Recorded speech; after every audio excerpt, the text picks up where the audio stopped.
Hi, everyone. Welcome to WordCamp LAX, Los Angeles' 11th annual WordPress conference, celebrating the tricks of the trade. We're streaming live from 9 to 5, and all talks will be available later on WordPress.tv. In this session, please welcome Desiree Martinez, presenting how video storytelling can propel your brand, build community, and get leads. If you have any questions, submit them on YouTube, and Desiree will answer them at the end of our talk. Please welcome Desiree. What up, WordCamp? I'm so excited to join you this morning. I appreciate all of you getting up early-ish on a Saturday and making all of your, hopefully, social media dreams come true with video. You guys are in luck because I am a morning person, so you're getting all of my peppy goodness. So let's just dive into this. Let me see. Do I need to make this full screen? Let's see if this will work. Can you see my presentation? Huzzah, you can. All right, friends. And if there's anything that needs to be said to me or stopped or questions, please, my wonderful moderator, if you could just let me know, and we'll just dive into this, everybody. All right. I always love making sure that these things are super engaging. So while you are clicking away and taking all of the notes and doing all the screen capturing, if you find something like really awesome, really great piece of information that you were like, yes, I would love it if you did a little like Instagram story or post where you tagged WordCamp at WCLAX and also me at Mrs. Desiree Rose so that we can just like light this event up online and of course share the goodness with the world. My name is Desiree. I'm a video creator, podcaster, social media professional for over 10 years, an author and speaker about video and content marketing. You can find me in all of the places at Mrs. Desiree Rose. I am the hostess of the Women of YouTube podcast, which just celebrated 1 year of telling the stories of female YouTubers, going over like what their struggles are, how they've overcome them, and how you can also learn from them to be the awesome creators I know that you can be. And of course, I am the author of Innovation from Desperation, the Unfiltered Failure Successes of an OG Social Media Marketer. I have been doing this for over 10 years, and you can follow me along on my journey about how this whole social media thing came to be back when social media managers like weren't a thing yet, if you can actually remember that far back. All right, so what does storytelling mean? Like this is like so many things. Like this is such a complex thing because literally every single thing that we do in the internet is essentially storytelling. And the reason it's important is because people are not going to connect with a brand. Like when was the last time you were just like, oh man, Target just understands me because of that super awesome bullseye logo? Like that's not what's going to do it for you. People care about the people in the story of the brand and how they're changing things and how they're affecting change and what they're doing. And so it's important for you to remember when you're doing this that you need to focus on your story first and how you can connect with people through that story. Marketing is not about the stuff you make. It's about the stories that you tell. Seth Godin said this, and I think that this sums up what we have to say so perfectly as we head into this presentation today. For example, I have some great examples for you. This is Operation Underground Railroad. Now, this is a whole channel about human trafficking and how they're building awareness around human trafficking and affecting change and helping to put laws into place and do stuff is that they are showing the stories of how people have been affected by human trafficking, one story at a time. They talk about people that have been rescued from human trafficking and reconnect with their families. They talked about the traumas that people have had to deal with from it. And so they're telling those stories because it's one thing to just say human trafficking is bad. It's another thing to say these are the people that have gone through this. Here's their story and here's how you can help. This is one of my good friends. Her name is Karen Carr, and she is a real estate agent in the Georgia coast area. She actually got started on YouTube in a totally accidental way. She lived way up on the West Coast, and they were moving down to Georgia. And she's like, I need a new way to build up a new book of business as a real estate agent. And so she turned to YouTube.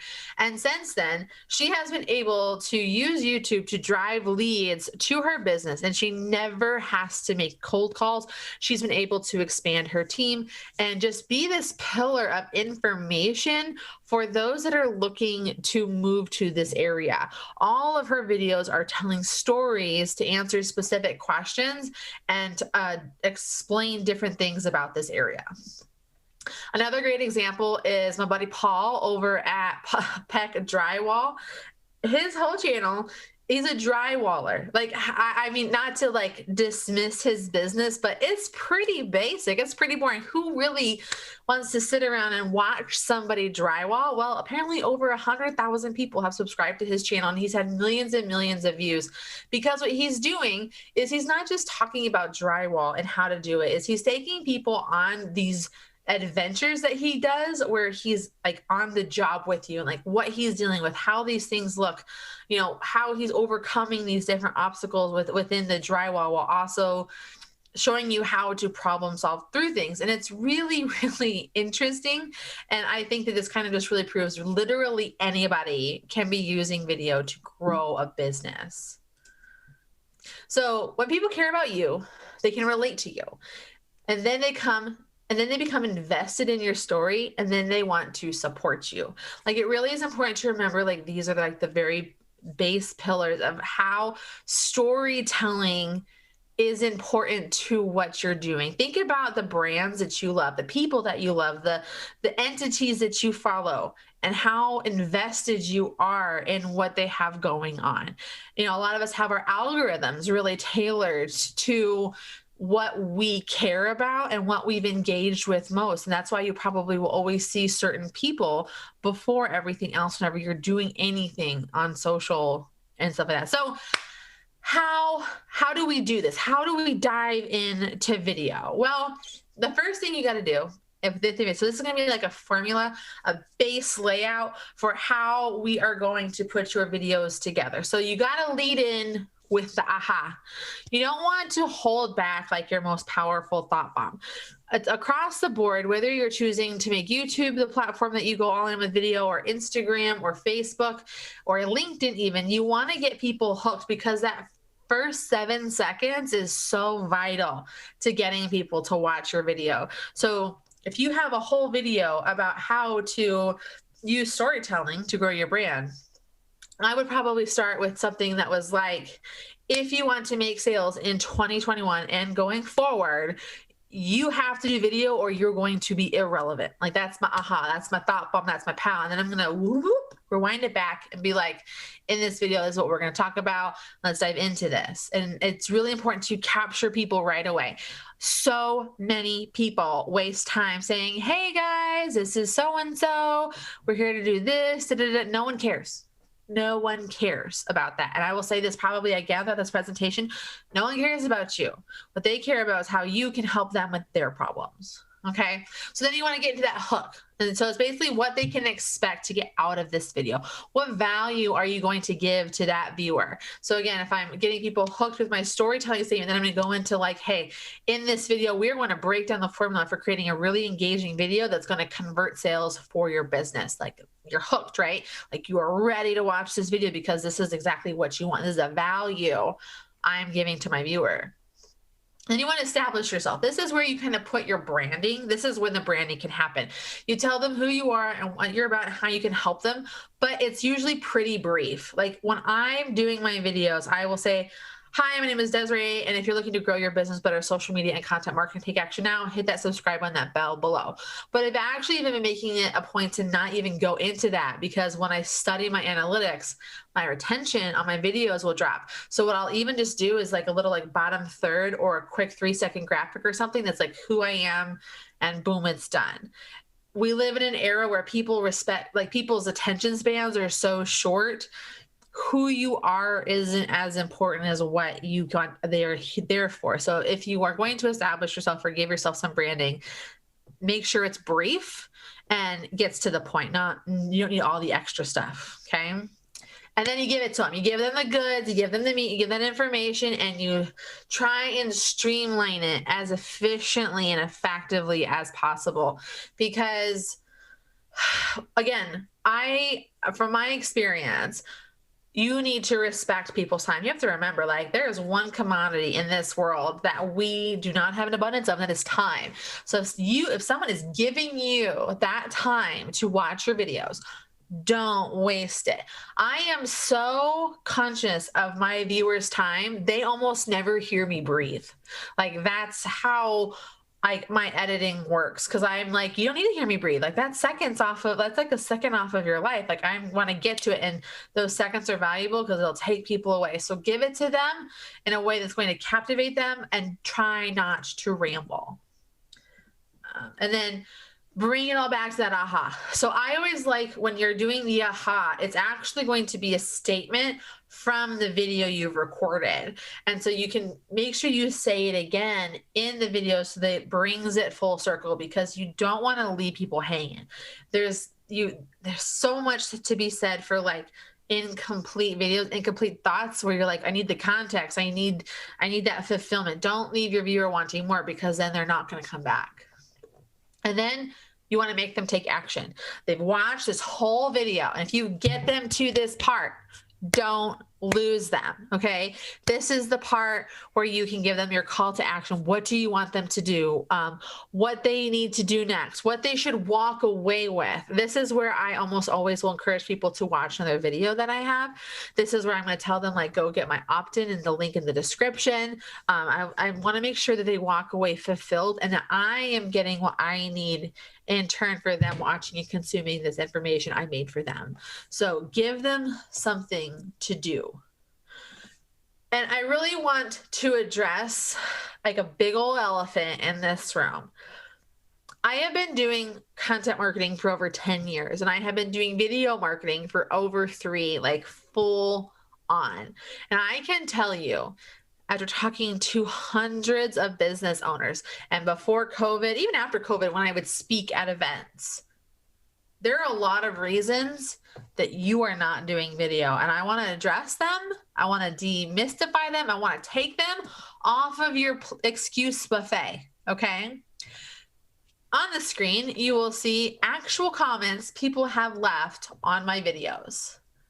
These things are horrible things that people should never say to people, and they never would, probably to my face. But because we live in a world of keyboard tough guys, like they think they can do this, and this stops people from doing it. I have a whole YouTube, the Women of YouTube podcast. Almost every single woman I talk to has dealt with this, and at one point they have considered stopping because they're getting these negative comments, when in fact you're going to get so much more positive feedback than negative feedback, and none of that matters. All of the bad things people are going to say about you don't matter. What matters with video is that you show up, you give value, and you be yourself. Like that is all that matters. You can't change how you look without a serious amount of money, and I don't think you'd want to. Like, this is who you are. Embrace who you are in your knowledge in yourself. If you go and speak at in-person events, if you go network with people, if anyone has ever seen your face while doing business, people know what you look like. But what they don't care so much about what you look like. They care what you show up, you give value, and that you be yourself. And because of this method, like these are my current numbers as of this morning. This is how many subscribers I have on my YouTube channel, how many views I have had, how many podcast downloads we have had on the podcast for a year. Like these are not bad numbers. Like, could you imagine 1.1 billion people watching your face? Million, not billion. I wish it was billion, but 1.1 million people watching your face. Like that has huge impact on your business, on your life. It's had immense impact on my business. People will have different measurements of what success. So people tell me, oh, you only have 15,000 subscribers. Could you imagine how many people 15,000 subscribers were? Like, if you were to put them in a room, like it wouldn't be a room, it would be a stadium. Like that's how many people are interested in my content to help them. And this can happen for you too. If you show up, give value, and be yourself. So let's just take away some of these lies that you might have said to yourself at one point in time. I don't like how I look. And I think I addressed this before. So you are awesome just the way that you are. All right. I think you need to know that you are an impossibly amazing person who does impossibly amazing things. And you do you every day looking the way that you look. I can't tell you, like today I'm a little more put together than normal, but I can tell you right now, underneath this desk is like pajama pants that are super dirty because I've been wearing them a lot. And I can also tell you that when I am not on for this camera for this event, I am mom bun, no makeup, living my best like basic life. Like that's fine. It's who I am. It's who I'm comfortable. Present who you want to present of yourself and move on. Like again, show up, give value, be yourself. Okay. No one is going to watch or listen. Like if you have a following of any kind, someone's going to watch. Okay. If you have an email list, if you have Facebook friends, if you know somebody on this planet, they will watch your videos and listen to you. And that is how we all get started. My first videos, I would be lucky to get like 20 views on them, right? It's just how it works. It's just how you have to dedicate your time to it. And like I said, I say show up, suck, get better. Like that's just how it works. And if all else fails, your mama is going to watch your videos because she loves you and wants to support you. Okay. You don't have the right gear. Look, if you have a smartphone and a window and a TV to throw your kids in front of, you have everything that you need to create some good video content, right? When I started my YouTube channel, I had a webcam. This exact webcam I am doing this video with in a window. And that was all I did for my first year on YouTube. And if I can grow to over 1,000 subscribers in that time with this limited tech, so can you. Again, it doesn't matter what you look like or what gear you have. What matters is that you show up, give value, and be yourself. I hope you guys are sensing a theme here. All right. You don't have time. All right. Look, if you have time to do in-person networking or Zoom networking, or you really have time for video, because you need to look at video as an investment in your own business and in your own self. We get so caught up in the grind of trying to find like business, when in fact, if you were to invest in video and set aside time dedicated to it every week, that is an investment that will keep working for you over and over again. I have videos on my channel. I've been doing this for 3 years. Okay. A little over 3 years. I have videos that are 2 years old that keep bringing me new business. All right. So I don't know about you, but in-person networking is kind of shooting fish in a barrel. Like you're hoping that you find someone that can be a good partner for you, but then that takes all the nurturing, all the time, and it's just a whole thing, right? So if you can do that, you really need to invest time in video. You make time for the things that you prioritize. And I think if you can find a way to schedule video marketing into your calendar at least once a month, you'll be good to go. And then I love this one. This is one that always gets me. It doesn't work. It's like, no, it takes time and it isn't a quick fix. Like video is not quick. Video is not going to be this like one video you make and you didn't get any sales, therefore it doesn't work. That's not how it works. And those of us in marketing know that anything that you do takes time, pivoting, adjusting, testing, and figuring out what to do right.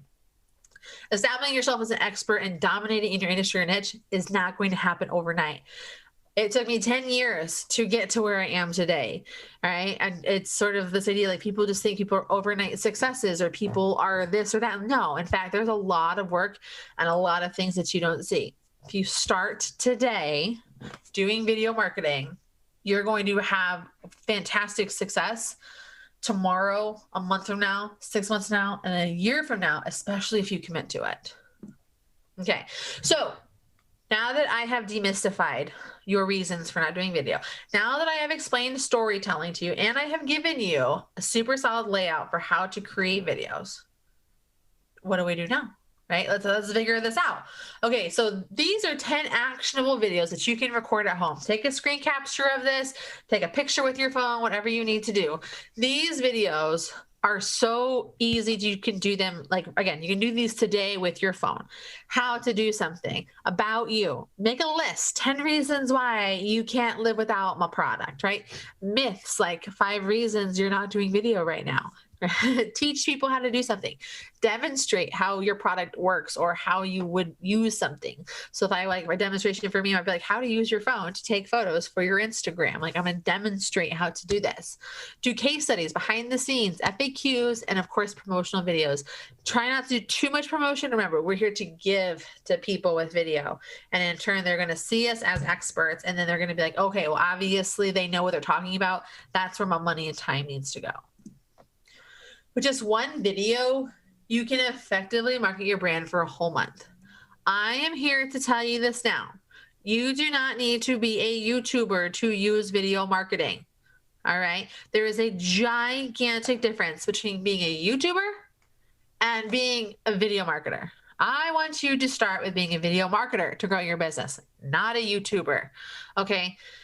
Being a marketer is creating content that will keep serving your audience, and you're able to keep using it again and again to grow your brand. Being a YouTuber is a full-time job. Okay.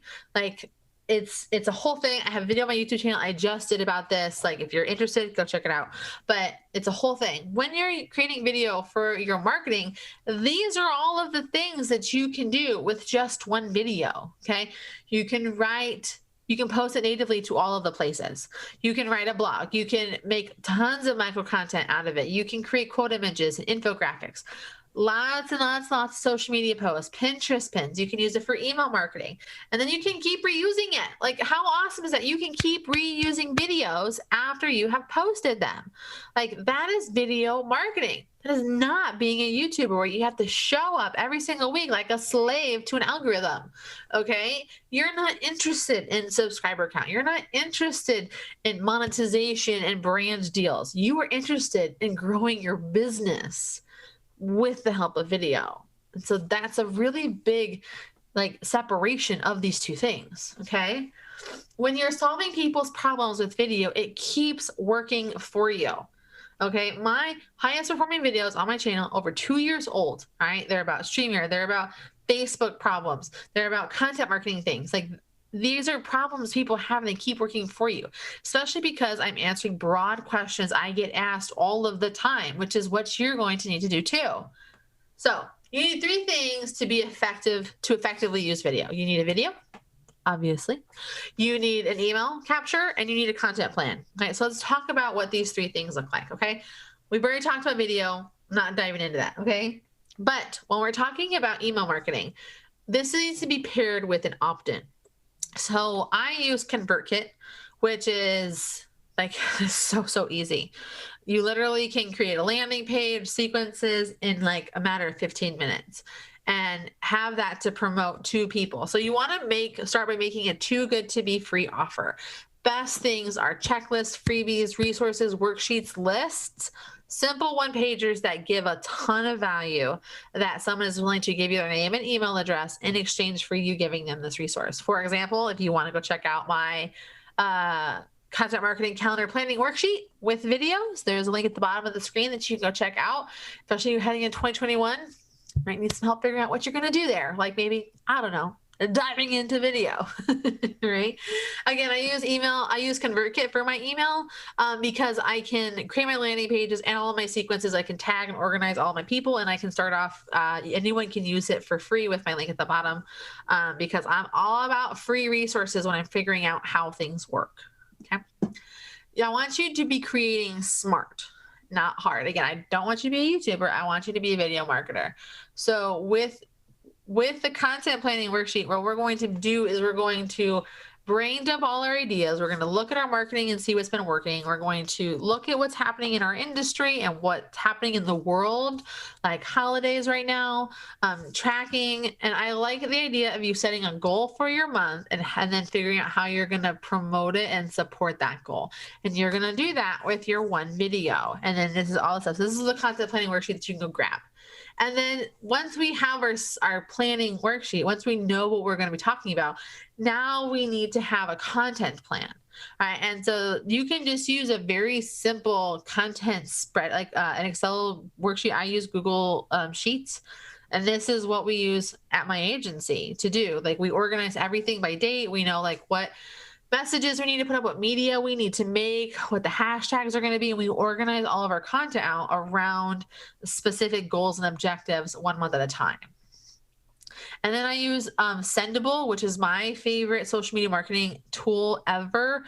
Again, I've been in this game for over 10 years. I've tried the Buffers, the Agora Pulses, the Sprout Socials, all of the things. None of them are ever as good as Sendable. They're just not. And if you are looking to change, you're looking for something better, definitely check out Sendable with my link, because then you can, again, set it for free.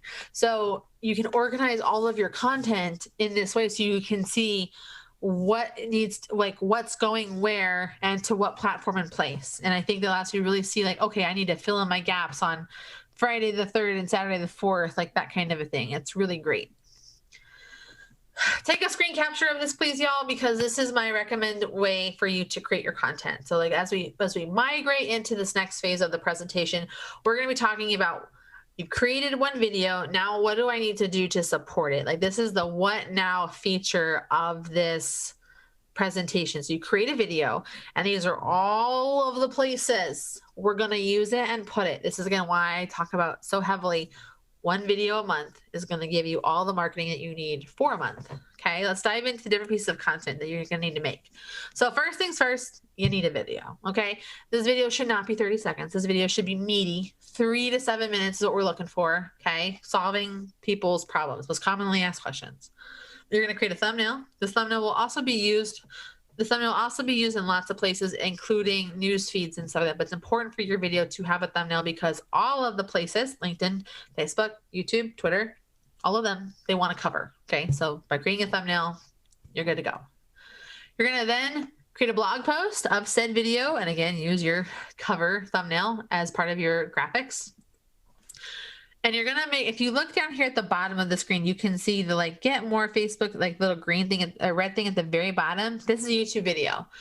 You want to create a blog post of your YouTube video and embed your YouTube video into your blog, because a blog with a video will always outrank a blog that does not have one. Okay, and if we are at WordCamp here, we're talking about WordPress. And so this should be like right up y'all's alley. Okay. I have a WordPress website. I just take a transcription of my YouTube video and turn it into a blog, which I'll talk about later in the presentation, but definitely make it the blog. Then we're going to do some email marketing. We're going to talk some basics to our audience, and we're going to continue to promote the video to our list because we want people to consume our content. We want people to know that we're the expert. We want to give people new information, reactivate them if they've gone dormant. Email marketing is a great way to do that. Now we're going to create some supporting graphics, vertical, square, horizontal for all the platforms. We're going to then make quote images. We're going to take a quote or a powerful statement from our video and create some quote images, not just one, but a couple. Those always help. And then we're also going to create some Pinterest pins. Now, Pinterest, as you can see, how these look and these look is totally different than how this looks. Okay.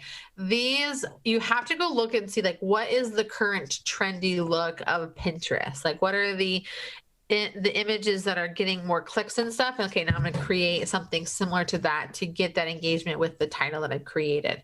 You're going to use Pinterest pins to backlink to your blog and backlink to your YouTube video.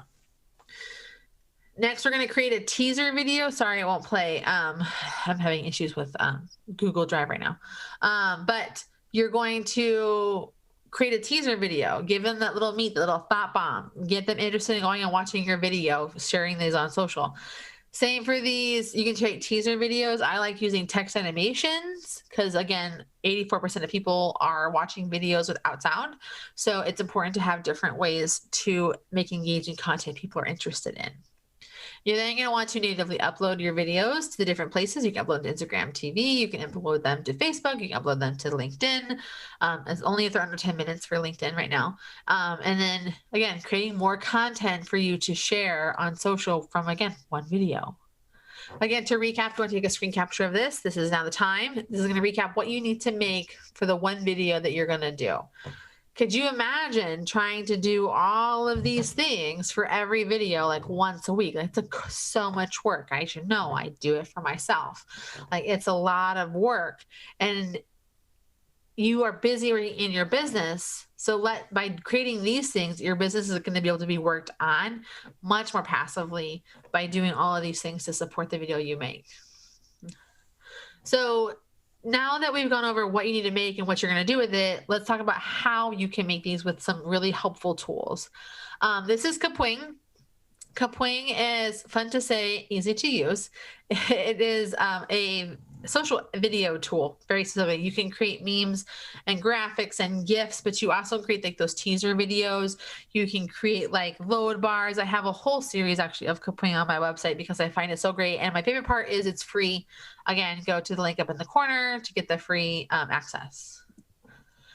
Biteable allows for you to make like text animation videos. They have a gigantic stock library of different videos that you can use if like you're not able to record yourself or you're just looking for simple social clips. They have a lot of really great templates and resources that you can use to kind of put together a very quick text animated video. Again, for free with my link. TubeBuddy. Oh my gosh, I cannot tell you how much I love TubeBuddy. Okay, so TubeBuddy allows for you to take what you want to talk about and make it something that people are going to search for. So it's like, okay, if I want to do a video about like, you know, the new Facebook interface, what I can do is use TubeBuddy to put together the right title and keywords for that video so that I can make sure that it's going to get found in search, not just on YouTube, but also on Google. It's so helpful. And again, you can try it out for free with my link. Video Husky. Now, for those of you that are wanting to do editing, like if you need, like you're just really awkward, uncomfortable from the camera, you want more for your video, like more graphics, more images, overlays, B-roll, all that kind of stuff. Video Husky is a video editing service. This is actually the exact video editing service I use for creating my YouTube videos. And they have a really affordable monthly rate that you can do, and you can send them videos, and they work on them, and they put them together for you really nicely. You can do either one video or multiple videos, whatever your needs are. But it's the bomb, and I highly recommend them. Adobe Spark. Adobe Spark is what you can use to create all of your graphics. So you can create thumbnails, Pinterest pins, all of the graphics for social. Some people like to use Canva. I prefer Adobe Spark. I'm an Adobe girl through and through. I've been using it for almost 20 years, and I like their templates and stuff more. So they get me. And then rev.com. So one of the things that's important with videos is closed captions. Again, 84% of the people watch videos without sound. And I do not want to miss an opportunity for someone to watch my video because they can't read what I'm saying. So I use rev.com to transcribe my videos. And then what I'm able to do is not only upload it for my closed captions, but I'm able to download the transcription and turn it into a blog post, is what I just talked about before. Right? So I can take it, restructure it, make it sound less like how I'm talking and more appropriate for reading, added images, backlinks, all of the extra things, and boom, I've got a blog post. Easy breezy. And then StreamYard. StreamYard is a live streaming platform. It's like my favorite because it's so dang easy. Like I produce a lot of content and I have a lot to say to the world. And so I need my tools and systems to be very easy. And that is why StreamYard is my favorite. A lot of you might want to consider live streaming for creating your content rather than doing edited video or text animation videos and stuff, because you can plan out your video and just go live. Then boom, you've created that video. It's done. StreamYard has a free for life account that you can get where you can multi-stream up to a couple different places. You're going to be able to have up to 3 guests on the stream. You can have all these different things. If you go into the paid accounts, you can do like overlays, graphics, more guests, more streaming places. It's really, of all of my tools, I think in my list, this is definitely one of the top ones I have. So definitely check it out. And before we wrap up, before we dive into questions, I just want you to remember that you are awesome. You are an impossibly amazing person with impossibly amazing things to say to the world. I truly believe we as people have a moral obligation to help people if we can. So if you can solve someone's problem with your experiences and with your knowledge, you need to be doing it. And I think the best way to do that is going to be totally with video. Now, I went over a lot of stuff and I deep dived into a lot more. If you sign up for my video challenge I have for you, it's going to walk you through almost everything that we went through today, one day at a time, so that you can gradually create and make what you need to do this. So I would encourage you to go check out mrsdesireerose.com/video challenge to move forward with stuff. Okay. I know that's a lot. I know I talked a whole lot. So let's see what our chat has going on. How are we doing out there? I see no one in the chat. Phyllis must have missed it. Okay. Like, he talks too fast. I can't do it. No, you're good. You're good. So there are a couple of questions, and I have a few of my own. So I'm going to start. Oh, okay. So my question is, do you need a separate YouTube account for my business or just a channel with my own account? For example, I have, like I said, I have my own business under a certain name, and then I have my own. So how would you do a different channel? Would you create a separate Gmail account? So you actually can create different channels in YouTube under one Gmail. So like kind of like how you can have multiple Facebook pages under one profile, you can do Right. that as well. But whenever you're doing YouTube, I highly encourage you to pick one account and make that like where you do everything, whether it's watching content, engaging in comments, or posting things up. Like just make it you. I know for me and a lot of other solopreneurs, like it's okay for you to be the face of the brand. Like if you go look for me on YouTube, it's Desiree Martinez. Like that's who I am. And I'm here to help you grow your business with better social media and content marketing. Like that's just how that works. Mm-hmm. So I think that if like that's where you're at, that is better for searching than like a company name. Okay, cool. Second question, what program do you use for recording, including things like screen capture? I know there are a ton of editing videos out there. Yes. Or programs to edit videos, but I have great trouble finding a good one that actually does all the screen cap and everything else. Yeah, so QuickTime. I'm a Mac user, so QuickTime does a great job. I can use my webcam, sit in front of QuickTime and just record with that. And then if I need to record a screen capture, I can record that separately also with QuickTime. Now, you can use StreamYard. They have a record only feature. So what you can do is have the camera and then the screen share. And so you can go back and forth with them like you're teaching it that way.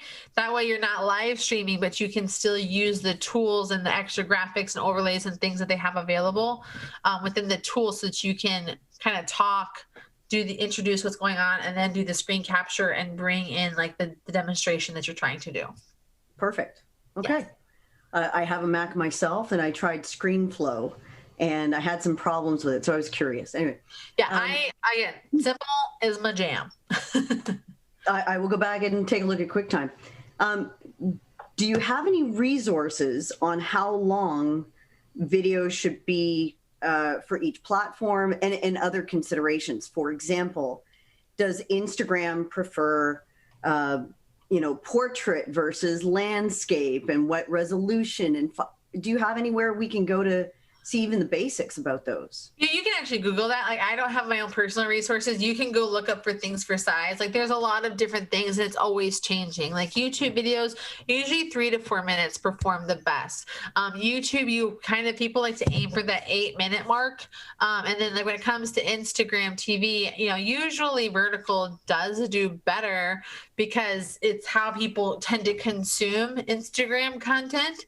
But if you upload and do it horizontally, it works fine just too. Maybe that's something we need to work on. You and I come up with a nice checklist free giveaway thing. That might be good. I'm here for it. And I have one last question. What is your best, you mentioned in your presentation about some of the nasty comments you get and so on. So what is your best strategy for dealing with the trolls? Some people say delete them. Some people say block. What do you think? There's a couple different approaches to this. One, you can go into your YouTube settings and block words. So if people say things like, in my case, like fat or the B word, the C word, all of that kind of stuff, I can go into YouTube and block those words immediately. Other tactics are, yes, just to block the user and remove their comments. And then I actually kind of like the strategy that some of my fellow YouTube educators do that are ladies, which is they kind of clap back at them. Like if they're going to leave a nasty comment, that leaves them open to getting a nasty comment back. Because whenever someone gives you a thumb down or a negative comment, that's positive algorithmic attention for YouTube. So if you're on YouTube specifically and someone leaves you a comment of any kind, it's going to boost your standings with YouTube. I mean, if you get that thumbs down, it boosts how much, because it's engagement, even if it is negative. Interesting. Well, some of the people in our chat, we're looking at our conversation about screen recording, and they're all saying OBS. And I've heard good things about it. I've downloaded it. I just haven't tried it yet. To each their own. I find OBS to be a lot of extra work. Gotcha. Okay. Good to know. Good to know. Thanks, Desiree. Everybody give her a big round of applause. Stay right here for our unique live show coming up next hour, on the hour, and every hour, or continue the conversation with Desiree in an unofficial hallway. Enter the hallway on our website, la.wordcamp.org/2020. Remember to register for our free to access our event in the Slack chat room, and have a great weekend. Thanks for having me. I appreciate all of you guys. Bye. Take care.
Welcome, everyone, to the WordCamp Los Angeles live show. I'm Joey Dowd, your live show host and wrangler. So, what is this thing? What is the WordCamp LAX live show? It's a bit of an experiment that we thought we'd try out. We've all been living in virtual worlds in 2020 and doing online events and camps. One of the challenges with an online event is being aware of everything that's going on and knowing all the opportunities that are available to you. So that's where the show comes in. A bit of an intermission to tell you what's coming up next, what virtual booths and hallways you can check out, what our sponsors are up to, and where you can meet and chat with other attendees. Plus, we'll have some guests on to make this fun and interactive. We'll be airing the live show on the hour every hour on both tracks, so no matter which link you're watching on, you'll be able to stay updated. A quick note about captioning. All of our main talks have live captioning being done by real humans, but they need a break between talks. So if you would like to have captions on during the live show, tune in on our Facebook page, which has excellent auto captions. You can find the link on WordCamp LAX page, or just go to facebook.com/WordCampLAX. You don't need to have an account or be logged in to watch. You don't have to have an account or be logged into Facebook to watch Facebook Live. So first off, thank you to Christiana, our lead organizer, for opening up the camp and leading the team to producing this wonderful event. And thank you to Steve and Desiree for kicking off the camp with your talks. So after every talk, if you have more questions for the presenter or would like to be part of a two-way discussion, head on over to our virtual hallway on Zoom. You can find the link to join that on our WordCamp page. Another great spot to chat and connect with speakers and attendees is the camp's Slack workspace. We've got a channel for event chatter, a happiness bar, a jobs board, and of course, a random channel. You do need to be a registered attendee to have access to Slack, but you can register all weekend long. Also, our sponsors our wonderful sponsors have their own booths and activities this weekend. Happening right now in the Nexus booth from 10 to 10:30 a.m. is a WooCommerce Q&A with Patrick Rolland, and at 11 they'll have a Q&A with Steve Zingott on Headless WordPress. Steve just presented. At noon, SiteGround will have a Q&A with Joe Simpson on his talk that he'll be giving at the camp.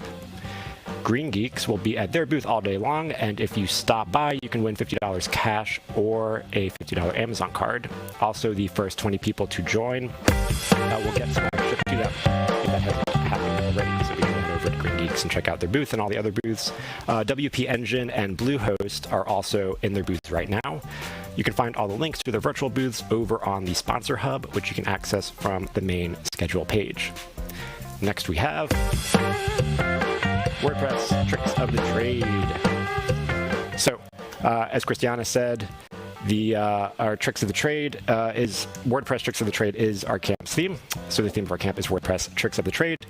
We want to see your tips. So go on Twitter and tweet out your best WordPress tips with the hashtag WCLAX, and we'll pull them into the show and share them. Right now, we have just one tip, and it's from me. So we would like to have more tips that are not just from me. But my tip is change your permalink to something besides the default ugly. That is actual WordPress's documentation is the ugly. That's the P equals blog post number. If you're not going to be posting a ton, post / post name works great. So you have options when you're updating your permalinks if you're new to WordPress or just getting your site set up. What's it called? Yeah, default is kind of just the blog post number, but then you have options of like year, month, date, and then the post name. I would say if you're not posting a bunch of posts every single day, post name works great. It's also good for SEO. And also make sure an extra tip to that is to sometimes it's more helpful to customize what your post name is in the permalink, you can make it shorter and a little bit more succinct, especially if you're targeting certain keywords rather than letting WordPress pull your entire post title and making a permalink from that. Customizing it yourself is another quick tip. So I would like to see your tips and what you have to share. So please tweet them out. You can share them anywhere, but I can only pull in Twitter and make it look nice and fancy on the screen. So tweet it out, use the hashtag WCLAX, and I will pull them in here on the show, and we'll share them in future episodes. All right, that wraps up the first episode of the show. Go grab some more coffee, go chat and mingle, and get ready for some more great talks. Next up on track 1, we have Understanding React, and on track 2, we have Level Up with Child Themes. Pull up the schedule there. So head over to track 1 or track 2. We got that coming up in about 5 minutes. Enjoy, and I'll see you back here at 11 with a special guest.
Welcome back to LAX 2020. We hope you're enjoying these events. I'm sure you do. Before we start, a friendly reminder, if you have any questions, please post them in the YouTube chat. In this session, please welcome Jason Orellana with the talk Level Up with Child Themes. Hi, everyone. I hope you're doing good. My name is Jason Orellana, like Leandro said. I hope you're all doing good, and I have a lot to say, so let's get started. So who is Jason? I am a WordPress developer since 2016. I run my own agency now with my lovely wife, Josie. These are our kids. There's a lot more to me, but I think what's most relevant to you is that I'm still learning. I'm trying to share my knowledge as others have shared with me. I aimed this presentation more at the beginner to intermediate level.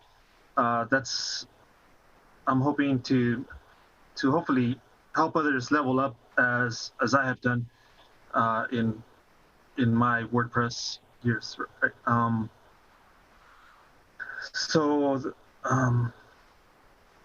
Let's get started. So how to modify a WordPress website. If you want to go beyond the basics, right? Currently, when you install WordPress, it comes with a 2020 theme installed.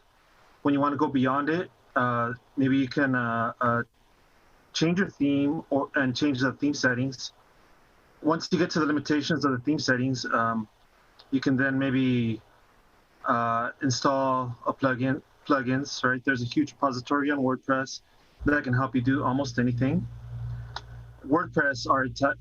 Page builders are a type of plugin that give you the ability to edit pages in a drag and drop manner. Elementor, Beaver Builder, Oxygen, these are all examples. Page builders can do a lot, right? And they're very feature rich, and because they're feature rich, they're very large files. If you're trying to build a very simple website, it could be too complex, right? But they do allow you to build, if you're trying to build something complex, page builders give you the ability to build those complex websites. If you're handing off websites to clients, your clients might find it very easy to work with. At the same time, if they're editing like the styles and everything, your website a few months down the line might not look like what it does when you hand it off to them. As you get more comfortable with WordPress and with code yourself, you might want to insert code into WordPress yourself. So how do you do this? There's a few ways to do this. You could use a snippets plugin. A snippets plugin gives you an area in your dashboard where you can add code yourselves, and I believe most of the time it won't break the website, even if you add bad code, right? You can also create your own plugin. It's very easy to actually make a basic plugin that will work on your website. And I'm still exploring this option. I added some links here, and I'll provide the slides at the end, so you can research that yourselves. What I want to talk to you about today is adding functionality and modifying styles using a child theme. So what is a child theme? A child theme is a theme that you create that inherits the functionality and the styles from a parent theme, but you can modify the functionality and styles on the child theme, and the parent theme will continue to get updated, right? So what are the advantages? Again, you can modify styles, add functionality. In a child theme, you could also modify page templates. If a plugin is built a certain way, you can also modify plugin files. If you're using child themes, you could lessen your dependency on plugins, which could have a benefit of page speed and security. Child themes can allow you to but by being able to edit the code yourselves, you can improve accessibility, and it's highly customizable. And again, the parent theme continues to get updated. So I want to share some, before I get into it, I want to share some quick concepts, PHP. All right. When you send a request from your browser, when you enter a URL into your browser, it sends a request to the server, right, or your hosting company. If this was a static site, your server would immediately reply with the files to your browser and display the website. When you're building a site on WordPress, WordPress uses PHP. So when you send a request to the server has to gather the PHP code and has to gather the data from the database, and then it compiles the data into HTML, CSS, JavaScript, and images, and then sends it to your browser. So the reason that I'm sharing this is because the amount of time, the size of the PHP files and the quality of the PHP files have a direct effect on the amount of time it takes for the server to respond to your browser. The PHP opening and closing tags. These are PHP opening tags, and these are PHP closing tags. Anything outside of these tags in a PHP file. So PHP looks very similar to HTML, right? Anything outside of these opening and closing tags is HTML. Anything inside of these opening and closing tags is compiled to HTML. All right. The next key concept is the WordPress template hierarchy.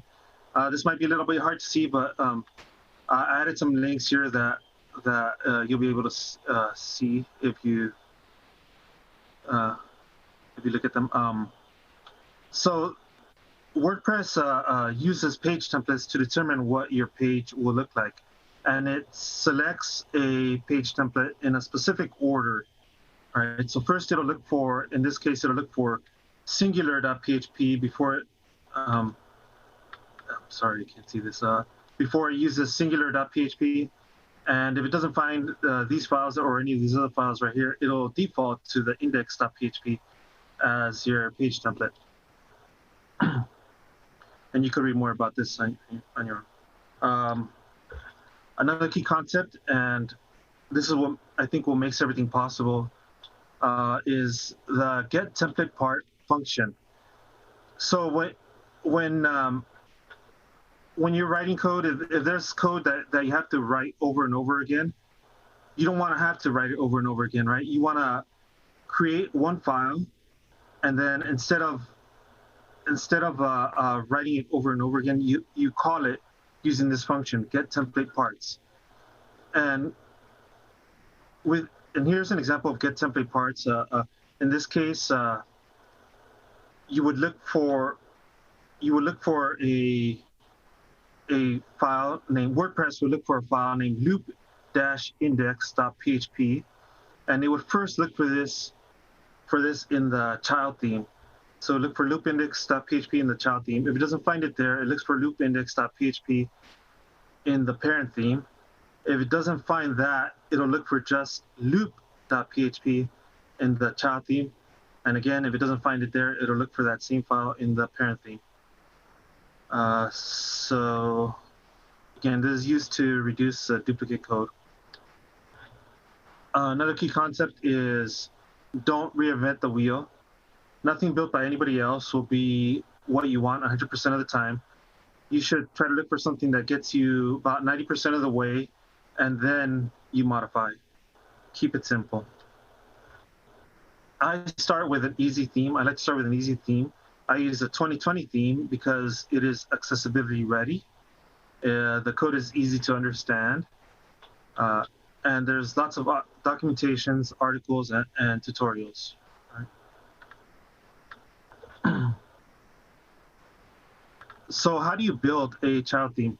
There's a few ways to do this. I'm going to show you one way right now. one other way that I didn't have there here is through a plugin, right? You can create a generator. You can use the generator plugin to generate that a child theme. And the advantage to that is that if you've already added styles to your parent theme, you can actually copy those to your child theme. But let me go ahead and show you an example of how to create a child theme. I'm using the Visual Studio editor as my text editor. These are all the WordPress files in here. Let's see, where is my... Okay, I've already created a website and I've added some content. I added the Modern Events Calendar plugin and I added some events. You can see right here that the 2020 theme is active right now. I've already created a few. I've already practiced several times. So let's go into my editor. I'm going to go into the WP content file folder and then the themes folder. In the themes folder, I'm going to create a new folder. You can call this whatever you want, but I'm going to call this child 5. Inside of this folder, you need 2 files. First, style.css file, and also the functions.php file.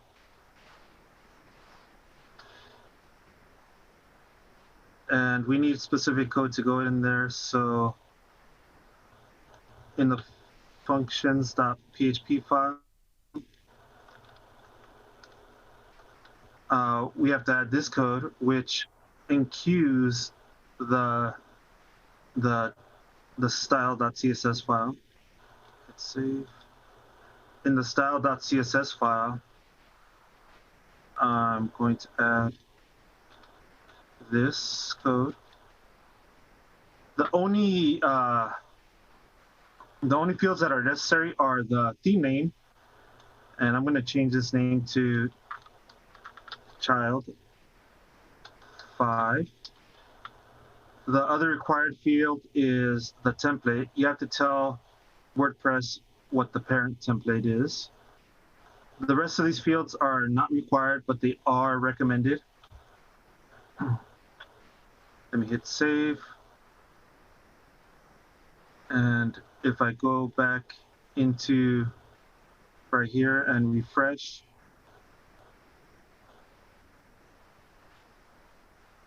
you can see that I now have a child 5 theme right there. If we want to add an image, we have to create a 1200 by 900 PNG file, and it has to be named screenshot.png. So I'm going to go ahead and add this to my child theme folder.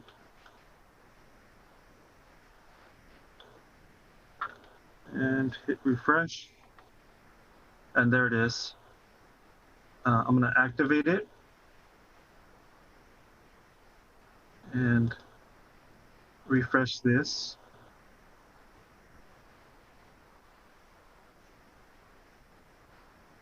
So our child theme is working. We lost some of our styles. I'll go into the customizer real fast and add them back in. Oh, that's already there. Colors.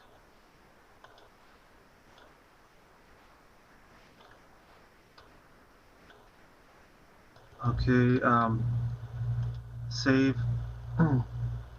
So we're using the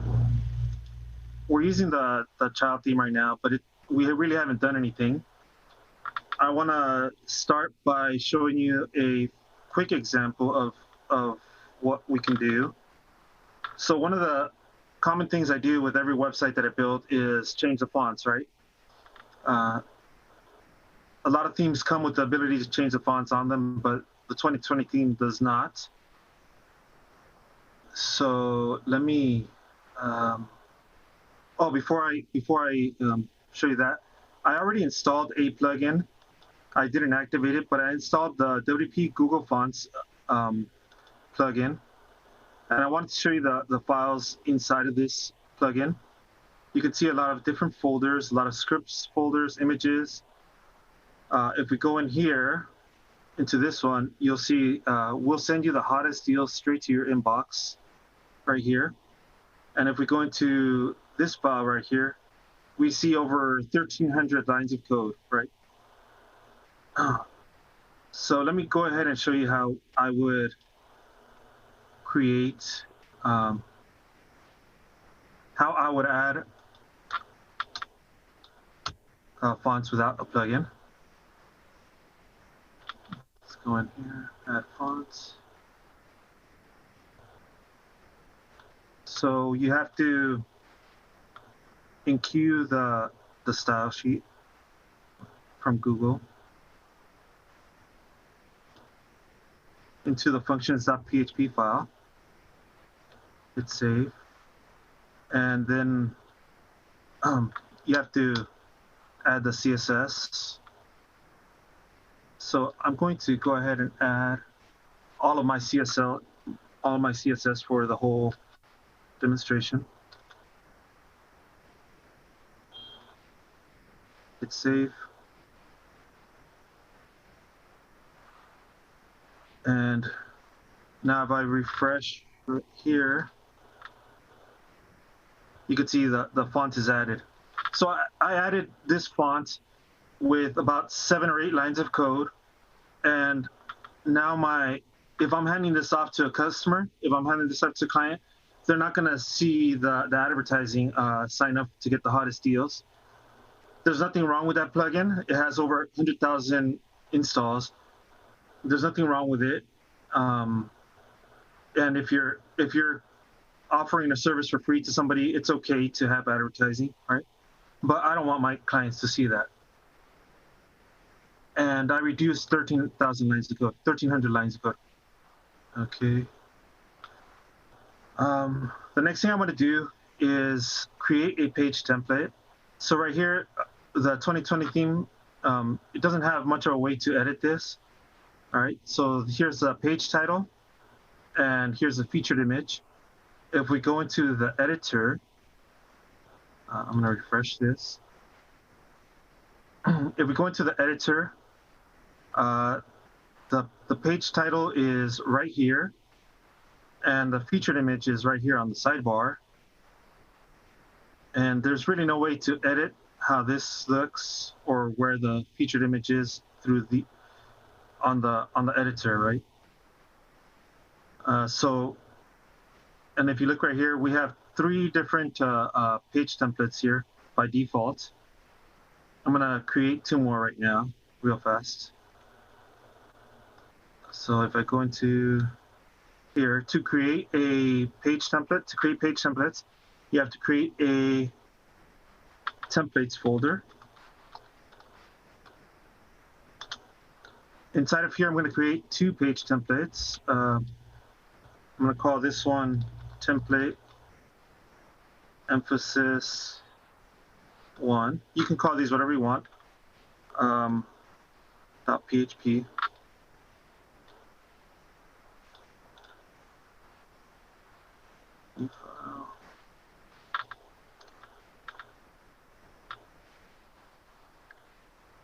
To .php. So you can look up what code goes in here on WordPress.org or whatever, but I think the fastest way is to just copy what's already in the parent theme, right? So I'm going to the parent folder, in the templates folder, just because I know this already. I know that this one is easier to work with. And I'm going to copy this code up here into both of these. Save. And you do have to rename them, though. I'm going to rename this one emphasis 1. Save. And this one emphasis 2. Save.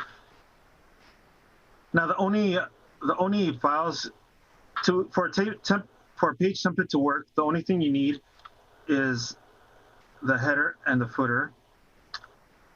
So how do you get the header and the footer? WordPress makes this real easy. You get header,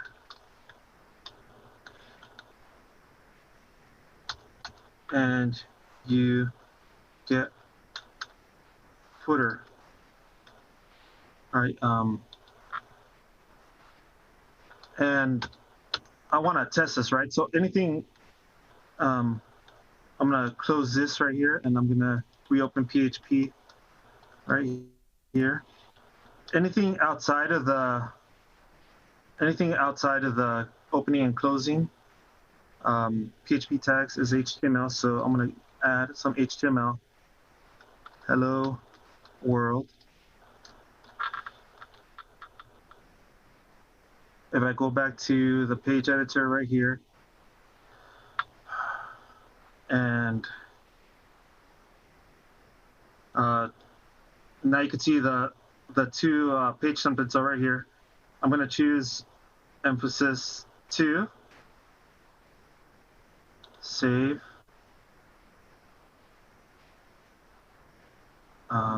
refresh, and there you go. The hello world is right there. It's covered up by something else, but yeah, the hello world is right there. It's working, but it's really not doing anything yet. So I'm going to copy what's in the parent theme, right? So if we go back here to the full width template, all this is really doing is it's using a get template part to look for a file called singular.php. So if we go in here and look for singular.php, I'm going to copy this code. There's a header and the footer right there.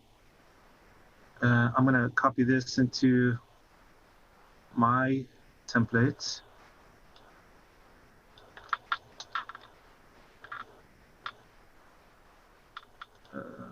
Save. Save. And if we look through these files, you can see it's doing a request. If there is a post, get the content, right? Get content, get template from the templates folder. I'm going to change this right here to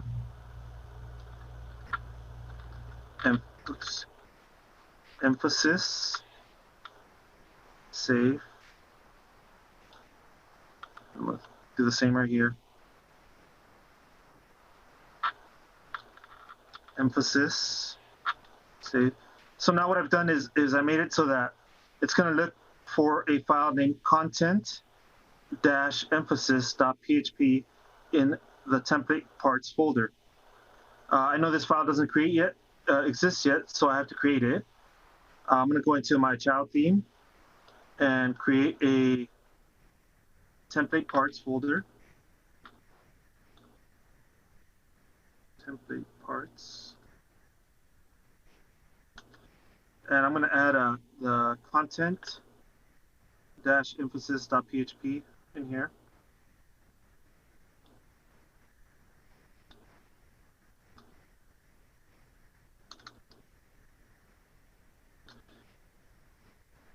And again, I think it's easier just to copy what's in the parent theme. So we're going to the parent theme content file. I'm going to copy everything.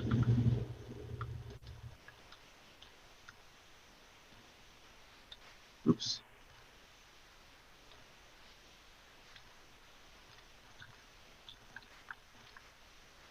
So now it should still look the same as what we had it before. I'm gonna change one line of code, or a few lines of code actually. copy. I'm gonna change this part right here. This top part right here, all it does is it calls the title right here, the entry header, the title, and here's a featured image. I'm gonna replace this with my code. So all I did was wrap this in an if statement. So if this template is emphasis 2, then we're gonna display this, and if it's not emphasis 2, so if it's emphasis 1, we're not going to display this at all. Sorry, I had that backwards. If it's emphasis 2, we're going to display this. If it's not emphasis 2, we're not going to display the title or the featured image at all. And I wrapped it in a wrapper as well. So going back here, refresh, and you can see that now instead of the title being above the entry header, they're side by side. So I directly edited the page template right here. If I switch this to the emphasis 1 and refresh right here, you can see that we no longer see the featured image or the title. And the reason we would want to do this is if we wanted to make the editor kind of more like a page builder experience, right? Where you can have the title and the cover right here, and it's more what you see is what you get right here, right? So hit save. Okay, the next example I want to show you is modifying plugin files, right? So I installed this plugin right here, and let's say, for example, I didn't like the way these links looked, these social media links. And if we inspect this view detail code, you could see that it just says view detail. If you're using a screen reader, it doesn't show much info about this. So I'm gonna add a little bit more info to this view detail link.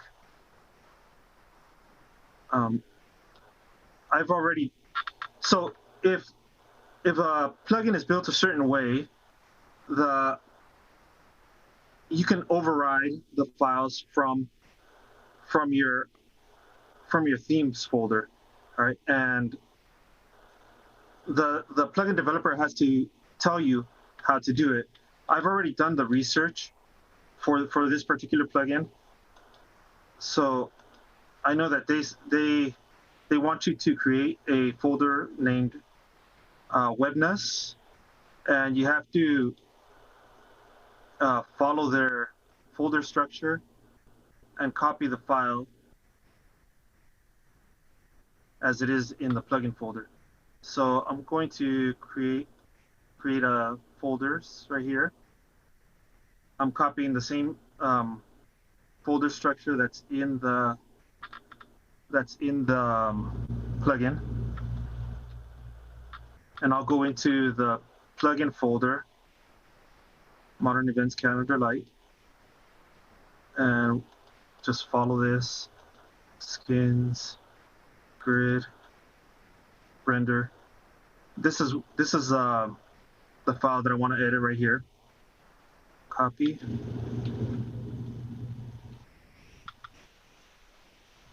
And paste. So I copied the plugin files right here. And again, I've already done the research on where this is, so I'm just gonna go down here.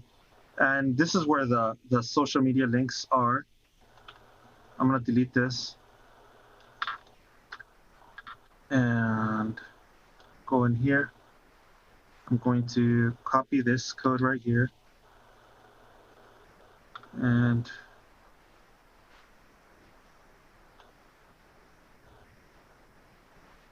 paste.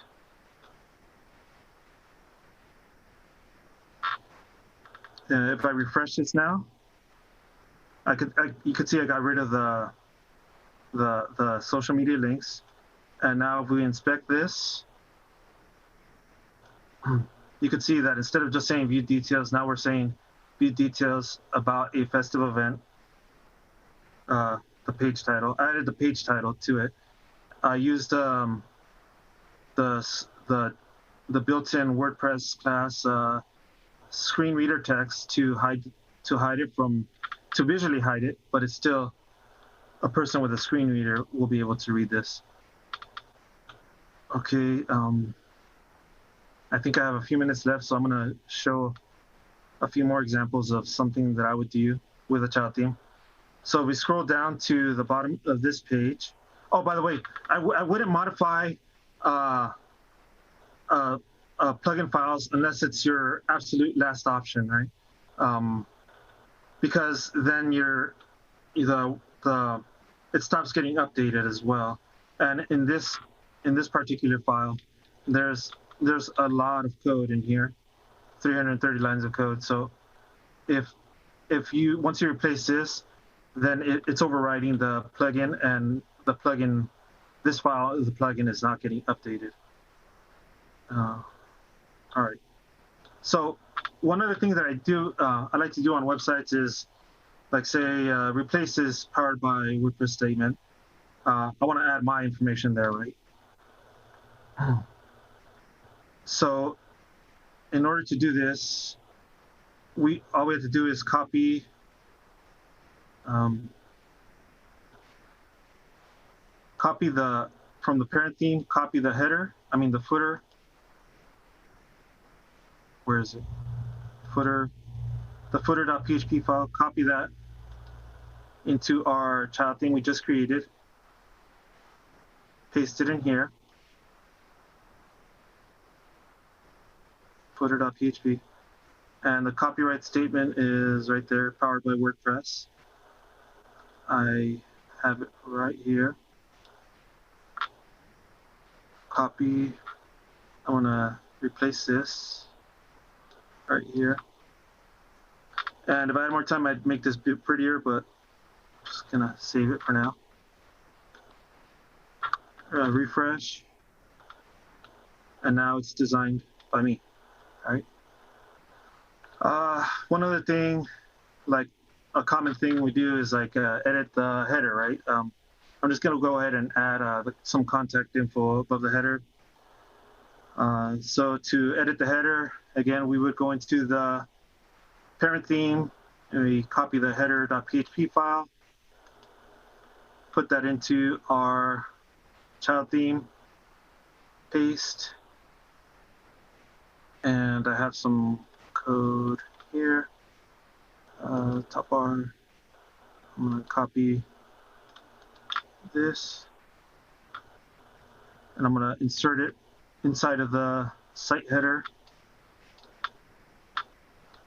Right there, hit save.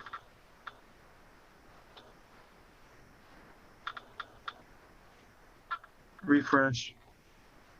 And there, I added the contact info and some social links right here at the top. Okay.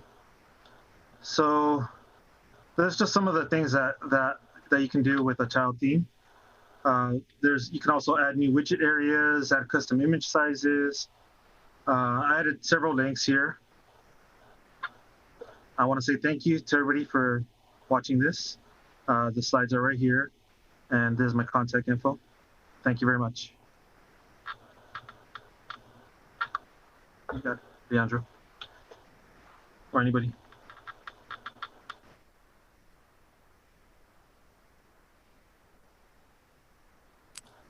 Thank you very much, Jason. Really interesting talk. I think we have some questions. So the first one, are there any use cases where you shouldn't use child themes? I don't know. I guess we want to keep it simple, right? So if you don't have to, then don't. But I can't think of anything where it would be disadvantageous. I'll have to think about that a little bit. Yeah, I don't really know. No. So we have another question from Suzanne. How can I add custom RSS feed styling file in child theme, and in general change the way RSS is rendered in a child theme? I'm not sure about RSS. I haven't really worked with that myself, but generally speaking, if you want to edit styles, you would just do that in the style.css file. You could add all of your styles here. I'm not sure if that's helpful, but yeah, specifically for RSS, I don't know, but for general styles, you would just add them to your style.css file. We have another one from Joe. For the non-techie, how can someone learn more? I think there's several examples of this in WordPress.org.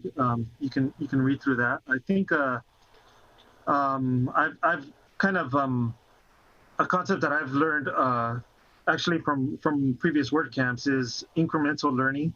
So just learn as you go, learn bit by bit. Don't if there's a tool that you're more familiar with, just use that for now and just kind of experiment a little bit, learn little by little, and I think that's what I did. I just for every project I found different recommendations, and I think just start simple. I think if you were to just start with, like, say, adding the fonts, something very simple to do, and then next time in the next project maybe do something else that's a little more challenging.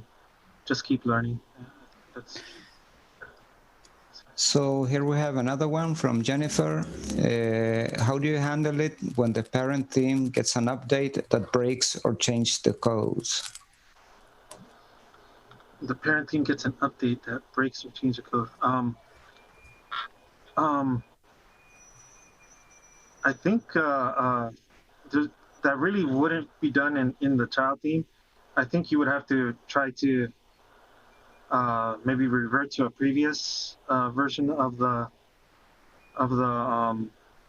website or the theme.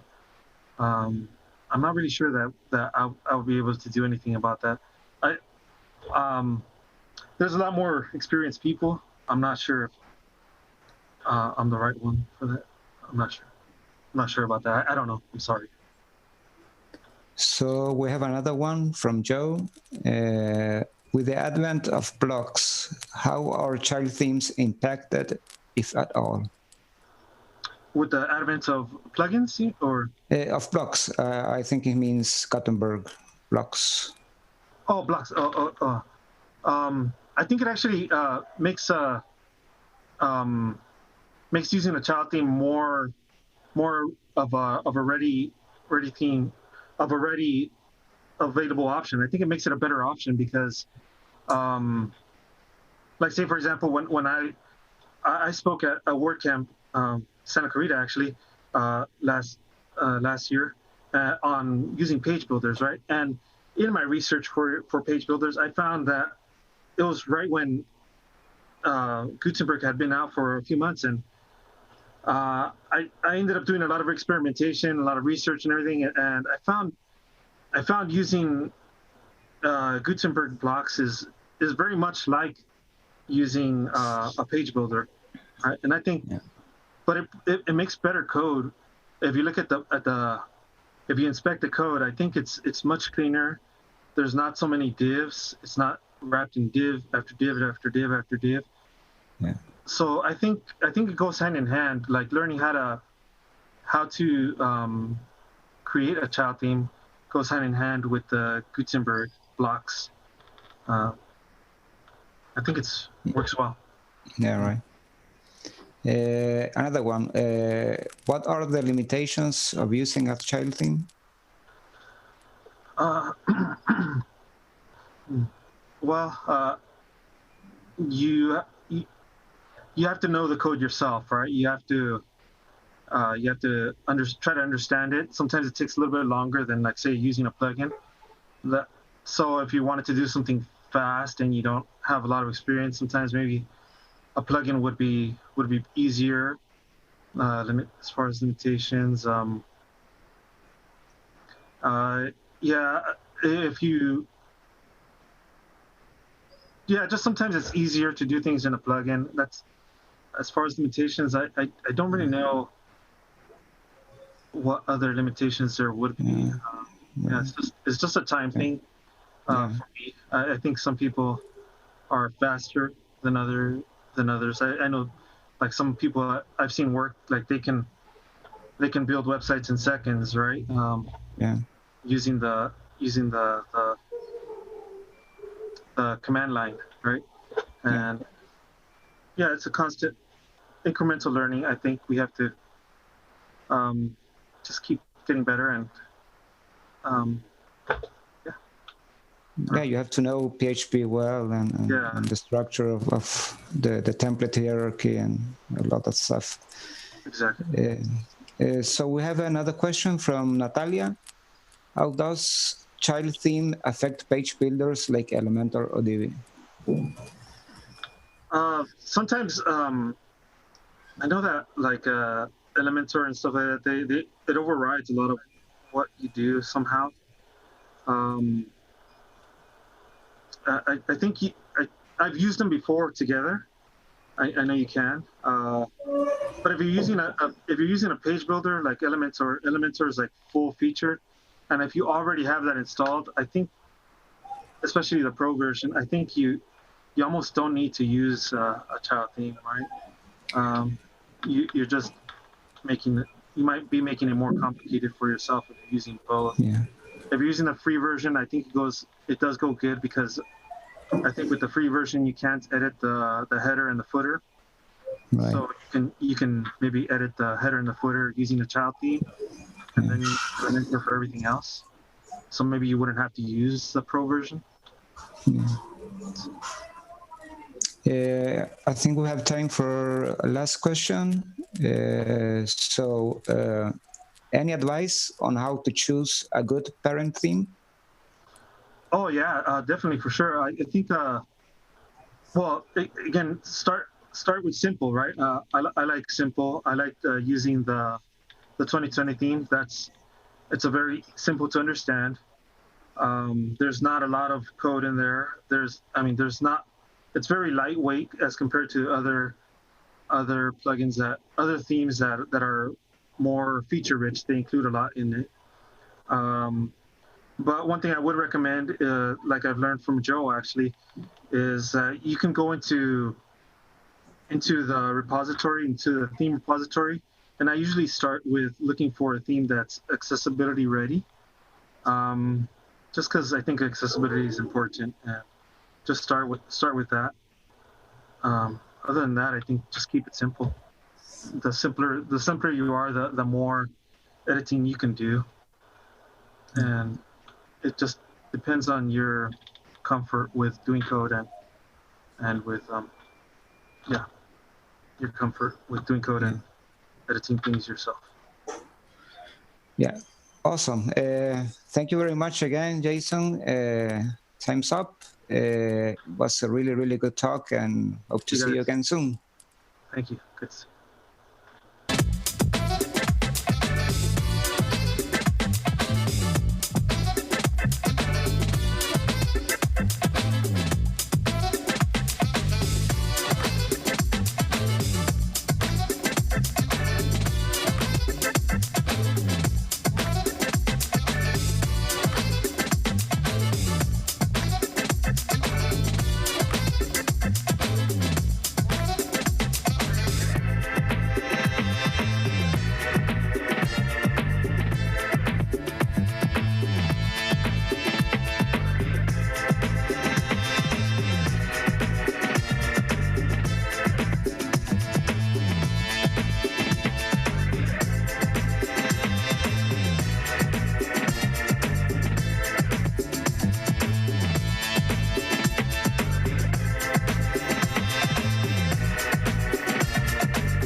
Welcome back to the WordCamp Los Angeles live show. I am Joey Dowd, your live show host and wrangler. Thank you to Mauricio for your talk on React and Jason for your talk on child themes. If you'd like to continue the conversation with them, head on over to the Zoom hallway, which the link you can find at the WordCamp page, or head over to our Slack group. Next up, we got some more tricks of the trade. So thank you to everyone that did submit some tricks of the trade. First up, from our organizer, from Christina, we've got, here's a WordPress tip for you. Make your blog post sticky for things you want prominent on your blog.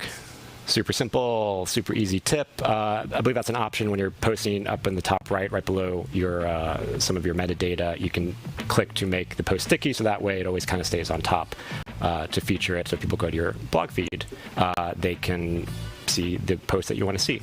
It doesn't get buried when you add new posts. Another tip that we got is from Demisha. I'm not sure if that's shortened for something. But connect your WordPress site with Jetpack to get awesome free features like CDN image hosting and now lazy loading, plus visitor analytics and centralized site management. So yeah, Jetpack usually with the default install will come with WordPress, and so it's got a lot of handy tools that you can check out and help with your website. So yeah, remember, we'd love to see more of your tips, so tweet them out with the hashtag WCLAX. Happening right now in our sponsor booths, we have Nexus is having a Q&A with Steve Zingott. SiteGround will have a Q&A with Joe Simpson after his talk at noon. WP Engine, Bluehost, and Green Geeks all have their booths open right now, so check them out. And also, GoDaddy Pro will open up their booth. But to talk more about GoDaddy Pro, we've got our first sponsor minute. I am joined today with Adam Warner from GoDaddy Pro. Hello again, Adam.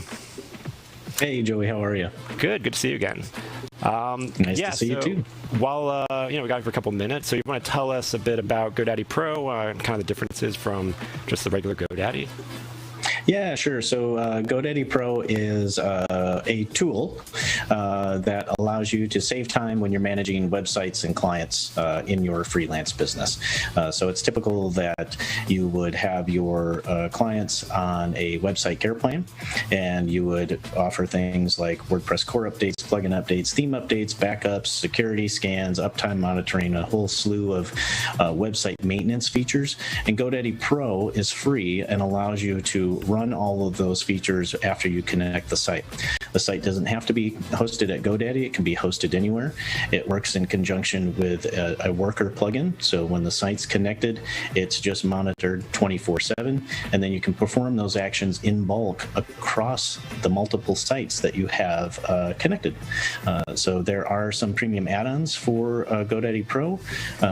So things like you get the monthly backups included, but if you need more backups, which we all do, it would be, an example would be $2 per month per site. So it's really low cost, especially in comparison to what's website care plan.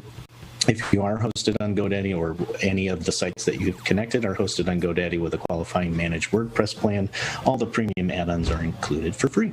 So GoDaddy Pro is really a way to save time in your freelance business. That's awesome. And I think you mentioned last time we talked, there was someone that managed like 500 sites on one account, right? Yeah, we have several people that are managing hundreds of sites, and one in particular is 500 plus sites, and every single month he's running updates in bulk using GoDaddy Pro for his clients. So he's a big advocate of ours, as you might imagine. It's saved him a ton of time and allowed him recurring revenue for his website care plans. That's excellent. And you did provide a demo, which we did during one of the live shows leading up to the camp. So I'll play that demo during the lunch break, which is kind of a walkthrough of the GoDaddy Pro features. I'm not sure if there's anything else you wanted to add of what we would see in the demo. No, I don't think so. Other than the demo is actually of the sites that I manage with my own GoDaddy Pro account, previous to me even working for GoDaddy. So big advocate of the tool. Originally managed WP, which is now part of GoDaddy, has been for the last 5-6 years. Yeah, just a big fan first, and now I have the opportunity to talk about it and share the tool with other people. Hello, son. Well, it seems like your son is there, and you mentioned that he had a Christmas list. Yes, Is he if trying to anybody pressure is you into sharing interested, his Christmas list? he is. He's asking if I could share the Christmas list. So if you don't mind, do we have a couple of moments? I could share the short list. Yeah, feel free to crowdsource his Christmas list right now. Yeah, so if anybody watching wants to help Roman with this list, he would like a Power Wheels and a golf cart. No, the Power Wheels golf cart, remember? The Power Wheels golf cart. That's one item. A smart dial, some LOLs, an LOL car or truck, a hamster, please, with a smile, with a frowny face, please, and then a cat for his brother, which is very nice and sweet of him to think of his brother too. So we'll make sure Santa Claus gets that. I really want the Power Wheels. Oh, thank you. I'm not sure about a hamster and a cat being a perfect combo. All right. Yeah. So, go ahead. Do you want to talk about what you've got going on at your booth today? Yeah, sure. So our sponsor booth is open now. My colleague Sandy Edwards is there right now, and I'll be there right after this. We're there to answer any WordPress questions you might have, any questions you might have about the GoDaddy Pro that we just talked about. And then at 2 p.m. PST today, we'll be running a trivia contest very related to WordCamp LAX, and we'll have some fun prizes there. So we welcome you to join us there in our booth for casual conversation and also for some trivia. Is the trivia WordPress themed? It is WordPress themed and specific to WordCamp LA. So we're ready to go. We reached out to our friends in LA and got some specific questions answered that we threw in there. That'll be fun. Do you know what the prizes are? Yes, we are giving away a $100 Amazon gift card, $75 Amazon gift card, and a $50 Amazon gift card, all delivered digitally, perfect for the age we're in. And that, you said 2 o'clock, right? Yes, 2 p.m. PST. Awesome. And so be sure to check that out. You can find the link to GoDaddy Pro's booth in the sponsor hub, which that link is on the schedule page at la.wordcamp.org. So do you have any new tips you want to share, Adam? WordPress tricks of the trade? Well, I would be remiss if I didn't say use GoDaddy Pro, right? It's at the risk of sounding, overly salesy, right? So it's free, so I'm not really trying to sell you anything, but I do really believe in this tool. So that would be my first tip. If you're creating sites for clients, managing sites for clients, get them all in one unified dashboard to run your updates, and then charge your website maintenance care plans accordingly. That would be my one tip. My other would be attend WordCamps. Visit the sponsors, learn what they have to offer, but more importantly, many people, if not most of these people that are involved in WordCamps and working for companies that sponsor, we're all web designers and developers in some form or fashion. I don't call myself a developer or designer per se because everything I make is ugly and the code I develop breaks a lot of people's sites. So I'm an implementer. I use the tools and services that people within the community create in order to to create what I need to for clients. So the point I'm trying to make is reach out, ask questions. That's what this WordPress community is all about. That's what this WordCamp community is all about. We all try to elevate each other by sharing knowledge freely.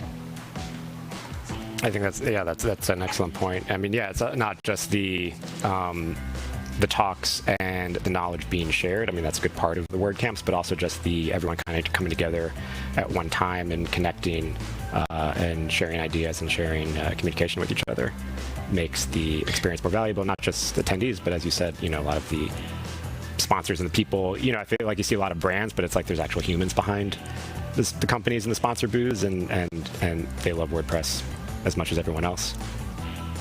Yeah, and it's we got a couple minutes here, right? Still, Joey? Yeah, I got about a minute. Okay, yeah. So just very quickly, when I started in WordPress, it was in 2005, and I had been creating HTML websites myself, self-taught. Once I found WordPress, the platform, that was an eye-opener because I could do a lot of things a lot quicker than I could previously. But once I found the WordPress.org forums, that is what changed the game for me, and I felt included into a community of like-minded people that were trying to build cool things. But more than that, once you start making those connections through social, Twitter, and then you go to a physical WordCamp, which we will get back to at some time in the future, once you meet these people in person, I truly feel like this is my family, this WordPress community. And that can't be understated, especially if you're dedicating your time and your efforts to this platform in order to sustain yourself, your family, financially. I just can't say enough of how much being included in this community is valuable to you as an individual. No, that's excellent. Well, thank you so much for coming on, Adam. I appreciate your time. And so everyone be sure to check out GoDaddy Pro's booth at the Sponsor Hub. And yeah, that wraps up this episode of the WordCamp live show. Coming up next, we have the Lean Web on track 1. And on track 2, we have History 101, how creating a WAPU adds fun to your WordCamp or WordPress community event. Enjoy, and I'll see you back here at noon for lunch and our show, and we'll also be playing GoDaddy Pro's demo clip. Enjoy the rest of the show.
Hi, everyone. Welcome to WordCamp Los Angeles' 11th annual WordPress conference celebrating tricks of the trade.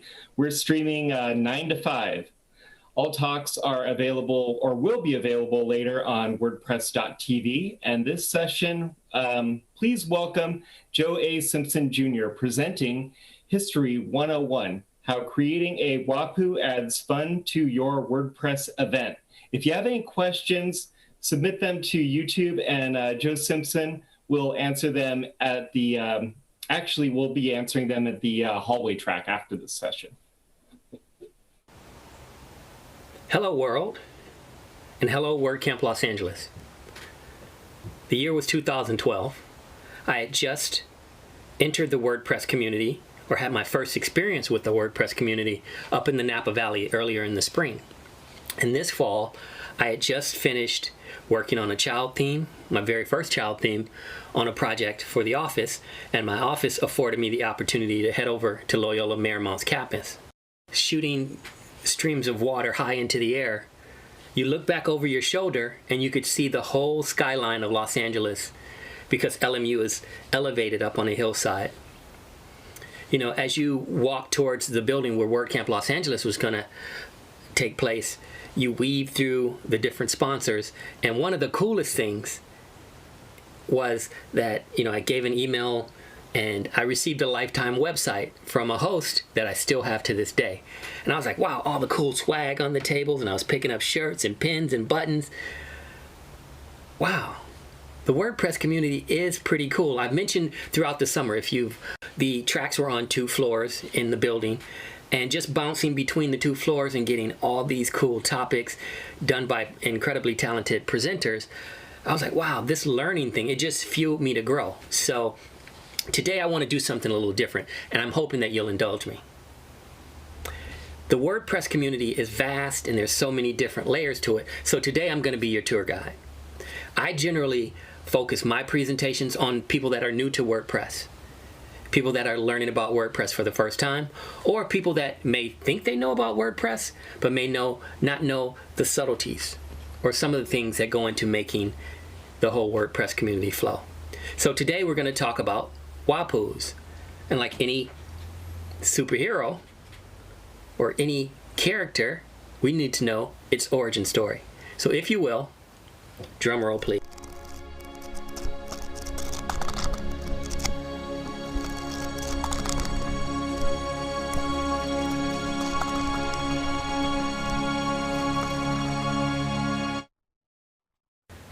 I figured I'd do something more like a Marvel Universe opening, something dramatic, because what a WAPU is to me is something that's pretty cinematic, pretty dramatic, and it adds to your WordPress event.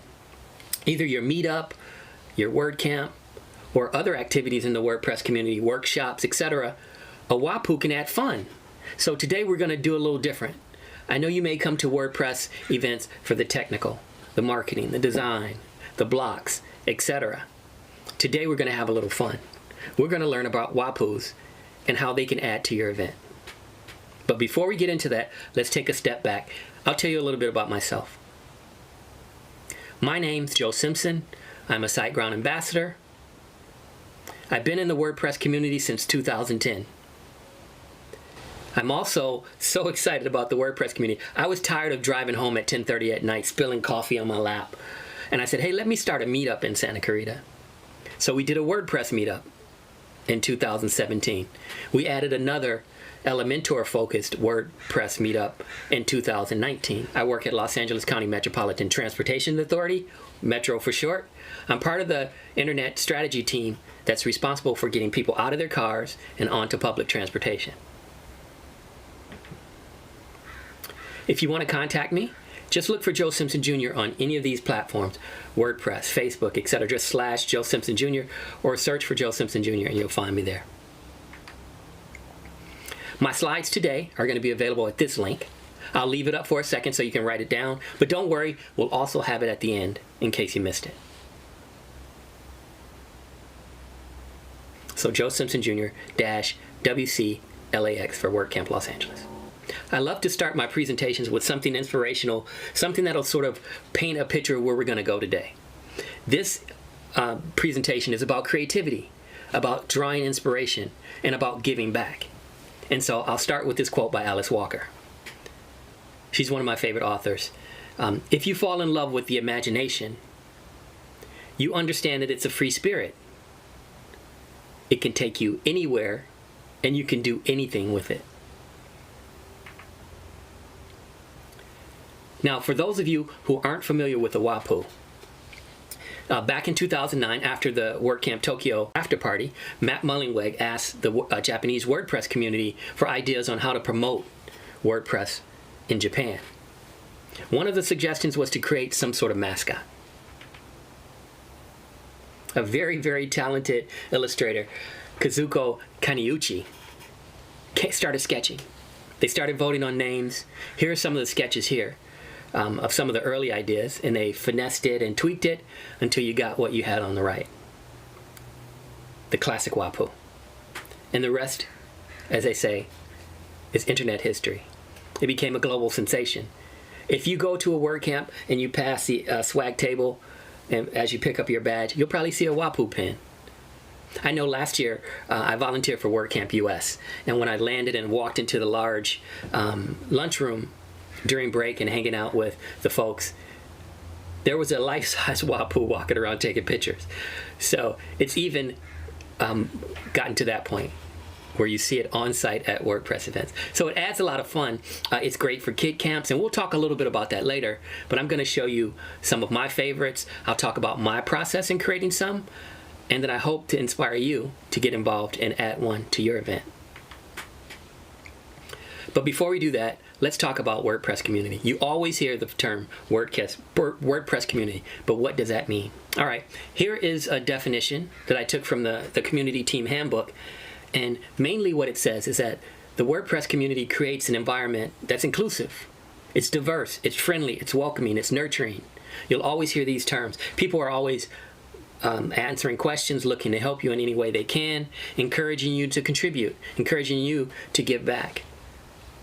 It's an environment that's sort of unique in the technology field. Every community, every technology community has their community, but the WordPress community for me was very attractive because it's totally different from the corporate environment that I work in day to day.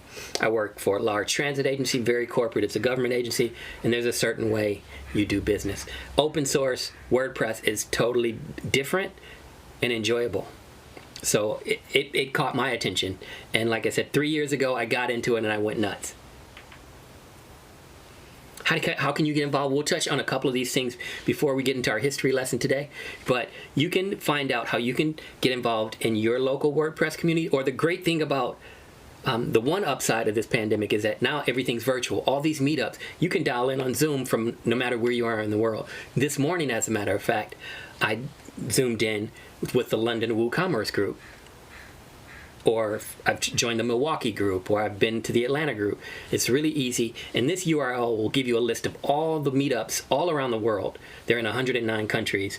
There's 741 WordPress groups. And the thing that I would provide as a tip at this point, look for the WordPress logo on that meetup. If you don't see the WordPress logo as one of the organizers, it's not an official WordPress meetup. Also, you can find out about WordCamps at WordCamp Central at central.wordcamp.org. Their schedule tells you what's coming up. You can see which WordCamps. Currently, all the WordCamps are online, so I foresee this going forward into the future. But you can see, you can check out the lineup, see who's speaking, see if it works for your schedule, and it's a great way to get involved as well. If you're also looking for WordPress news and notes, you don't have to look further than your admin. When you log into your WordPress site /WP admin, you'll see the WordPress news and events dashboard like you see here. It provides up-to-date articles from wordpress.com.org, some of the popular WordPress blogs like WP Tavern or HeroPress. It also has listing the meetups and the WordCamps that are coming up. And the great thing, I always recommend, my tip here, is to click on the pencil and enter a city. What I used to do was, I had a son in college in Michigan. I would enter East Lansing, Michigan when I was planning on taking him to school or picking him up or visiting. And I would see if there are any meetups around or any WordCamps around. And that's actually how I spoke at my first WordCamp in WordCamp Chicago. I entered East Lansing and WordCamp Chicago popped up, and I said, hey, let me submit a topic. And I got to speak. Okay, that brings me to what makes a WAPU. Let's take a look. A WAPU has certain features, and by this I mean to be an official WAPU and have it submitted to the field guide and trading post website, and we'll get into the specifics later. That's a tongue twister. A WAPU has to have certain characteristics. And again, they encourage creativity. It doesn't have to follow these guidelines. But again, as a former illustrator, former designer, I like to work within the constraints and see what I can iterate on and create in terms of a project. So the shape of the lips are important. The WAPU has a very distinct upper lip, and that's important, an important feature. I think this WAPU is from the Manchester meetup, and I thought it was really cool. It was a bee. And it looks pretty cool. The other thing that's critical for a WAPU is the nose. The noses are really basic, and it has to have that certain shape in conjunction with the lips. Now you can see it sort of coming together. These are all the basics. And again, what I'm going to hope to do as we move through, and I'll show you some samples at the end, I'll show you how people have iterated on these ideas and done something unique, because I feel like a lot of artists or a lot of designers think that they're really constrained within these guidelines, but I want to open your mind up to different possibilities and give you some inspiration or some insight into a glimpse into my process, and maybe it can inspire you when you develop one for your event. The eyes, and again, the eyes are just black circles. Generally they're black, and they're really basic. And again, you can see they're keeping it simple, and these are sort of like the ingredients to make the cake. I provided a link at the bottom too to the guidelines so you can read them for yourself. The border, and this is one area that I see a lot of WAPUs fall down a little bit on. Using consistent line work in the manner that they request is important. And by that I mean the interior lines, the lines that aren't touching the outside of the WAPU, must be a certain width, and the exterior lines must be twice that length. And you can see this is a great example, and this is by one of my favorite WAPU artists, and we'll talk a little bit about him later. And finally, the body shape. WAPUs are very round, very cute, very cuddly characters, and this shape is important. And you'll see a lot of WAPUs that have different postures, different looks, but again, as long as you sort of stay within the certain body shape, you'll be fine. Now, here's an example, and again, you'll see a lot of WAPUs that don't really follow that format, that may look different, have a different stance, a different posture, and these are called fan-ons. And on the Field Guide and Trading Post website, you'll see a number of WAPUs that don't fall into the traditional WAPU category. But they're still included, and they're still welcome nonetheless. And you can see this one, even though it's cute, it looks a little different. The eyes are different, the bordering is different, the body shape is different. All right, with my presentations, I generally like to do this interactive thing. I like to ask you questions. So in the YouTube chat over here on your right, I want you to answer these questions, and we'll take a look at them at the end, or I encourage you to ask questions regarding WordPress community or a WAPU at your convenience as well. So WAPU is distributed under the GPL license. Is that true or false? I'll give you a second to think about it.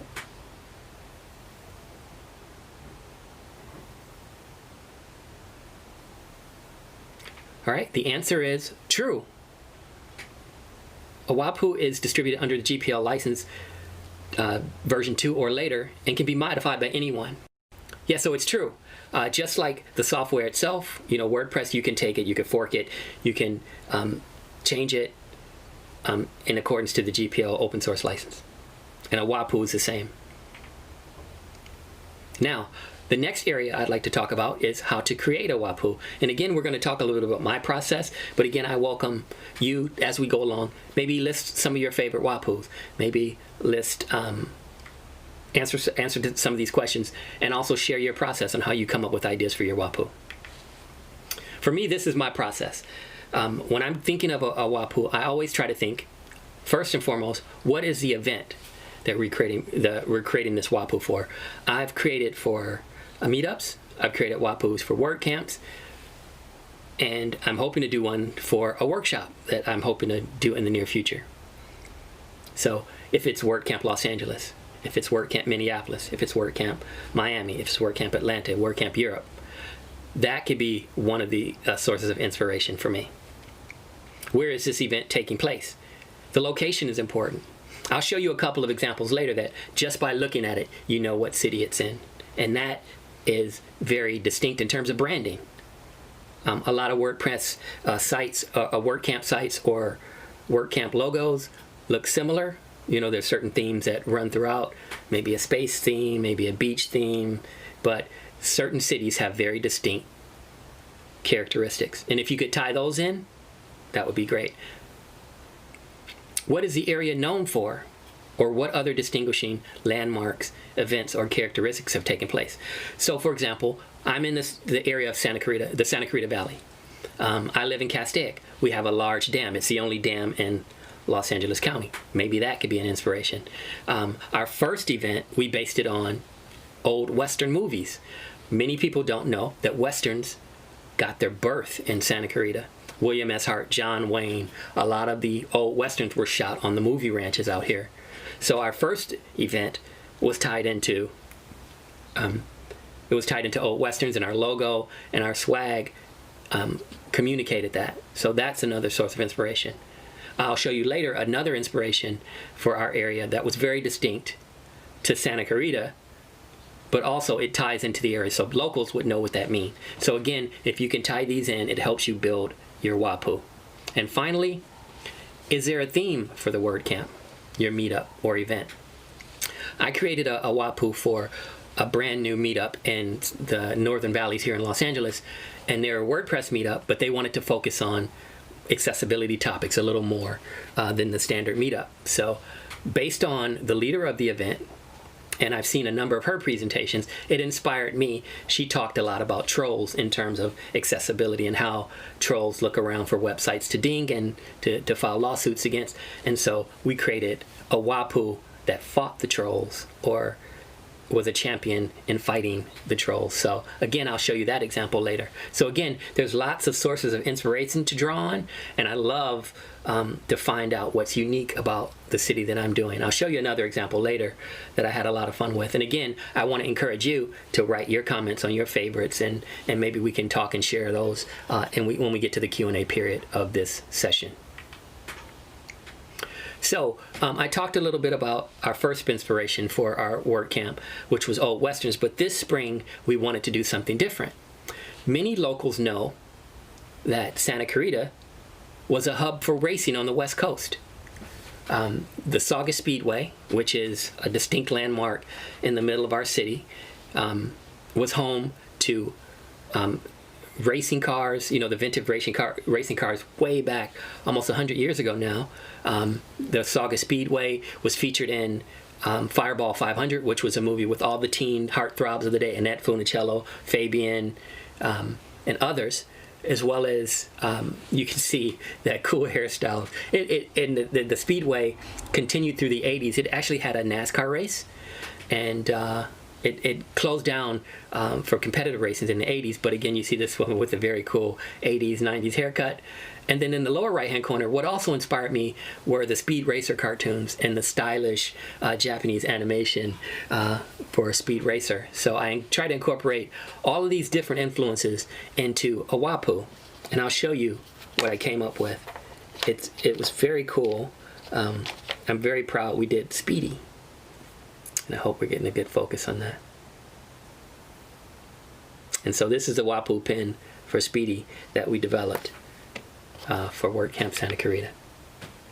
What I also used for inspiration is I generally do, I scour the internet or go to the library and look for a lot of resources on that subject matter. And I did a search for the Saugus Speedway, and I saw a lot of cool old programs, just digging through falling down the rabbit hole on the internet through Google. Some really cool visual looks and feels from the 60s, some classic illustrators from Europe in terms of design for some racing events. And I wanted all that to sort of inspire what we came up with in terms of our WAPU and the look of our WordCamp in general. So again, our theme for the whole event was racing in Santa Clarita, and it had the bright racing colors. I even reached out to a very cool and inspirational mentor. I consider him a mentor for me in this Los Angeles area, Steve Harvey, who was an organizer for WordCamp Los Angeles.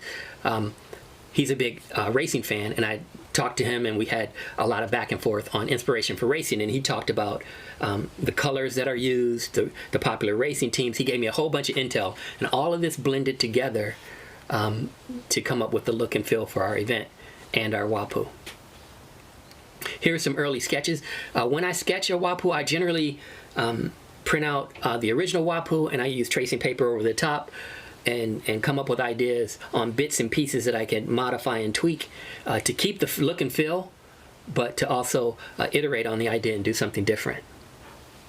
And again, these were some of the sketches for the logo, some of the sketches in terms of treatments for the type and for stickers. And again, I was just trying to be as free-flowing as possible, by picking up my pencil and making it flow. here's some of the finishing work that I do. I use Adobe Illustrator. What I do is I do my initial sketches on a basic scratch pad or paper, or whenever I get the idea. I'm kind of a crazy creative. I'll wake up with an idea. I'll be in the middle of a meal and I'll sketch on a napkin. I come up with ideas all over. I'll take a picture with my iPhone, send it over to my airdrop it to my computer, and I start sketching in Illustrator. And again, this is one of the final pieces. Once I get towards the finish portion, I turn the lines into outlines and get it ready for camera-ready artwork to move on to the next level. And again, here's Speedy WAPU, and I also come up with a story for it. So when you go to the Field Guide and Trading Outpost, you'll get a little backstory on our WAPU. And our WAPU was seen around the racetracks. It was mischievous. It learned how to drive. It was seen in the grandstands. One of the trademark characteristics of the Saugus Speedway was its grandstand, and so I try to incorporate that into the story. So again, it's a creative exercise. It sort of ties in to the overall branding of the WordPress event, and it also draws attention, and it allows you to do some work on Instagram or social media, and it all helps to promote the event and bring awareness to the WordPress community. This is another WAPU, and this summer was interesting. We were all forced to stay at home, and to me it was similar. 3 years ago I had a heart event, and I had to take a leave from work. I took a 3-month leave to heal and recover, and I was basically starting over, and that was the inspiration for me getting back into the community. And one of the things that I wanted to do, I said, let me rediscover the things that I love. And so I said, I'm going to pick up a pencil and I'm going to sketch every day. And so during the pandemic, I sort of approached it the same way. I said, we're forced to stay at home, and although, I still have to work every day, I'm going to still carve out time to do the things that I enjoy. I volunteered for WordCamp US.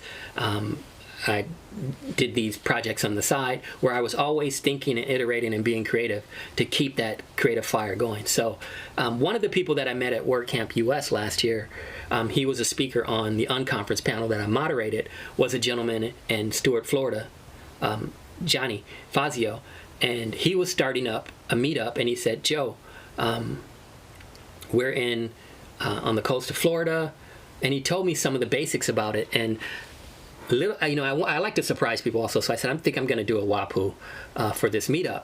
And I did some research, and he told me that there was pirate ships that were off the coast of Florida, and one actually sank off the Treasure Coast. And so the word Treasure Coast was one of my inspiration points. The pirate ship was one of the inspiration. I looked on Wikipedia, found out more about that, saw some of the treasure that was discovered from these sunken ships.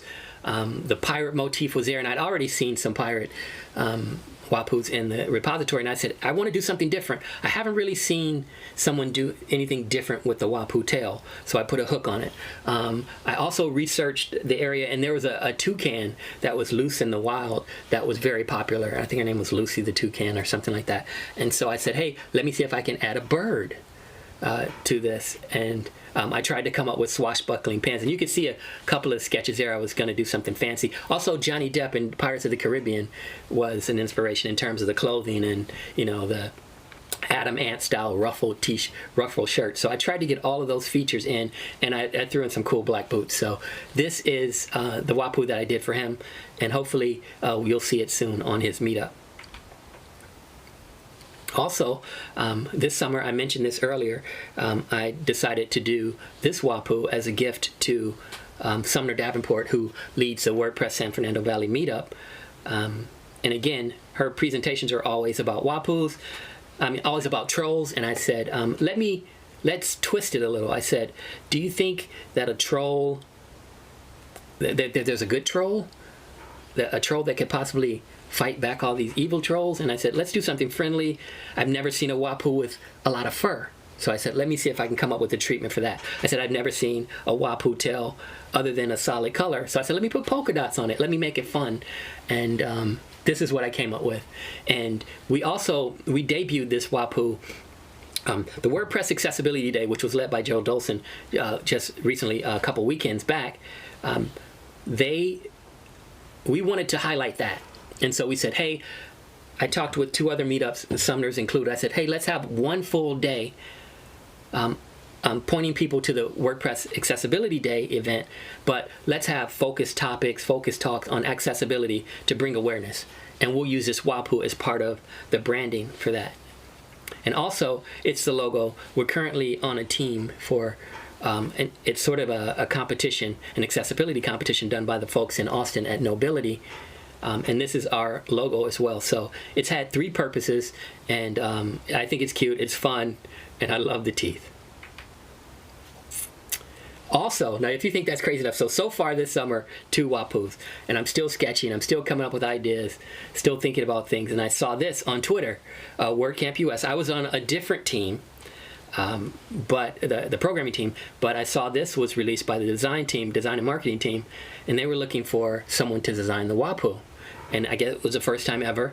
And I noticed, as you can see here, last year's WAPU, if you think about St. Louis, you think about the Cardinals, the former football team and the current baseball team, and I guess Louis the WAPU from last year. And I said, hey, let me see if I can come up with something for St. Louis. And again, it may or may not have been accepted, but I took it as a challenge, and I began my research. I said, what's St. Louis known for?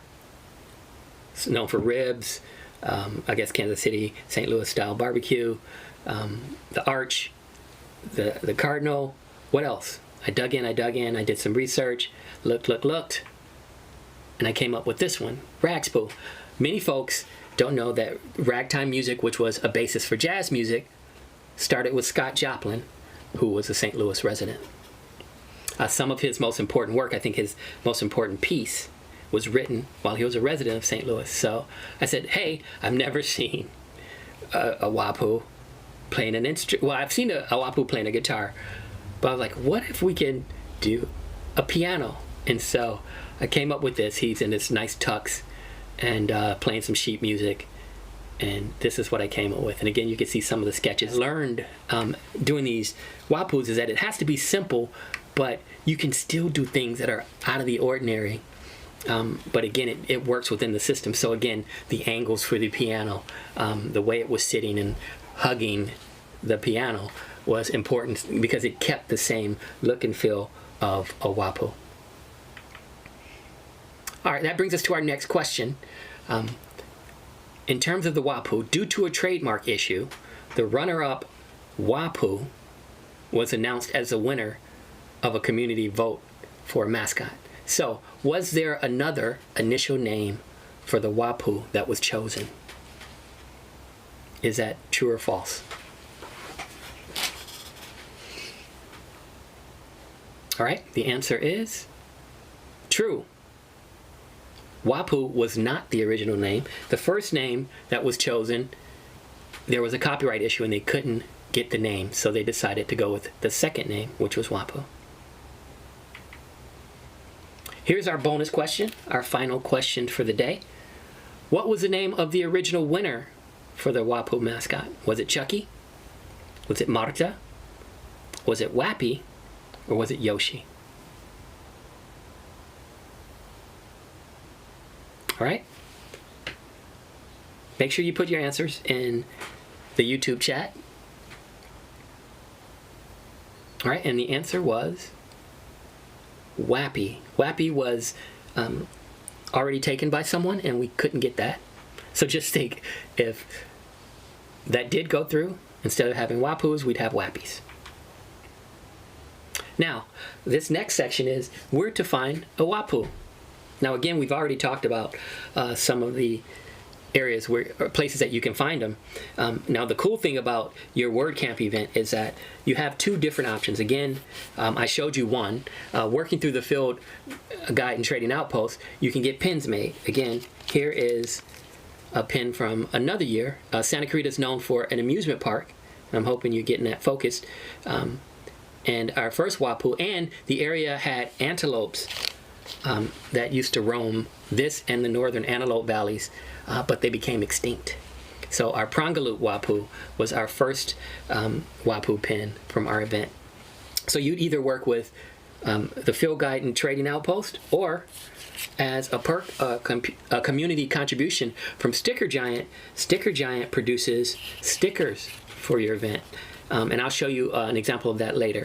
This is a sticker that was made for our Accessipu.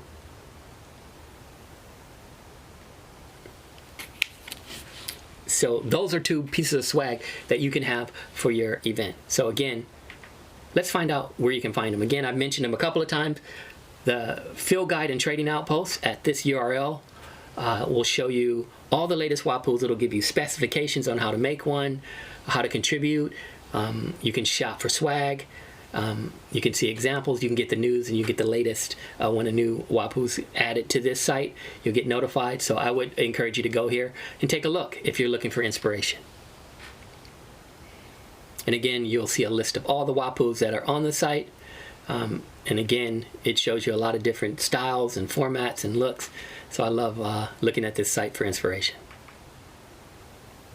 Another place to find it is the unofficial WAPU fan club. So early on, people that created WAPUs, they would contribute them on GitHub, and they would also appear on this site. I don't know if it's actively still being managed, but again, it shows you some of the early contributions to the WAPU family. And again, it's a great place to see a lot of the early ones. And again, there's some really cool ones in here. And again, we're going to feature a couple of them. But again, I would always encourage you to take a look. Again, if you're looking for inspiration for your meetup or your WordCamp event or your workshop, these are great examples of creativity. Also, you can see some examples on the GitHub page for the GitHub page for WAPU. And this is from the Japanese WordPress community. And again, these were, this is still where you should contribute as well. It's good to have them on the Field and Outpost, but this is a place that you could put it for historical purposes. And I encourage you to, in addition to contributing it to the Field Guide and Trading Outpost, to put it here on the GitHub as well. Here are some examples of Sticker Giant stickers. These are for our 2 years at Santa Clarita. So this year, again, our racing theme. You got a lot of the sketches that you saw earlier, our logo, our Speedy sticker, our WordCamp Santa Clarita sticker with the logo. And the year before, again, you can see we had a Western theme, and those were some of the stickers there. So again, these are a couple of things that are on the swag table when people come to your event. You know, there's some people that have that bag and they want to get every little bit of swag, and this is a good way to get them started. Here are some more examples of things that I've seen out in the wild. Someone actually has a pattern. So if you want to knit a WAPU, there's a pattern out on the internet.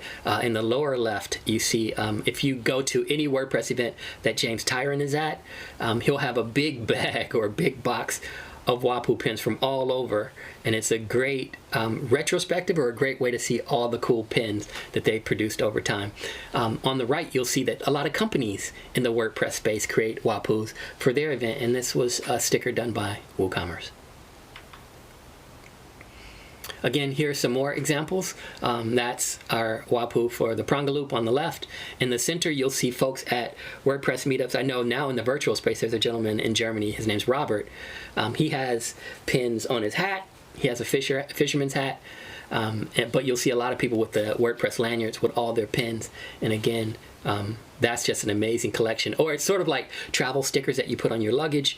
You could see the people that attend a lot of WordPress events, and it's sort of like a way to see where they've gone in the WordPress community, which is kind of cool.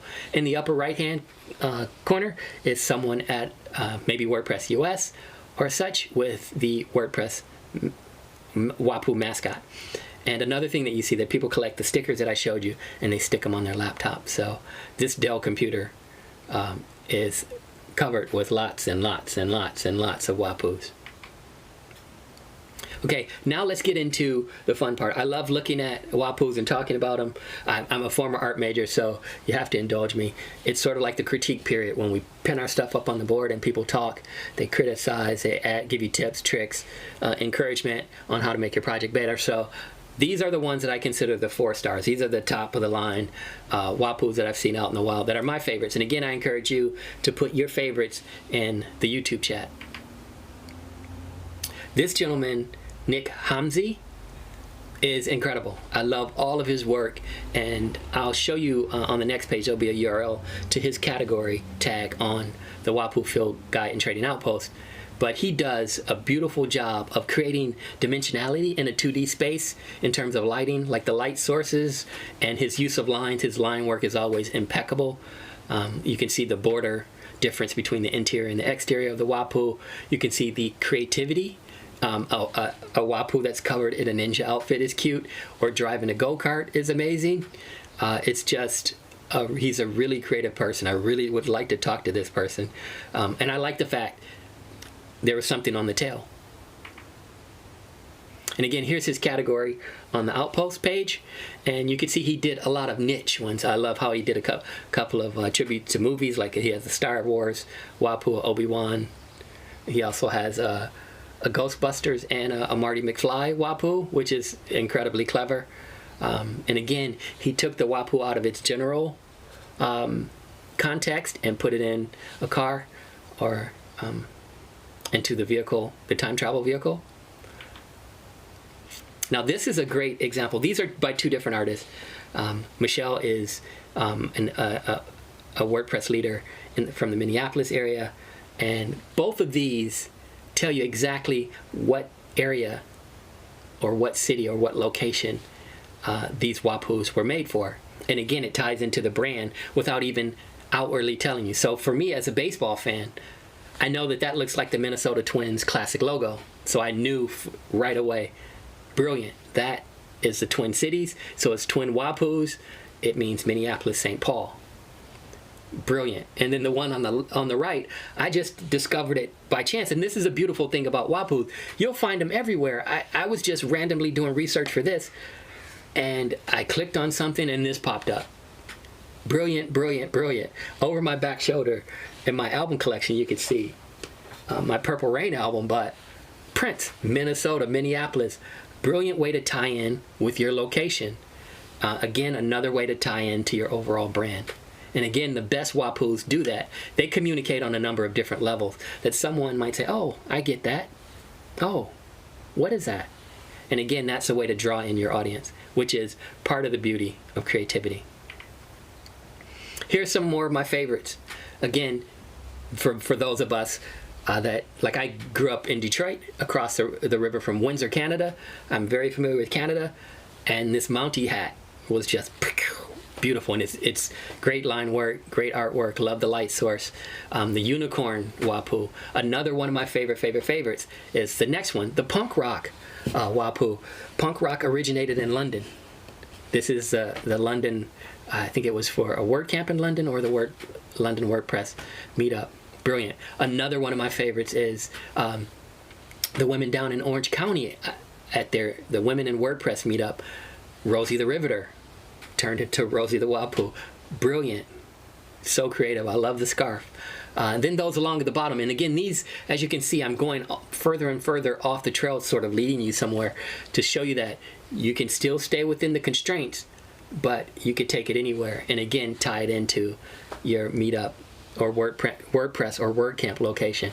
I love the ones that are done for the WordPress events in Japan, which is one that you see on your left here. A company did one for a panda, which is brilliant. I love the robotic Wapu. Oh, that's just brilliant. I love the texture, the rivets. Such a great take on a Wapu. And again, it's spinning it off in a new direction. Because again, you don't want to feel constrained. You have certain guidelines, but like a house. If you build a house over the water, it's not going to be the same as a house you build in the mountains or in the desert. So again, you have certain constraints. All of them need a foundation. All of them need walls, but you do have the ability to iterate and do things differently. And I love the crustacean Wapu as well. Now this one is my best of show, one that I find really, really interesting. Now there's a ferry boat driver in this community in Ojijima in Tokyo, in Japan, and this person is an incredible illustrator. So if you go to their online WordCamp site, it looks totally different. It's totally illustrated. It's got animation. It's very painterly. It's very, very distinct. And I was like, wow, that's really cool. And as I looked around, they had a Wapu. Wow. I saw this and I was like, because I thought by putting a racing helmet and treating the tail different and putting a bird on, I was doing something different. But this illustrator, Hajime Hashimoto, took it to another level. Now, to get to this city, this ferry connects 3 towns in Japan. And most people use it as sort of like the Staten Island ferry in New York, to get from place to place, to go from, leave their homes to go to work, or et cetera, et cetera. And he kept the angles, but he totally iterated and produced something new. When you look at it, you can see a wapu, but you can also see a boat. What an incredible piece of art. So again, I wanted to encourage you, again, to think outside the box and come up with something magical. And I'll leave you with this. Live out of your imagination, not your history. Right now, we're going through probably one of the most difficult times in all of our lives. We've had to change. We have been forced to move indoors. We've been forced to not do things that we commonly took for granted, that we expected to be able to do, to communicate with others, to see friends. But we're going to get through this. We're going to get through it because we have to think differently. We have to do things differently. What if this is the new norm? That we have to live a more guarded life. There can be beautiful things that can happen until we get back to normalcy. And those are the kind of things that I want to see, that I want to see you do, that I want to see you do in the WordPress community. So I encourage you to create something. My slides are here. I'll leave that up for a second. Again, Joe Simpson Jr. WCLAX for WordCamp Los Angeles. Here's my contact information, Gmail/Joe Simpson Jr. or Joe Simpson Jr. at Gmail. I'm on LinkedIn, Twitter. If you want to find out more about our meetup, WordPress SCV is our Santa Clarita Valley WordPress meetup. Elementor SCV is our Elementor-based WordPress meetup. If you want to come out and speak, come out and share with us in 2021 at WordCamp Santa Clarita next spring, you can find us here. Thank you to Christiana and the team of organizers and volunteers who made WordCamp Los Angeles possible. Thank you so much. Take care. Thanks, Joe. Everyone, a round of emoji applause for Joe Simpson. You could stay right here for the live show up on the next hour, every hour, or continue the conversation with Joe in the hallway track. To enter the hallway track, go ahead and visit the WordCamp Los Angeles website. There is a button right there on the homepage to lead you over there. And a reminder to register for access for our Slack chat room if you haven't done that already. Have a great weekend, everyone. All right. See you, folks.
Welcome back to the WordCamp LAX live show. I am Joey Dowd, your live show host and wrangler.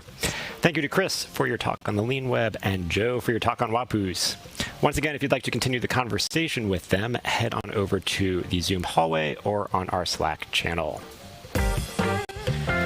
Tricks of the trade. All right, so we got a couple more tricks coming in from your tweets. So remember, if you want to share your trick of the trade, use the hashtag WCLAX. So first up, we've got one from Lipa Online. I'm assuming that's not your full name. Before create a child theme for small things, check if there are some hooks to do it. So I'm not a developer, but I think I understand most of this. So yeah, if you want to kind of customize your theme, good practice is to make a child theme. But sometimes, depending on what you want to do, I believe this tip is saying that you might be able to find a hook that you can put in custom functions to do the same thing. So good tip. I got another tip, repeat, from DJ Misha. Set up all updates for plugins, themes, and WordPress core to run automatically for continued site health, performance, and security. Yes, this is kind of a new built-in feature where you can set certain plugins to automatically update. It's always good practice to keep plugins up to date, just both functionality-wise and security reasons. A lot of updates patch security holes, so it's good security practice to update plugins and also remove plugins that you no longer use, to not just keep them dormant on your site as inactive, but to just delete them. And then this one is kind of WordPress, more of a share from the community. I believe this is in relation to Joe's talk on WAPUs just now, from William. When the planning for WordCamp US was ongoing, I love posting the WAPU Wednesday each week. I learned so much and the wonderful talent in creating them. People started calling me Wednesday WAPU William. So yeah, these tips don't have to be technical. This is a good community tip and a shout out for having fun with WAPUs and being part of the WordPress community. So thank you everyone for sharing your tips. Remember, keep having them come in. Use the hashtag WCLAX on Twitter, and if you mark it as a tip or something, that also does help. That helps me identify it because there are a lot of tweets about other stuff relating to the camp. Next up, happening in the sponsor booths. Let me hop over here. Happening right now in the sponsor booths. So speaking of Joe and his talk on WAPUs, SiteGround is having the Q&A with Joe right now after his talk at noon. GoDaddy Pro will be having their WordPress trivia at 2 p.m. And their booth is also open. Nexus, WP Engine, Bluehost, and Green Geeks all have their booths open, so be sure to check them out. You can go to the sponsor hub page. I know there's some issues with the links before, but they should be sorted out by now. And if we have any updates or anything you should be aware of, we will post it in the Slack and we'll announce it on the live show here. So in the last live show, I was talking to Adam from GoDaddy Pro, and earlier when we were doing these live shows leading up to the event, Adam and I chatted, and he gave a much longer demo of GoDaddy Pro's dashboard and its features. So I'm going to play that clip now. Enjoy. That is not the clip. Hey everybody, Adam Warner here with GoDaddy Pro. In this video, I'll give you a walkthrough and a demo of the GoDaddy Pro sites and Pro Clients tools. To log into GoDaddy Pro, you just go to godaddy.com/pro. Go ahead and click sign in. If you have a GoDaddy account, go ahead and click sign in. If you don't, you can create an account without making any purchases. And once I sign in, I'll be taken to my GoDaddy products page, and you'll see a link here to go to GoDaddy Pro. Go ahead and click that link. I've been taken to the client section because this is where I was last. So let's go ahead and take you to the home page. And here we are on the GoDaddy Pro homepage. The homepage has some recent activity. It also highlights some of the partners we have and the educational content that we have. Over on the left, underneath Home, you'll see Overview. If you click on Overview, that's going to have an overview of everything that is available to be updated or serviced on all of the sites that you're managing. And we'll jump back here in just a moment. Here under Overview, you have Sites. This is where all your sites will be listed, all the ones that you're managing. And as you hover over each one, you'll have opportunities to get into deeper settings or to log into the site itself. And under Sites, we have Clients. This is where all of your clients will be listed. You can click into each one, or there are some shortcut items here for shopping for your client, logging in as your client, or archiving the client. And there's different views. There's a list view and grid view. And under Clients, we have the Add-ons tab. And this is where you'll see all of your sites listed and the add-ons that are activated for each site. And one thing to note here, all of the add-ons here are activated for this site, but you can see down here that not all of the add-ons are activated for this site because this client doesn't need them. And then for some sites, if you're using just the free add-ons, and if the free has a premium version, you'll see that half of the add-on will be highlighted. So in this case, this is backups, and I've just got the free backup, which is once monthly, activated on this site. Now that you've seen a quick overview of the left-hand navigation, let's talk about what you would likely do when you first log in. The first thing you'll likely do is add a website. So let's look at how to do that. You can do that from the quick menu item here, Add Website, Add Client, Shop on behalf of your client, or Template Builder. So let's go ahead and click Add Website. To add a new website, you simply can do one of three things. One, you can enter the URL of the site, and GoDaddy Pro will detect whether it's a WordPress-powered site, and if it is, it will bring up the WordPress username and password login form. Once you log in, we will install the Worker plugin, and that will keep that connection persistent very securely. The next option is to import any existing GoDaddy websites that you already have, and you can see a list of some of my personal domains here. Or you can import from file if you have a CSV in the right format to add a new site. And you can find directions with the little info button here. And once your site is added, you'll be able to find it here in your list of sites. So let's go ahead and take a deeper look at the one I've just added, talkinghuman.com. If you hover over the site, you're going to see a few options. First are the site options, and these are some settings within GoDaddy Pro where you can reconnect, you can refresh the thumbnail, you can remove the site, you can add tags and clients to the site. I am the client for this one. You have some advanced options there and some safe update settings options if you have this add-on available. So because I've just added this site, I don't have any add-ons added yet. So let's go ahead and dig into there. You could view backups here if we had any yet. You can also log into the WP admin by simply clicking one time.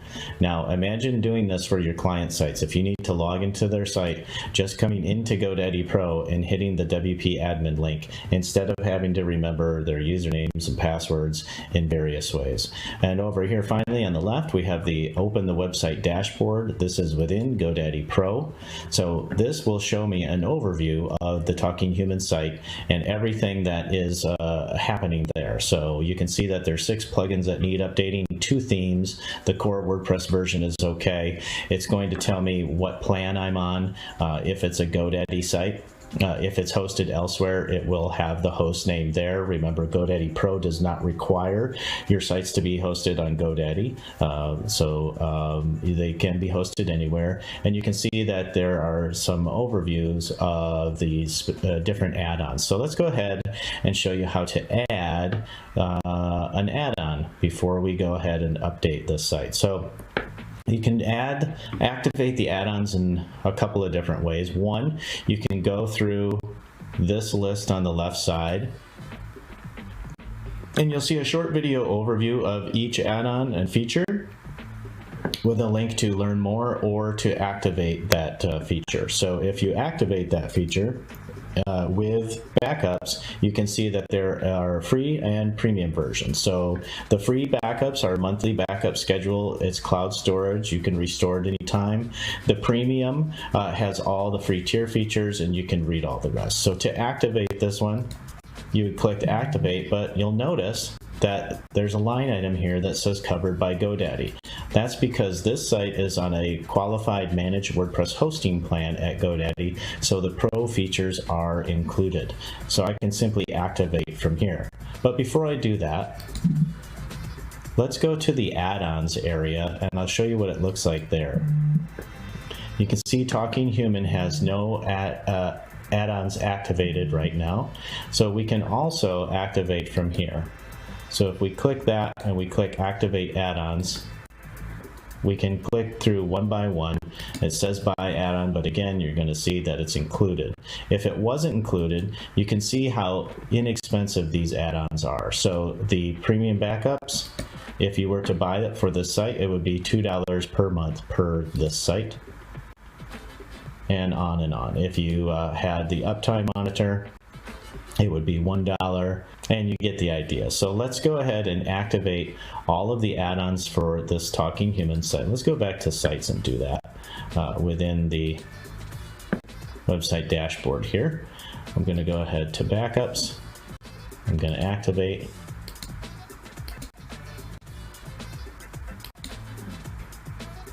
Now you can see after activating, all of the icons to the right of each add-on have turned orange, letting me know that the premium versions of these add-ons are active. So let's look at updating the site. If I wanted to, I could select all plugins, I could select all themes, and I could run a straight update, which will update everything before doing a backup, or because I'm using premium backups, I can do a safe update, which will run a backup and then update the plugins, the themes, or WordPress core. So what if I wanted to update multiple sites in bulk at the same time, which is absolutely what I do want to do, because it's what I do to save time every month.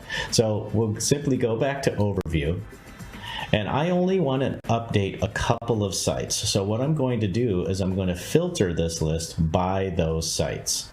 And you can do that in a few ways. There's a bunch of different filters here that I could have used, or under the updates card, you can click this icon here and sort or group by website. So this shows me all of the sites that have available updates. For this example, I'm going to update Craft Organic and Talking Human. Now I'm going to do a safe update because both of these are using premium backups. So I can run backups on both of those sites before running any updates, and that's exactly what I'm going to do with safe update here. But before I do that, let's make sure we're also updating the themes on both of these sites, and not the WordPress version, because that doesn't apply to our two sites. So we've got Craft Organic, Talking Human, themes and plugins for both sites with a safe update. A little warning here, taking a before and after screenshots of two websites could take a while, so we suggest omitting visual comparison in this safe update process. Well, I want to perform a visual comparison, so we're going to keep that.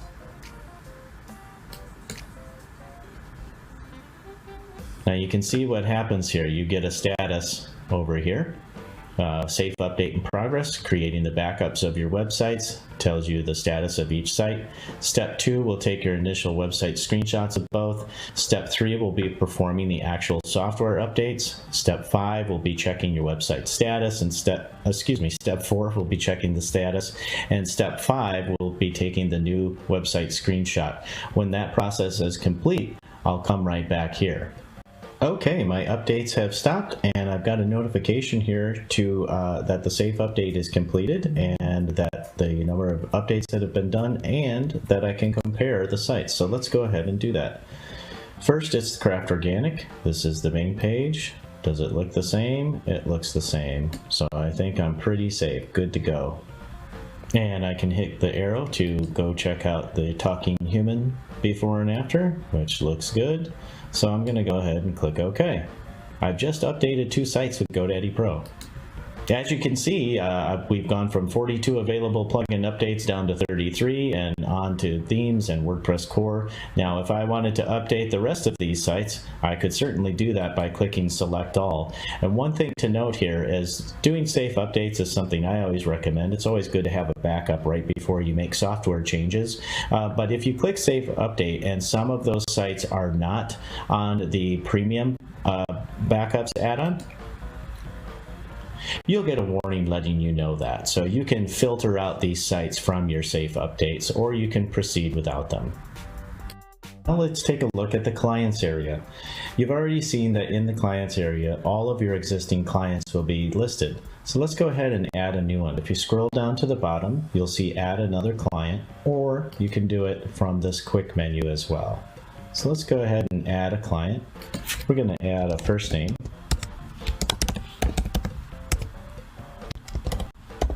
And a company.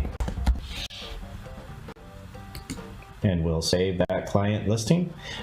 And once you've added your client, you'll come to the client profile area. You can go ahead and click in here to add more details about your client, or you can start requesting access right away. So what does requesting access actually do? Well, it can do one of 2 things. You can request that your client allow you to manage the products in their GoDaddy account, or you can request that your client allow you to manage their products in their GoDaddy account and purchase new products on their behalf. The third option is that you can assign products that you've already bought in your own account to your client account. So let's go ahead and look at how that happens.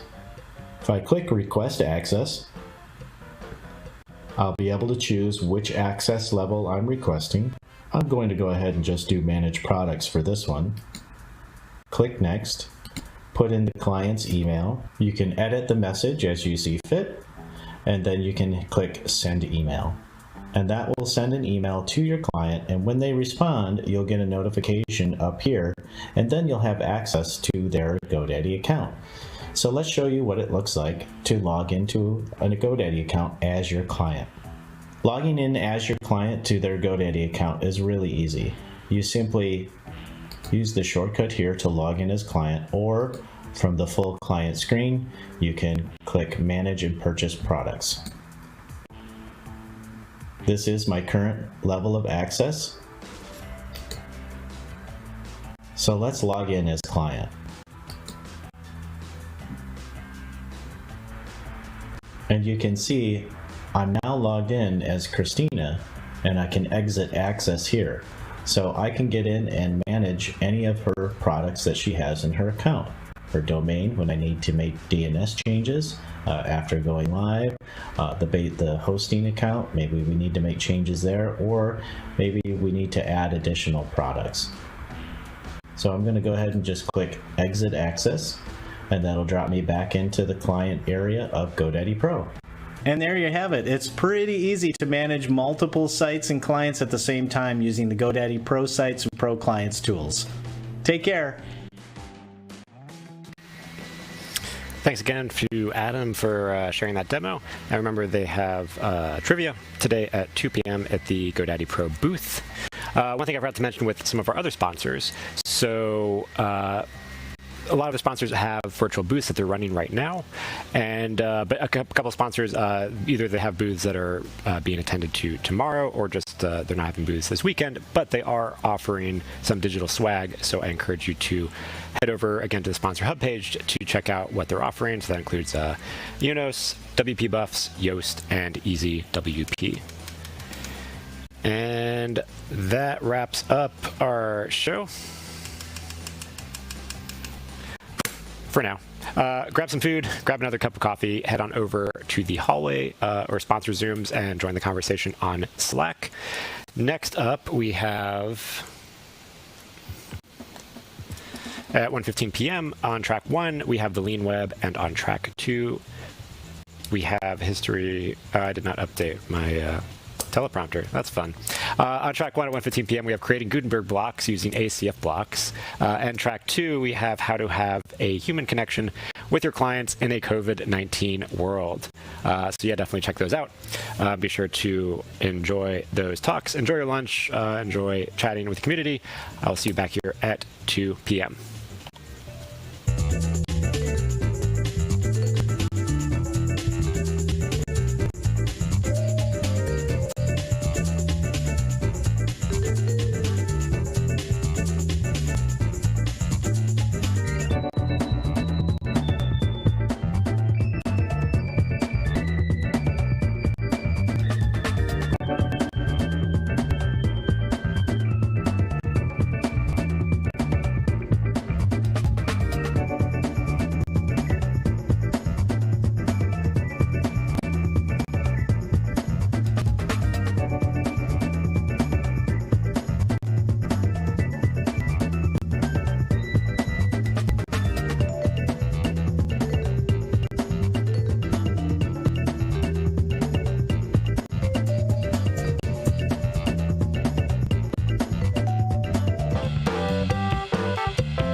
Hi, everyone. Welcome to WordCamp LAX Los Angeles' 11th annual WordPress conference, celebrating tricks of the trade. We're streaming live from 9 to 5. All talks will be available later on WordPress.tv. This session, please welcome Mike Demo, presenting how to have a human connection with your clients in a COVID world. And just so you know, he's really great at escape rooms and finding the best authentic tiki bars. If you have any questions, submit them on YouTube and Mike Demo will answer them at the end of their talk. Please welcome Mike Demo. Hello. Thank you so much, Shanta, for that wonderful introduction. I am actually, I think, the only speaker that is dressed for the theme, you know, the mid-century futuristic. So it's not just a tiki shirt, it's a Star Wars tiki shirt. And I do have my water tiki mug that I got at the last in-person WordCamp in North America. Yes, WordCamp Miami. So that we'll talk about. So I'm so happy to be here. This talk is how to have a human connection to your clients in a COVID-19 world or just 2020 in general. So as we get into it, who am I? My name is Mike Demo. On the title slide, you saw my fursona. This is my actual photo. I used to be an amateur magician, and I'm the evangelist for BoldGrid and the lead handshaker for Web Ventures. What is BoldGrid? We make WordPress plugins. What's Web Ventures? We invest and buy WordPress plugins. Enough about that. My emails and Twitter on there, as well as LinkedIn and Facebook. Twitter is probably the best way to get a hold of me. And my website's mikedemo.com if you just want to read random blog rumblings. It is not just, it's honestly, I'm really proud of the site because for the past 4 years, I've had a static HTML website. Yes, I wish I was joking, but I just launched my first website on my domain that uses a CMS. Isn't that sad, considering I've been in the professional CMS world for over a decade? So enough about me. So 2020, it was New Year's Eve, 2019. We were getting ready for the countdown. Everyone was watching the big ball on Times Square or whatever you do in your New Year's Eve plans. People were so excited for the new year. The people had new resolutions. They were going to travel. They were going to do all these amazing things. And then the number one event hit us almost so early in the year that is going to define the year. We couldn't believe this was happening, and it was all over the news, social media, there was fundraisers. The thing that defined 2020 was the Australian wildfires. Yeah, remember those? Yeah, that was this year. That was a thing that happened at the beginning of this year. And yes, it was an awful thing, awful tragedy. But seriously, think about how much has happened this year. We didn't just have the Australian wildfires, which were awful, and we thought were going to be the thing that was going to define 2020. We also had COVID. Yeah, that little thing. It's a little virus. And it's affected everything. It's definitely affected my job. My job is literally called lead handshaker. That is my HR title. You think you have job insecurity, try to have a job title which requires you to shake hands professionally, and it is one of your KPIs. So I have to now shake hands virtually at events like this. I used to travel 150 days a year, going to wonderful WordCamps. I love Southern California WordCamps, not just because it's close to Disneyland, but, you know, WordCamp LAX, Orange County, Santa Clarita, Riverside. I love all of the WordPress community there. And all that's been canceled because of this little bug. And it's been so disappointing. And we've all just kind of figured out, how do we have a human connection? How are we all craving connection and trying to have authentic experiences? So that is what this talk is going to be about. Mental health has been a big issue this year. We've all been sleeping more on average. Depression is up. All of these things have had a toll on us. I know it's affected my mental health. to being able to, not being able to connect with my friends. Because here's the weird part. Even though we need to be socially distanced, most of my friends don't live where I live in Minnesota. Most of them are in the WordPress community, and I hang out with them at WordCamps. And that might be sad or, exciting, depending on what your perspective is. It might be both. But I don't have a lot of local friends. And even if I had local friends, we're not supposed to be hanging out with them anyway because of the social distancing. So it's been really hard. So my job is community. I remember that Allie posted on her WP Buffs Twitter account, describe, how would you describe your job in 5 words? And I'm like, or less. And I'm like, I take people out to dinner. That was literally what I wrote. And it's kind of true. My job is just hanging out with cool people in the community like you and seeing how I can add value. So then I had the challenge of saying, how do we pivot to an online thing to be able to add that value and those human connections? So what is a connection and how do you have it? When you look at your clients, think about why you exist to serve those clients. Do you exist to serve those clients just because they pay your bills? I mean, it's an important reason to serve your clients, do the work that you provide. But there's usually a reason beyond that. Why are you in the web space? Why are you in the WordPress space? It's not just for a paycheck. It's probably to serve people. Maybe it's to help those small businesses get online for the first time. Maybe it's to help a nonprofit, be able to share their messaging. Maybe it's to be able to help a family reunion come together that got canceled this year. We've seen a lot of cool things happen in the web space because of COVID-19. There's been more internet usage than ever in the whole period of human history. And we've been creative people to be able to, expand that. But think about, why do you want to have a connection and how are you going to have those connections and what's the reasoning? It's not just that you can sell more services. You probably are very, friendly with your clients. You probably want to make sure that their businesses are doing well, and you want to make sure that the founders and the employees and the team members in those businesses are doing well. You probably want to make sure your team is doing well and staying healthy and aware. And how do you have these connections? So I'm going to go over some crazy ideas on how to do that and how I've done it this year. So what I used to do, and this was right after WordCamp Miami, I took a bunch of people out to the Mai Kai Tiki Bar in Fort Lauderdale, Florida. That's where this mug came from. And we went and saw a tiki show. This was the last time I was face-to-face with people in the WordPress community.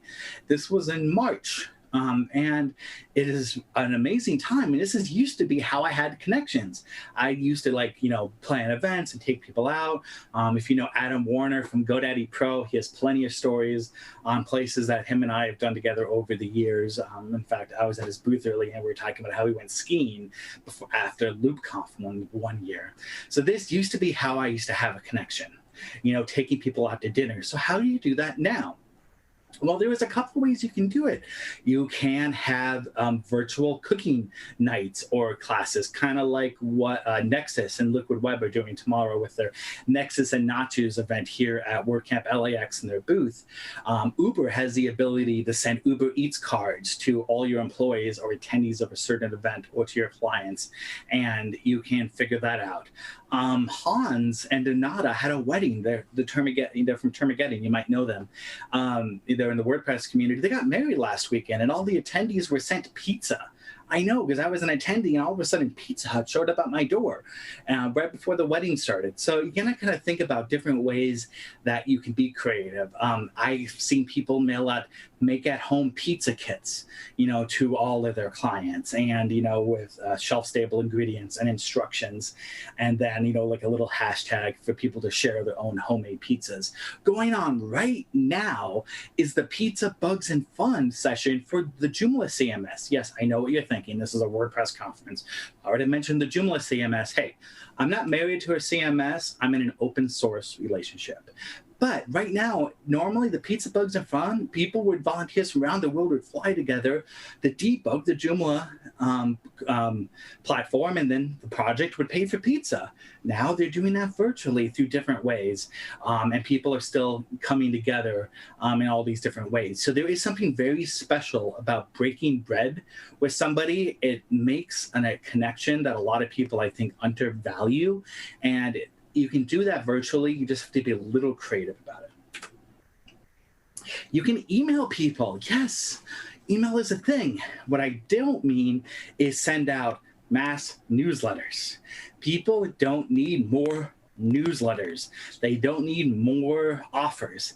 They don't need more specials. They are getting more email now than ever, especially right now. If you're in the US, you are getting bombarded with political messages from all sides.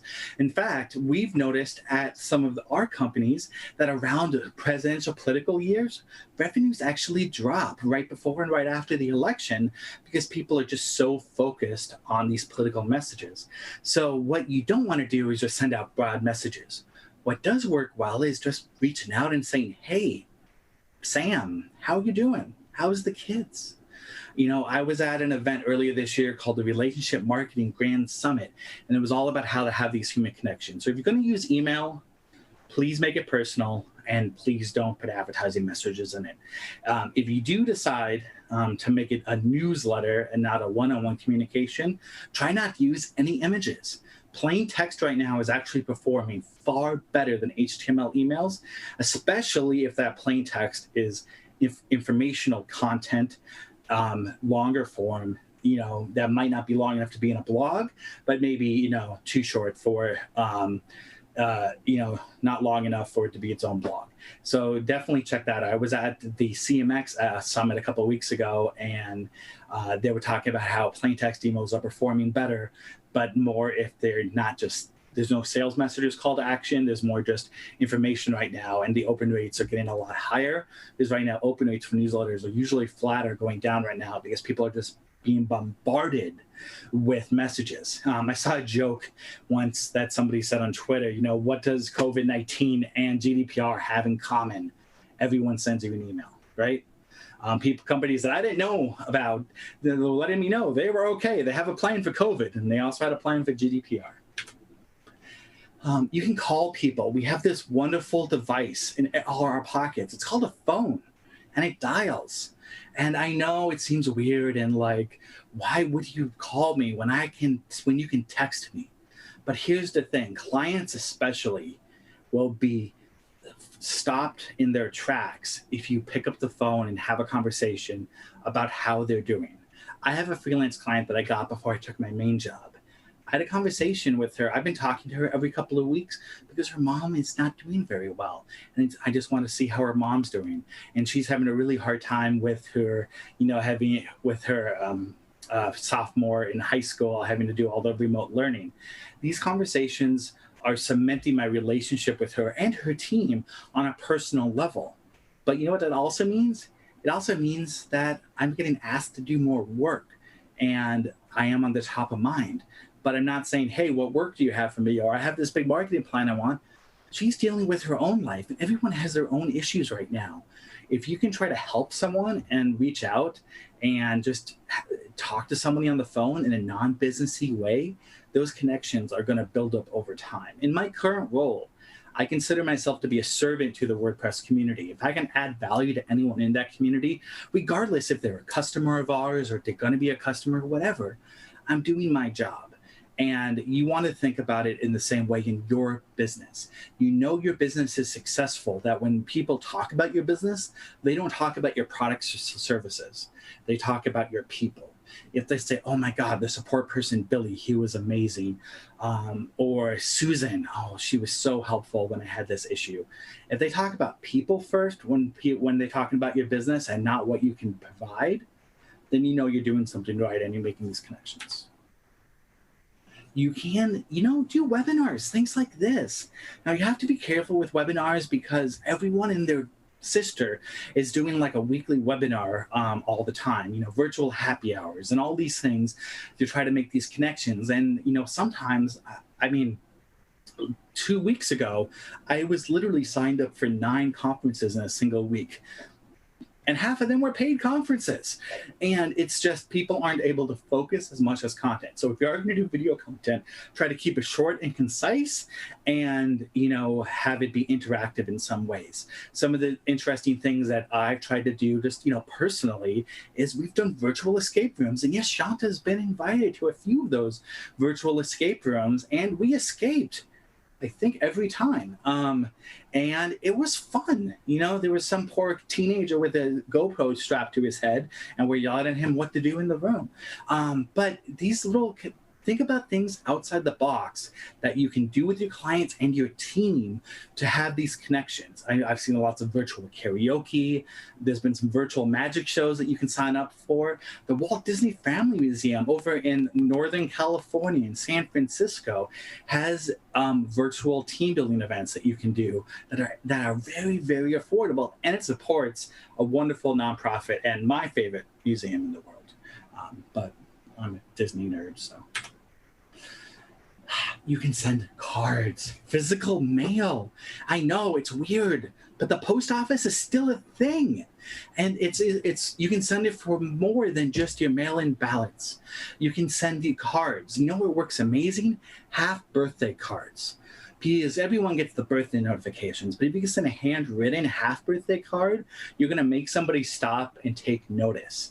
I send physical mail all the time, and sometimes I attach gifts with some of those mails. Michelle from Give WP, her birthday was this week, and she got a small art clay from me of her favorite character, Wonder Woman.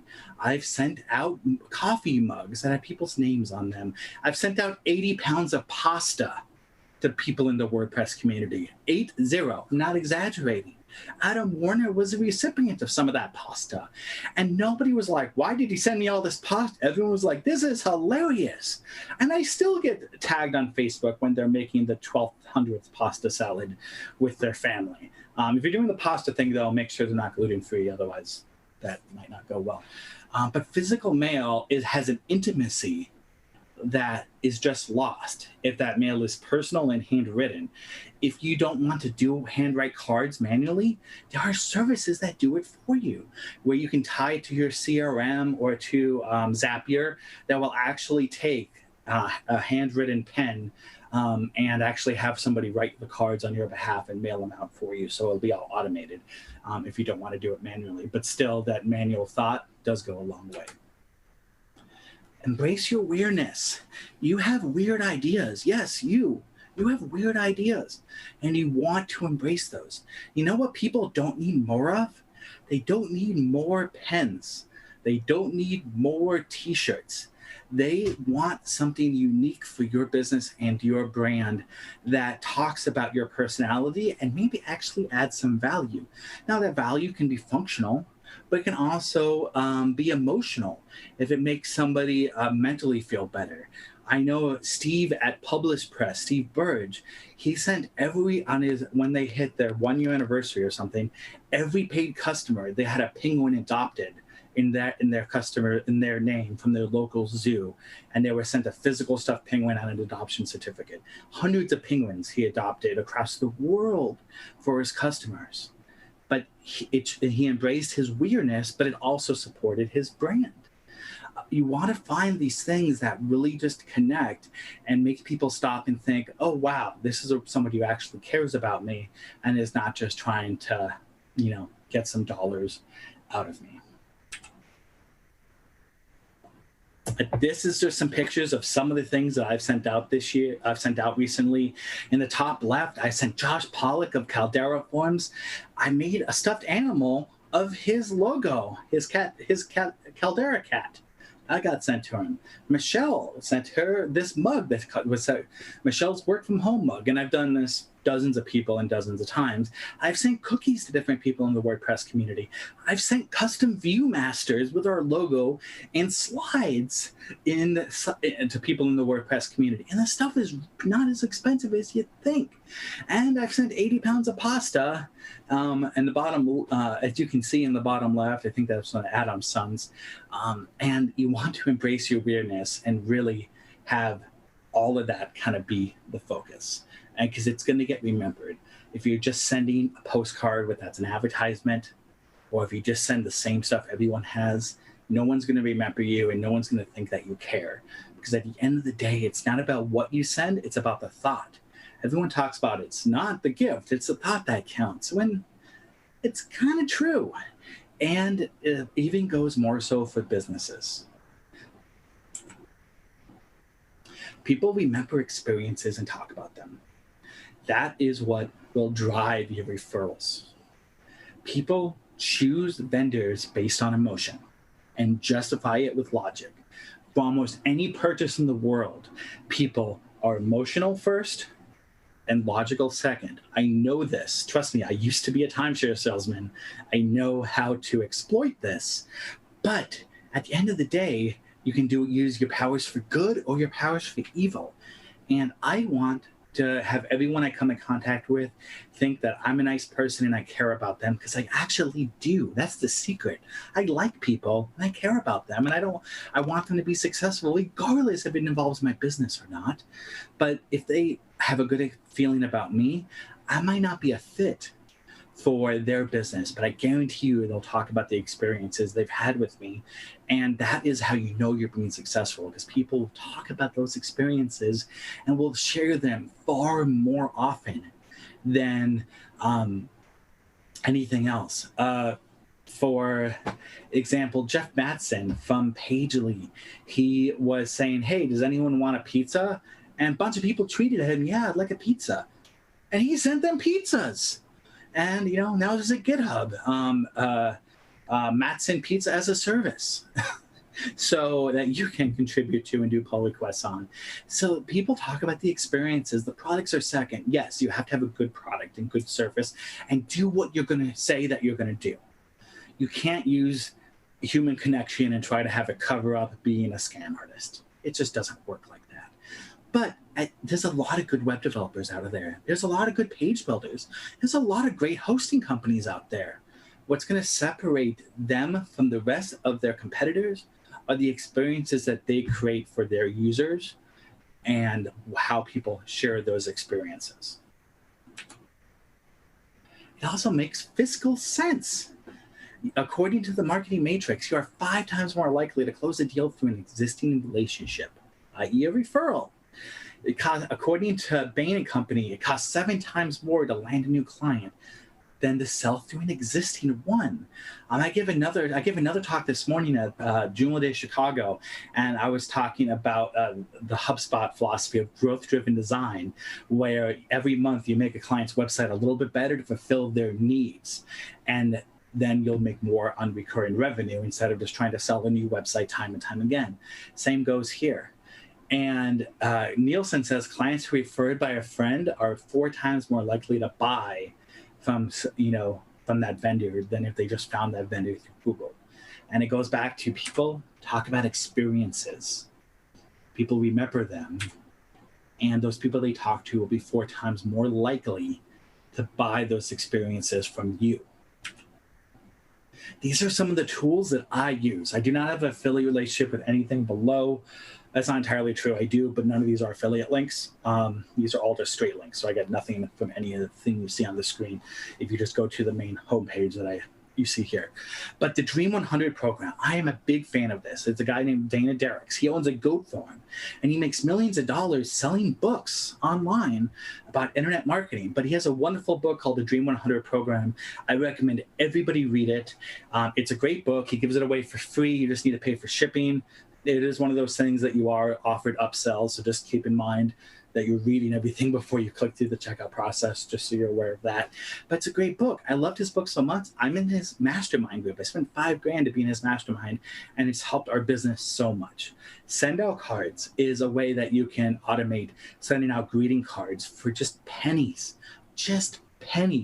and they can be customized. It can take your handwriting and turn it into a font, and that's all there. Client Giant is one of my favorite tools that I have used. I've used it to send out boxes of cookies.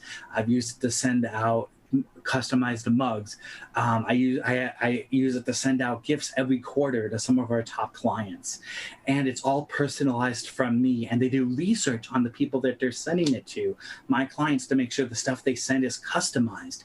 I love this company so much that I did an Instagram live webinar on how to launch your first website for them at the beginning of COVID. I've never done an Instagram video before, and when I signed up for it, I didn't know I had to do it on my phone, but I did it, and I love that company so much. And they're also a California company. And talk about experiences. Here's another thing that they did. When I signed up as a client, they sent me a metal VIP card of my concierge and my account manager in a nice little wooden box. This sits on my desk. You could do this with your web agency. Imagine how much this is going to affect people's perception if they feel like they have that American Express black card for your service. Budsies, if you want to send custom stuffed animals with people's logos and mascots, is a great company as well. And you can do it of their pets and as well. TouchNote. TouchNote is a way for 95 cents. On your phone, you can send someone a greeting card or a postcard. I've done this all over the world. They ship everywhere. Hallmark e-cards, if you just want to be really green, $19 a year. You can send Hallmark electronic cards for people's birthdays. And again, you can automate some of this. And it's the thought that counts. Pasta Drop, pastadrop.com. $19, send up to 80 pounds of pasta to somebody you love or hate, depending on if they like pasta or not. And my new favorite thing is from Taco Bell, Taco Gifter. You $2, you can gift somebody a taco with a custom taco gift for any occasion out there, from buying a business to getting married to having a baby. They literally got taco cards for all of this, and it's literally only $2. And I'm getting so many positive reactions on gifting people random tacos for birthdays, new babies, work promotions. And it's just $2 a time. And people are loving it. And even if they don't like Taco Bell, they're finding it funny. And, it just works because it makes somebody's day. When Hans and Donata got married last weekend, I sent them both a wedding taco. I also sent them something nice off the Williams-Sonoma registry. But I'm more proud of the taco because that is what they talked about. That's what Hans called me to talk to me about, was the taco, not the $60 I spent on his Williams-Sonoma registry. He thanked me for that, said, yeah, that set was amazing, and then we used it, blah, blah, blah. But this taco is so much funnier. I know it's $2. Think about the things. Embrace your weirdness. Think about the referral acquisition cost. Everyone talks about the client acquisition cost. How much does it cost to get a new client? Think about it the other way. How much does it cost to get a referral? If you can focus on getting referrals first by treating your current customers like the world is their oyster and you owe the world to them, because you kind of do, should be your focus. Your focus should be on referral acquisition costs, not on new spending to get new clients, because it's going to happen naturally and you can get better clients out of it. And be genuine. You want to be genuine. You want to show your vulnerability in your communications. A good example of that is, you might have noticed my persona earlier on, and it had the pansexual flag in the background. I came out professionally just at the at the end of September. And I've gotten hundreds of messages from people in the WordPress and open source communities of support and stories from people that we all know, but we did things that I didn't know about them. And they thanked me for being vulnerable. And yeah, I did get some bigoted comments, but by and large, I had nothing but support.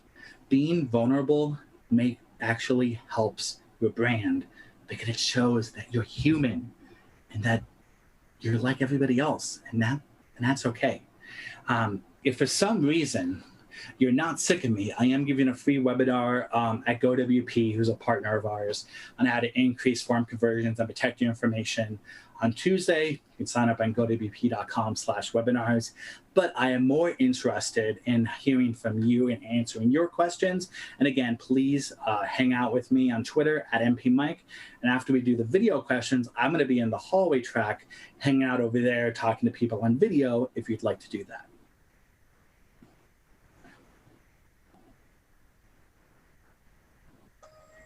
Great stuff, demo. This has really been amazing. I'm really impressed. So we do have a couple of questions from the chat. First of all, we have a birthday, actually.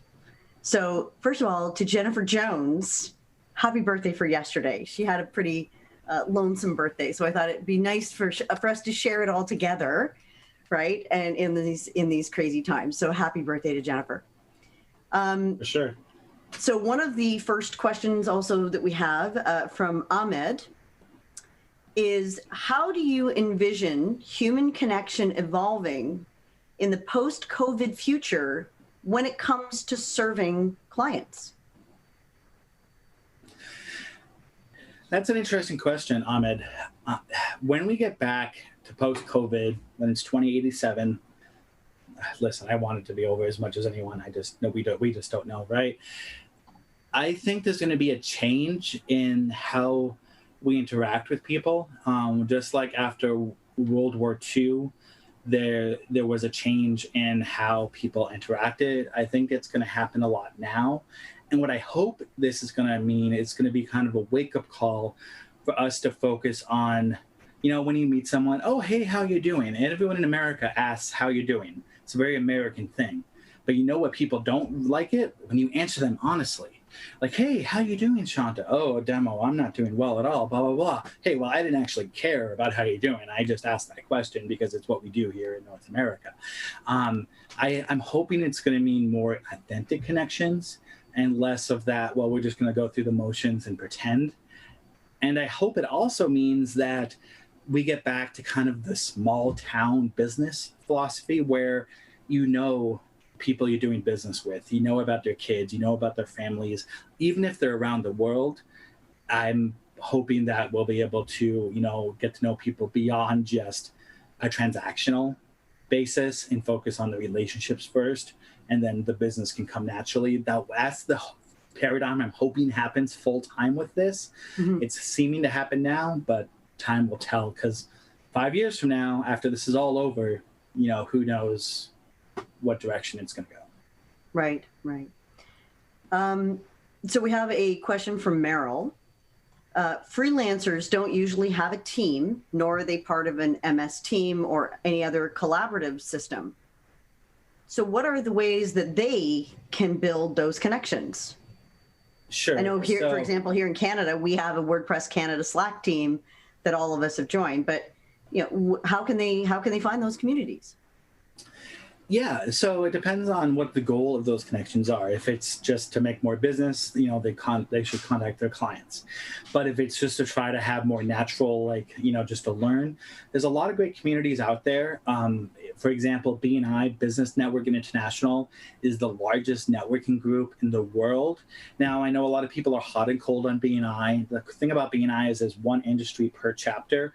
So there's one web developer, one painter, etc. Visit a lot of chapters, and they're all doing virtual visits right now because of COVID. So, when I was doing my stuff, I visited 14 BNI chapters before I found one I clicked with.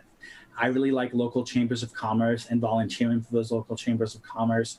That's a good way to meet those communities, and also just Facebook groups. There's a lot of great Facebook groups. GoWP has one for freelancers. Agency Trailblazer has a great Facebook group.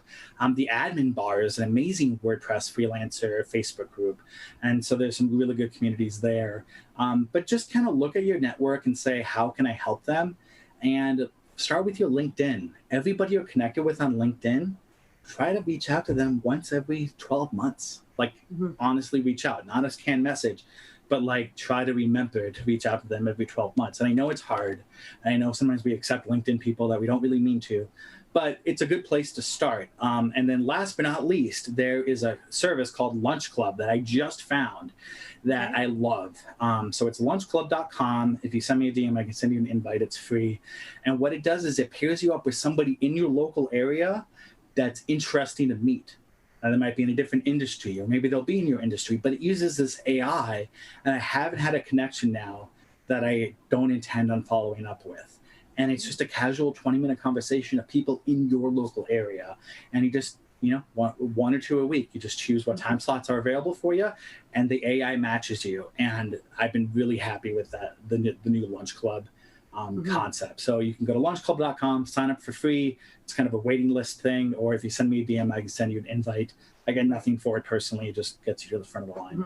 So. Well, and I mean, I know that just for what we do here is I will usually say, join a meetup group, right? Yes. Especially if we're in the WordPress world, right? I help run my local one. Again, we have our own Slack team that we say, hey, you know what? Don't just wait for the meetup every month.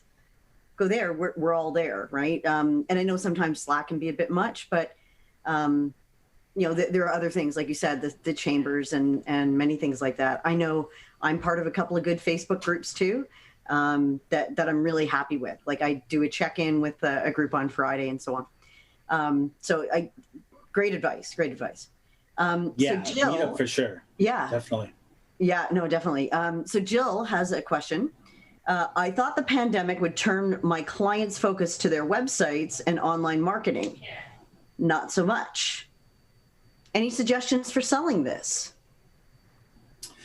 Sure. That's interesting. That's the first time I've talked to a web developer who said that the pandemic's had a flat or negative impact. Again, I'm reading between the lines here, but I would love for you to go to the hallway Zoom because I want to have a conversation about that. Most people I've talked with, and I've talked to hundreds of web developers since COVID's hit, has said they've seen their demand go up. Again, it depends on your industry. What I would focus on in the short term is if you go to WordPress TV, you can look up a talk I gave called Accidental Business Owner. And it's all about how to kind of start as make a freelance business your full-time business. Now, I know you're already doing it full-time, but the main philosophy, the Cliff Notes version of it is if you sell one $500 project per business day, that's $135,000 a year. And you can find those $500 clients fairly easily through local networking and groups. And you just have to be really, really clear on the scope that they're buying like a 3-page site. And these are the 25 themes you have to pick from. But these are the people that wouldn't be your clients anyway. These are the people that might be going to Wix, Weebly, or Squarespace and doing it on their own and paying a similar amount on the roll your own method. But then you can maybe get residual income on changes or, a hosting client. If you sign up to $275 hosting accounts a year, by the end of your 8th year, if you keep doing that, you'll end up with something like $45,000 a year of commission. And again, all the slides and math are in that talk. If you're really, that's a talk I gave this morning at Joomla Day Chicago. The recording's on joomladaychicago.com too. And I go through all the math and things. So maybe in the short term, maybe kind of focus on that lower end market stuff just to, start the relationship, because cash in your pocket right now is going to be good for everything. You just have to protect yourself. I would definitely recommend reading Nathan Ingram's book, Clients Are Friendly Monsters, so that you can set your contracts up correctly and set the expectations correctly, because you don't want to make $500 and spend 40 hours building it. But if you set expectations, you can do a pretty good job. InMotion Hosting is our parent company, and one of our most popular products is Website Quick Starter. It's a 1-page website for $99. That sells all day long. Because a lot of people just need basic web presence. Something like 68% of all businesses in the city of Detroit have no web presence, no Facebook, no Google, no website, no nothing. So you can really serve that lower end market and help those people be successful and put money in their pocket too. And then if your main clients are starting to get busier, then you don't have to always do $500 websites forever. You can always kind of build it up over time and scale up from there.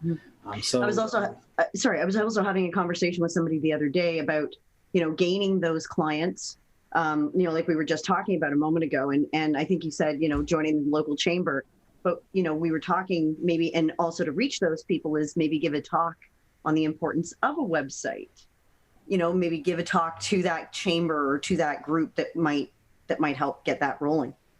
Oh, definitely. Yeah. All of these local business groups are looking for any content that helps their members. And, maybe you're really good at local SEO. Like local SEO is your specialty. Give a talk on local SEO and then say, hey, by the way, if anyone knows as a friend or colleague that needs a website, my website start at $500 for just a basic package, and then I can do custom stuff for a different quote. And then you service both sides. You service the people that were never going to be your client anyway if they just want the basic Wix or Weebly model.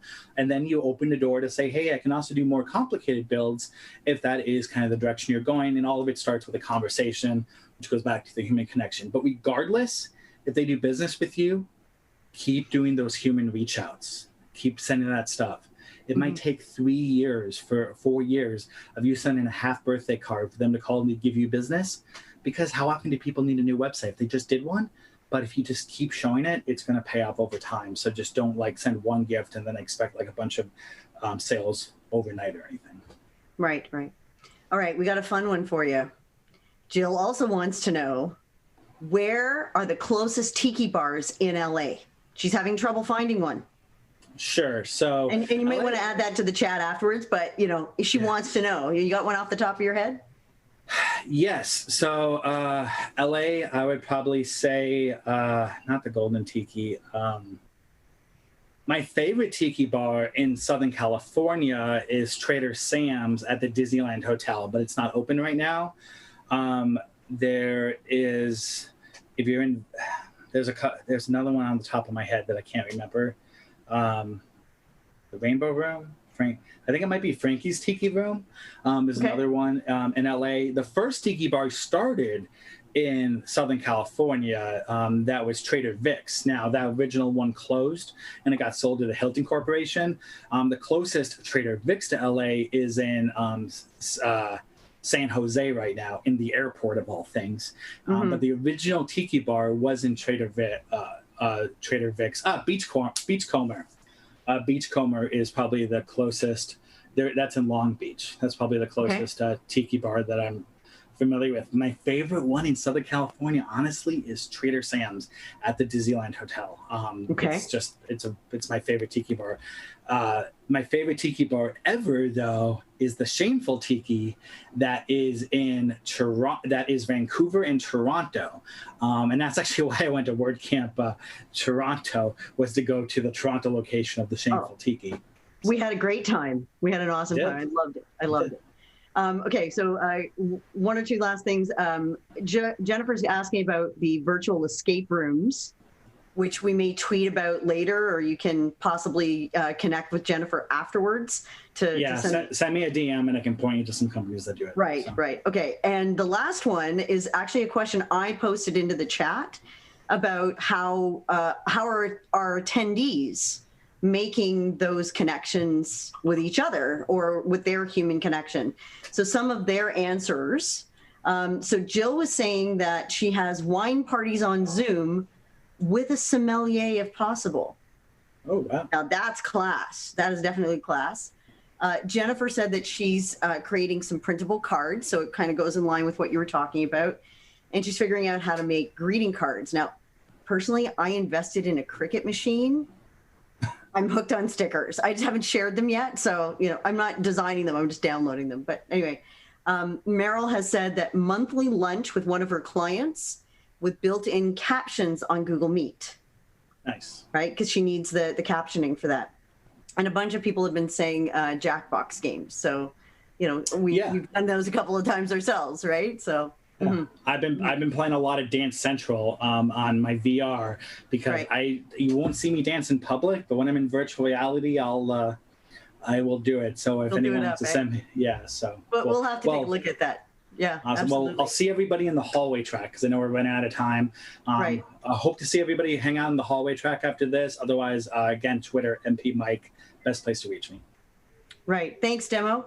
Everyone, a round of applause. Stay right here for our unique live show coming up in the next hour, every hour on the hour. Or continue the conversation with Mike into the unofficial hallway. Enter the hallway on our website, la.wordcamp.org/2020. And remember to register for our free access to the Slack chat room. Everyone, have a great weekend. Thanks for coming.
Welcome back, everyone, to the WordCamp LAX live show. I am Joey Dowd, your live show host and wrangler.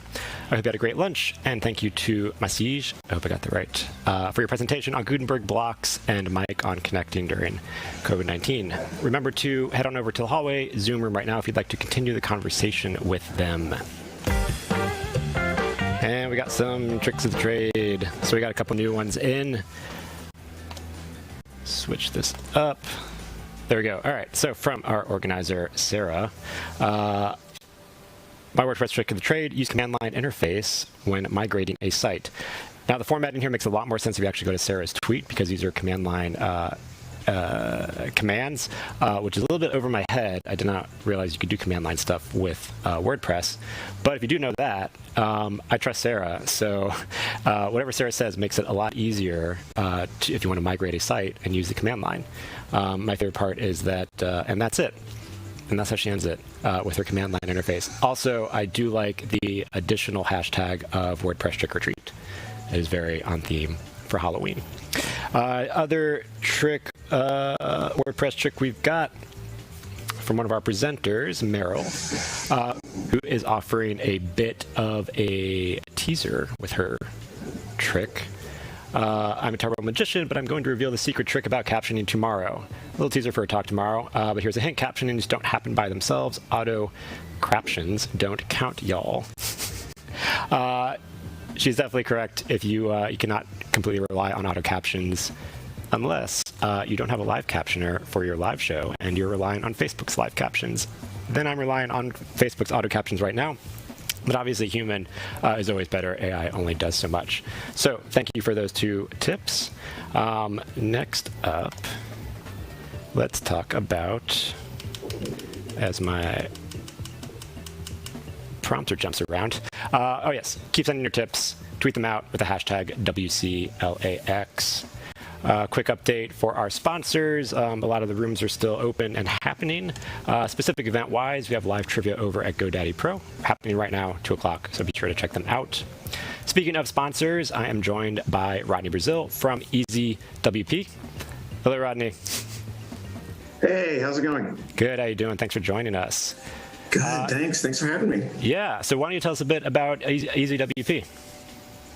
Yeah, so EasyWP is optimized, managed WordPress hosting from Namecheap. It was designed, like our goal when we designed the product, was just to make it easy for people to be online with their new website in WordPress in just a few minutes. So everything that we do, all of the features that we continually develop are all towards getting you online faster and also keeping it really affordable. There's a mission from Namecheap in general that we want as many people as possible to be able to take their ideas and their products online. And my team believes that WordPress is the best way to do that. And so we designed EasyWP to make that happen. That's awesome. I remember, I think in your email you said that, part of the goal is for bringing any business online. And now is that focused on e-commerce? So when you say any business, you really mean like any business to get a website? Really, get a presence? Any business, any idea. We have customers that publish their portfolios, they're photographers, and we also have, e-commerce customers, people who are lots and lots of freelancers love EasyWP because it's really easy to get any type of business online very, very quickly. The viewers here know that about WordPress, but we just try with our EasyWP hosting to make that even easier and faster. And we use advanced cloud technology to make sure that your site is stable and is always on. We have packages that include a free content delivery network, if that's something that you need for your business. So we really try to make it so that any type of business at all can use EasyWP and be successful. Yeah, so tell me a bit about what you have happening during the camp. So what we have happening during camp, we have our EasyWP Turbo product for 99% off for the first month. So for 2 cents, if you sign up for the hosting, for Turbo hosting this weekend, for 2 cents, You can try out our hosting for the first month. And then, you can't have a website online without a domain. So we're also offering 20% off .com domains. And you do have to go, for that, you do have to go to our digital swag page from the sponsor hub and get the promo code. That is it only works this weekend, but you can get 20% off a .com domain. So for, less than $10, you can have a website up today. That's excellent. I mean, that's a great deal, especially if you're kind of maybe new to WordPress or looking to kind of dip your toe into WordPress. It seems like a good way to get started.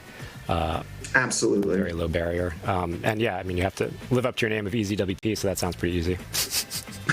Right. And yeah, so also tell me about, you have an ongoing idea competition. You want to tell me more about that? We do. It's every single month. It's always active. We have a program called Powered by Namecheap. You can find a link to it on Namecheap.com or Google search, of course. But Powered by Namecheap, if you have an idea, whether that's an idea for a blog or a podcast or a business or an app, and you need resources that we sell to get your idea off the ground, whether that's website hosting, WordPress or otherwise, a domain name, security products, design products, anything that we sell, you can submit your idea, and then on a monthly basis, we award those services free for a year to multiple people every single month. So if you've got that idea and maybe you're just looking for a no-cost way to get that off the ground, and we have products at Namecheap that can help you with that, all you have to do is apply. And if you're selected, it's free for the first year. That's excellent. Can you talk about any like the past winners or kind of some of the past ideas that have gotten support? Yeah, absolutely. I'm trying to remember the specifics of the project, but one of the projects we've supported has had to do, it was an AI competition that was sponsored through, like the team cultivated their ideas through a project with Johns Hopkins University. Oh, cool. And it had to do with, I think, voice recognition. There's details on the website, but that was one that we awarded a full year of services to, so that they could get a website to promote their app up and running. They were developing the app within that team, and then distributing it through the website that we helped support them for the first year. But there's been all kinds of ideas. There's been people that are just looking to be a local news source. And they had an idea for how to fill a gap for local news that was needed. They've been awarded the Powered by Namecheap funding for a year. I know those are general examples, but really anything anybody's can apply. It doesn't have to be nonprofit or for the greater good, but that definitely is something that we look for. Yeah, those are excellent examples too, because they're so varied and different that it's a good example of any idea. You'll sort of look at any idea. Well, Namecheap, we support online privacy and free access to the internet. That's something we believe in as a brand at Namecheap. And so, ideas that fall into that category are really a lot of what we're looking for with that Powered by Namecheap program. That's excellent. So the theme of our camp is tricks of the trade. So do you have a WordPress trick or treat that you want to share? I do, and my official role at Namecheap is I'm on the SEO team for EasyWP. And one of my favorite tricks in WordPress is to really use all of those built-in features that have really expanded quite substantially with Gutenberg for accessibility, because an accessible page or an accessible post is an SEO-friendly post. So all of those elements, like the excerpt, using alt text for all of your images, using correct header tag structure, all of those things make your pages more accessible to everyone.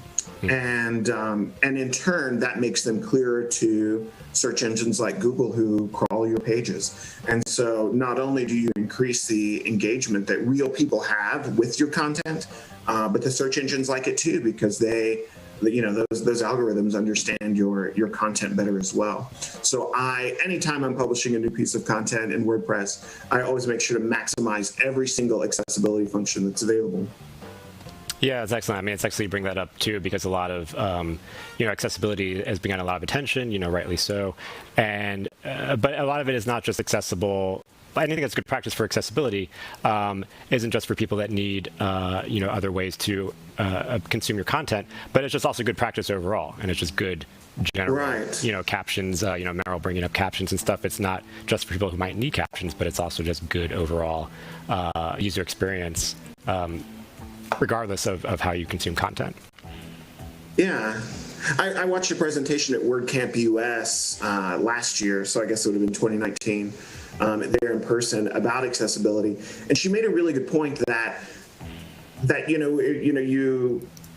there's so many partial impairments that are common, such as people who, maybe they're not fully colorblind, but they're color sensitive. So practicing good contrast in your design is something that helps make your pages more accessible. And I thought that was a great point, that, more people than you think need help processing the content on your pages. And so, really being aware of all of the things that are out there and all of the ways that you can keep your content appealing to those people is important. And again, the search engines need that too. Exactly. Cool. Well, thank you so much, Rodney, for joining us. And be sure to check out EasyWP's booth over at the Sponsor Hub. So thanks again, Robbie. Wrapping up here, next up on track 1 on the development track, we have the database cleanup, prune legacy plugin, and theme cruft to free up resources. It's a bit of a mouthful, but head over and go check that out. If you want to go on the development track, on track 2 for design track, we have the care and feeding of your web designer. Always important to care and feed for your web designers. That wraps up this episode of the WordCamp LAX live show. Enjoy, and I'll see you back here at 3 p.m.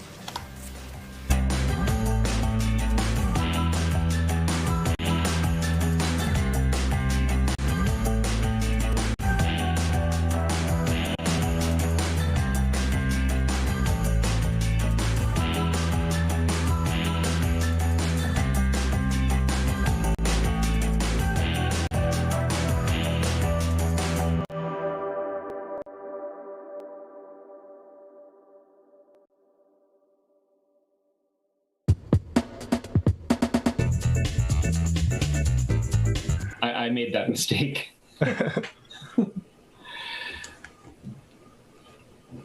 right, gentlemen, we are about 30 seconds out.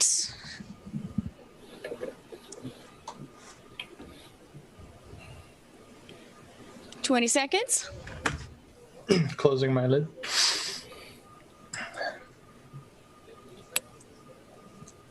All right, here it comes. You'll be live in 5, 4, 3. Hi, everyone. Welcome to WordCamp Los Angeles' 11th annual WordPress conference celebrating tricks of the trade. We're streaming live from 9 to 5. All talks will be available on WordPress.tv following the conference.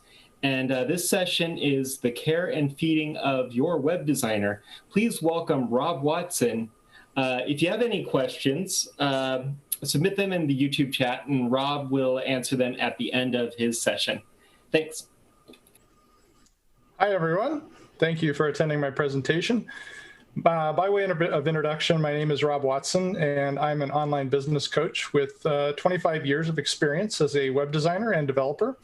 I was also an digital agency owner for about 10 years before I switched to coaching part-time. And I've been a huge fan of Pantheon.io hosting and a loyal user since probably around 2014. And in 2019, I became one of their brand advocates, or Pantheon heroes. I'm also the founder of West Orlando WordPress, a hyperlocal meetup serving the western suburbs of Orlando, Florida.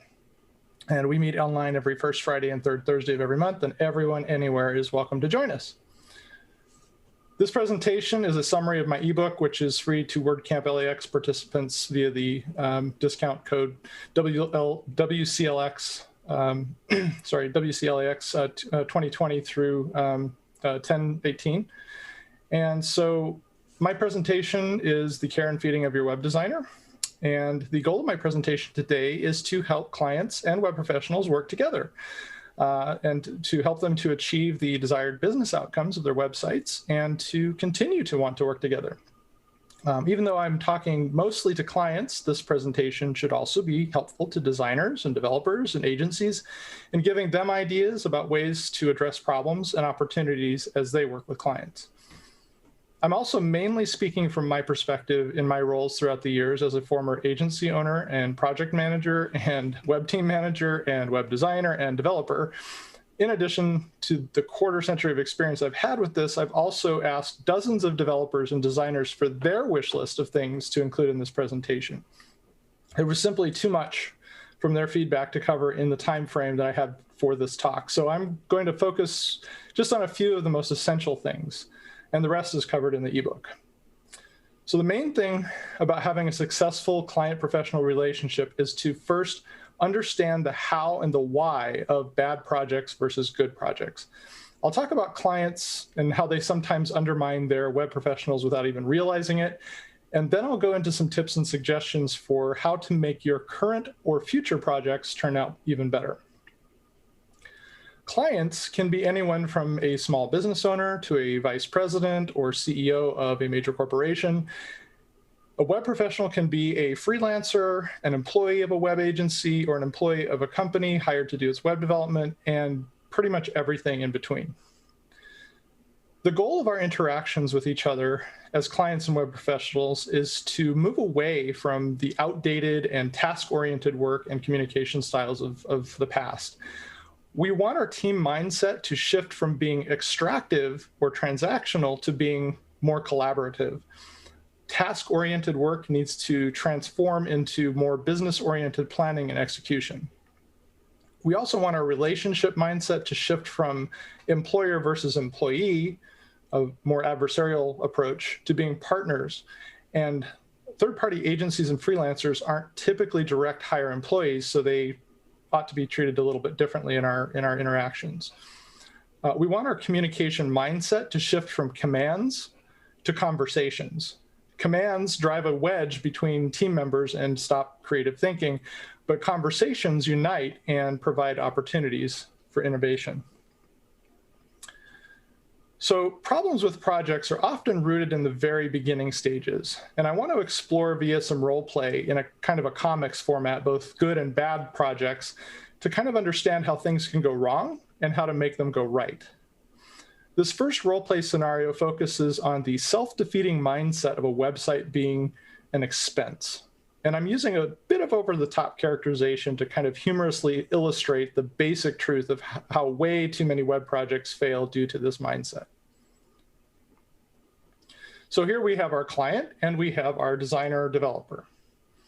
And as you can see, we're kind of off to a bad start. So she's thinking, she's not sharing all of her thoughts with her developer, which is the first problem. She's thinking to herself, well, web people are too expensive for what they do. But what she's saying is, oh, I need a website for my food business, but it needs to be inexpensive and done quickly. Otherwise, I'll just need to do it myself on Wix or Squarespace or whatever. And now the developer, he's having his own thoughts and he's thinking, gosh, small budget, I might lose this project to Wix. I really need to pay my rent on time this month. And so he says out loud, okay, $1,000 because he's kind of desperate for the work. Each person, again, has thoughts that they're not stating out loud, and there's not enough detail being shared to understand the actual business problem to be solved. The business problem is not, I need a website, but the client isn't offering up any more information, and the designer isn't even asking. The designer is afraid of losing the client to do-it-yourself drag and drop editors, so he throws out his lowest price in an attempt to try to keep that work. Right now, we're on a path to extractive Transactionville and not Collaboration City. So now he's thinking to himself, he's done this proposal and kind of a design prototype, I guess. And he's thinking to himself, gosh, she's going to hate this. I'm going to need more money and time to do it right, but she just wants it to be done cheap and done fast.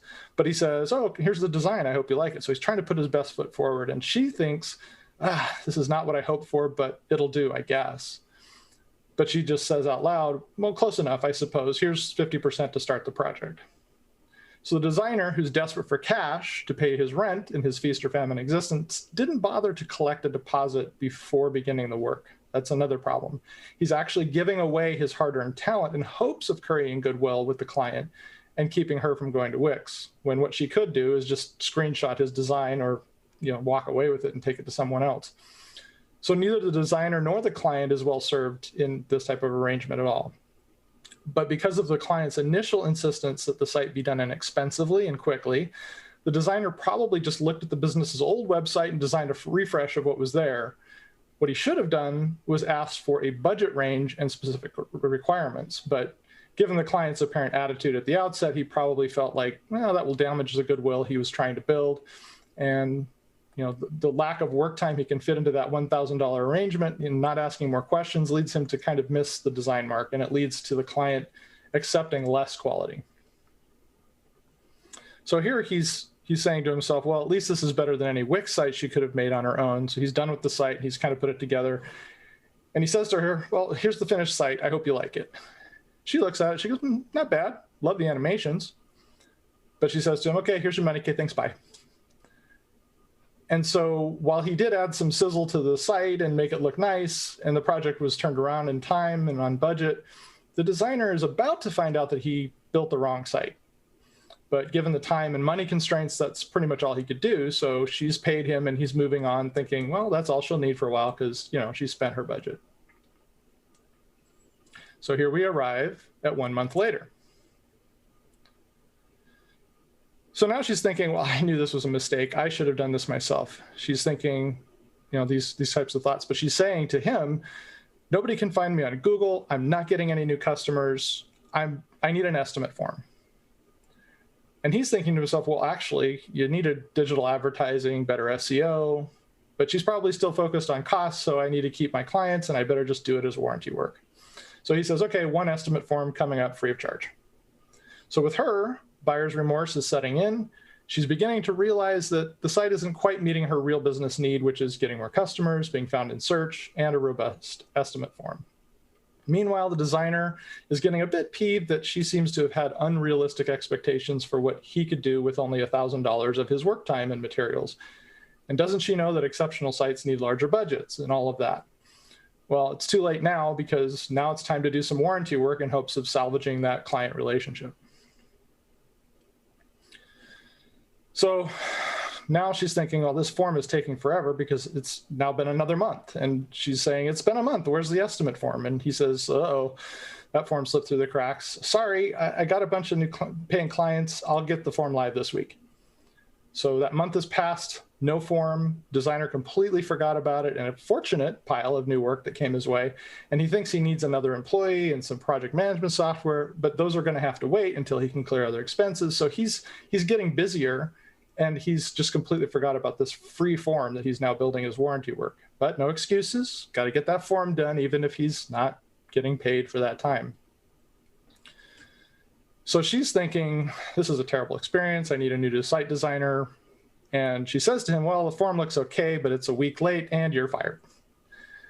And he thinks, well, there goes a good review and any future projects with her. If only she had spent more, I could have helped her more. But all he can say is, okay, sorry.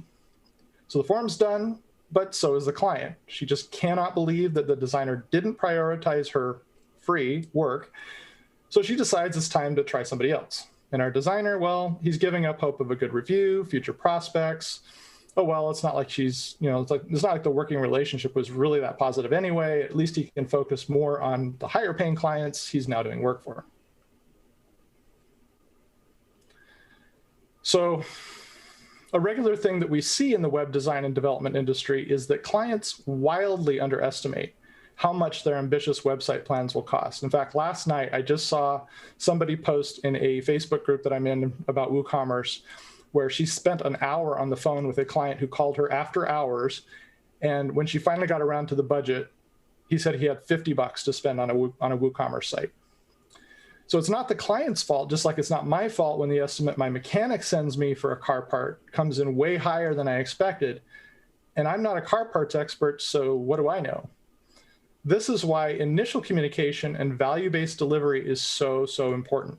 If the mindset is focused more on delivering value than on merely paying for time and materials, the result is going to be a lot better. Now, a lot of us have seen this in various forms, and it's basically good, fast, or cheap, pick two. And that is the universal truth of all professional services endeavors. And it breaks down like this. When you want a good website done fast, it's more expensive due to having to hire more and spend more to get it done good and fast. When you want a website done good and cheap, it takes more time because the freelancer or agency will make it a lesser priority than better paying clients are asking for. And when you want a website that is cheap and fast to build, well, of course, you get less quality because less time and money were put into that effort. So here are some things to flip the script a bit and to change how we talk about projects and client work. And these are things that clients can change about how they approach designers. So you can stop saying, looking for a website that doesn't break the bank, or looking for a website that doesn't cost an arm and a leg. Anyone know of a designer who is reasonably priced? Okay, this kind of creates that extractive sense to things. Instead, approach a designer or developer saying, I'm looking for a website that's within my budget of X dollars, or I'm looking for someone who can do this type of website for, within my budget. And does anybody know of any designer that charges under X dollars? And while it may feel natural as a client to go in as a hard negotiator, it's actually kind of counterproductive to what you actually want. You don't want a cheap website that will do as little as possible for as little money as possible. You want a valuable website, one that leads with value rather than cost, that will help you to achieve your business goals. So now let's try a new role play. In this one, we're going to flip the script and illustrate how thinking of a website as an investment to be nurtured rather than an expense to be minimized will set us up for future success. So here's the client on the left and the designer on the right. The client says, I need a beautiful looking website for my catering business.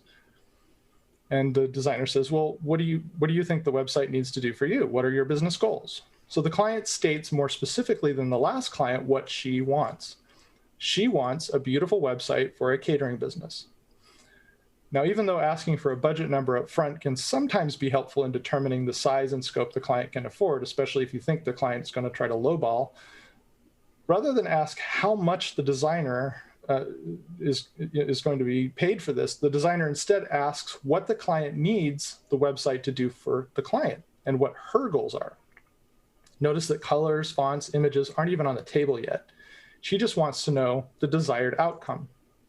And she needs to know the purpose of the site first. She needs to know the business driver and the performance indicators before she can figure out any costs. So now the client says, well, I need more customers. I want people to request estimates via the website. And the designer says, great. What kinds of leads will pay the bills as well as make you profitable on each sale? So the client states the goal of the website, which is to get more customers by inviting visitors to submit requests for catering estimates. And these can be translated into performance indicators such as conversion rates and customer retention. The designer then asks what an ideal customer looks like and frames this in terms of asking for a dollar amount that represents some kind of profitability. When web professionals ask for this, we're not trying to pry or play games with your budget. We simply want to ensure that our design gets you to your goal. And in this case, the goal is to increase revenue by converting estimates into paying customers. So now the client says, well, what would really grow my bottom line is catering for large corporate events. And the designer says, well, what would a single event like that be worth? So now we're really getting to where we know exactly which types of markets, services, and products to target in the design. We're also getting closer to figuring out a value-based, not a cost-based, understanding of how to appropriately price the project. We're asking what the value of a single successful event would be. This helps us to anticipate some kind of baseline for an estimate, because if we can at least target that amount, we'll know how to help the client recover their investment through a return on investment, or ROI.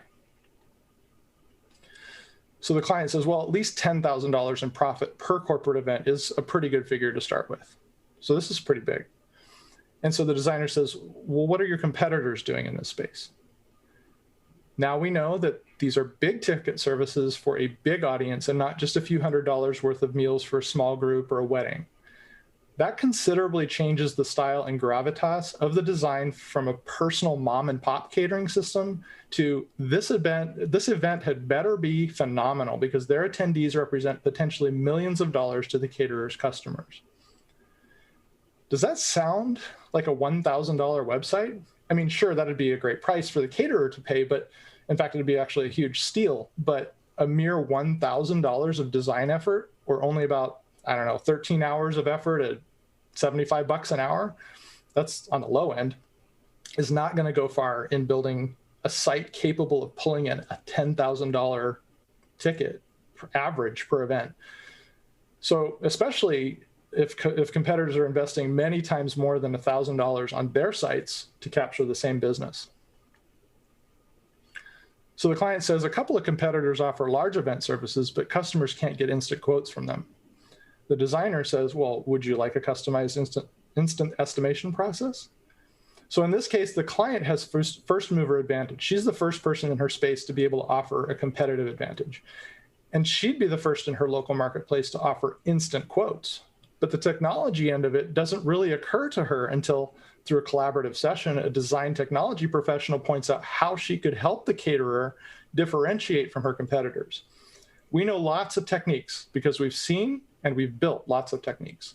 And this is why you don't want to do the do-it-yourself approach. You don't know what you don't know. So the client says, a customized instant estimation process would be great. Is it hard to do? And the designer says, well, yes, it's a bit more difficult than a contact form, but we can do it. Do you advertise? Now the client recognizes the great value that she can get from working with an experienced professional and listening to her recommendations. Then she gets a new question that she might not have considered in her budgeting: advertising. A lot of clients treat a website as if it should just pull in traffic just by existing.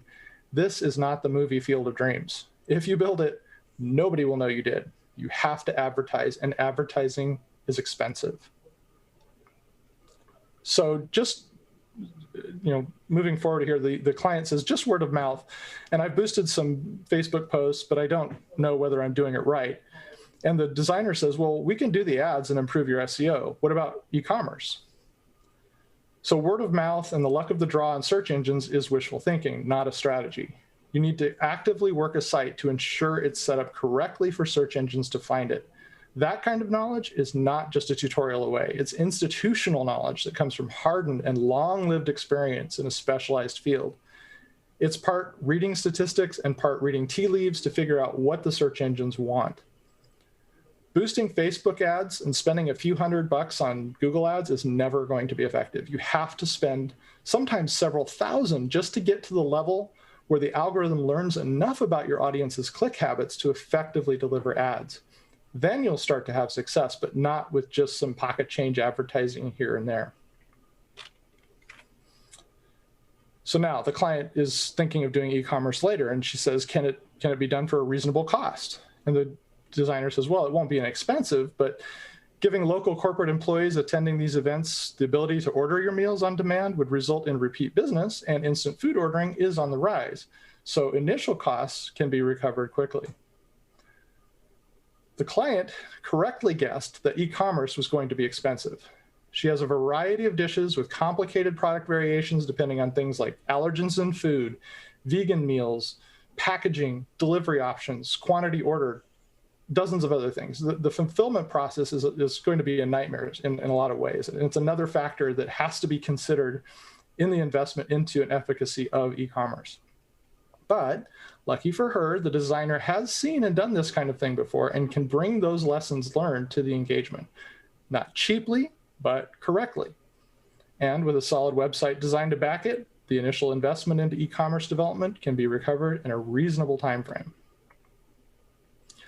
So this client is very happy. I mean, I like the way you think. Thank you for asking me these helpful questions. What's next? And the designer says, well, I'm glad to help. I'll put together a list of to-dos and contact you for clarifications if I need them. Then I'll come to visit your location, get a feel for how things operate. And after that visit, I'll pull together and present an estimate and proposal in person. This client is likely a lot more satisfied now than before. And instead of just slinging out some prototypes, the designer is offering to invest her time into really researching how this particular client's catering business functions. She'll get more ideas for innovation and making things more efficient and streamlined. This will be reflected in the design aesthetic, form, and function of the website, and the estimate and proposal will be much more accurate and agreeable. So do you see how this relationship has been watered and warmed and brought to fruition? It all came about because both sides came to the table with open minds, collaborative attitudes, and an abundance mindset that helped them to both identify new opportunities. Now, will the investment be larger than the client initially hoped for? Yes. Will the client probably need to step back and source some funding to cover that investment? Probably. Will it maybe have to be rolled out in phases? Possibly. And will it be worth it to do it right the first time rather than do it wrong the first time and then right the second time?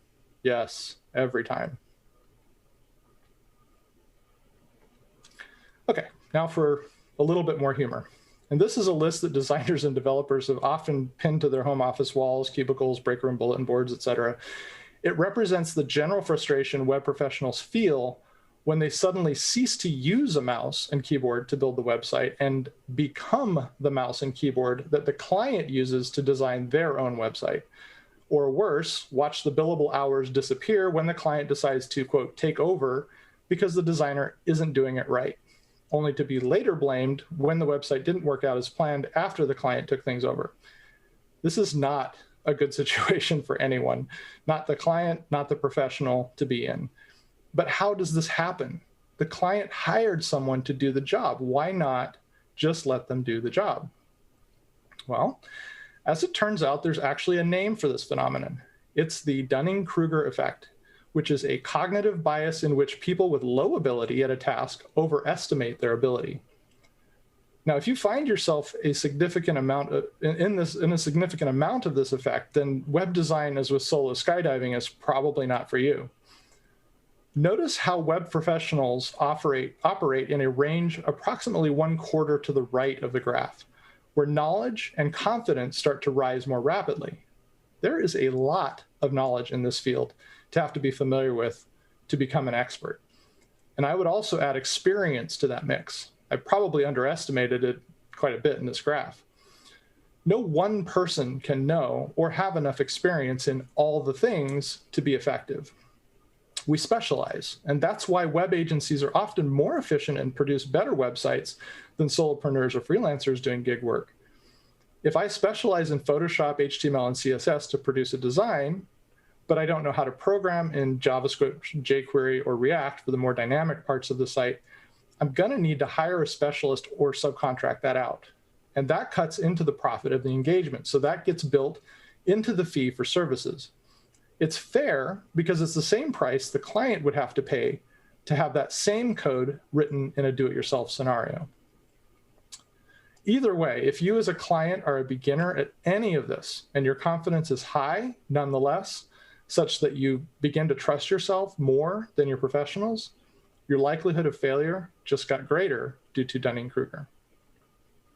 To summarize all of that Dunning-Kruger stuff, enthusiasm is a poor substitute for expertise. Now, before we move to the final tips and summary, and on behalf of all of my designer and developer colleagues, I would like to make an open request to all clients who might be observing this presentation. This is fictional web professional Ted Lang. Ted is happy. Ted's client turned in all of the final proofread content and images that he asked for on time. Ted can now finish the project on time.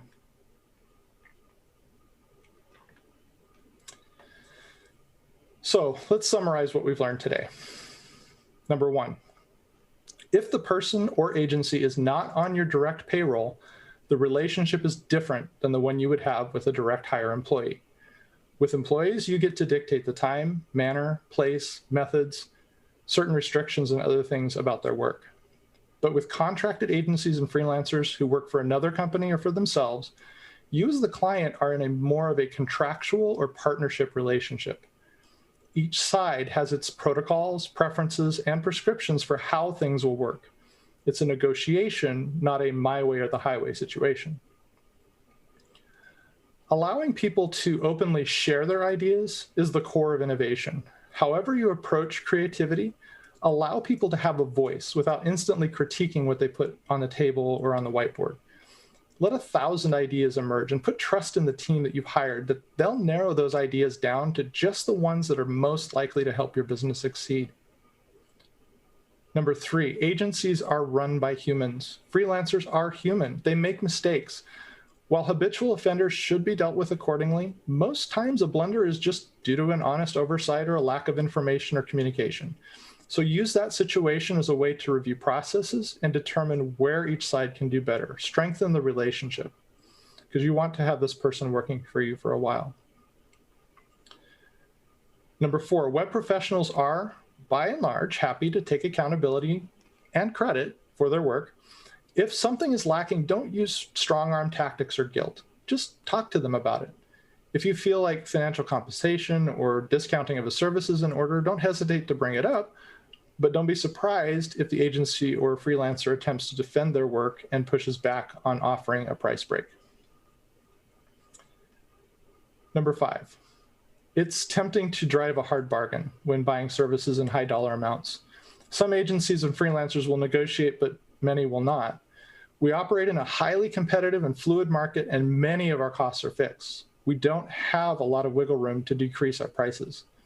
Just as you need to make money and keep the lights on, we also have that same need.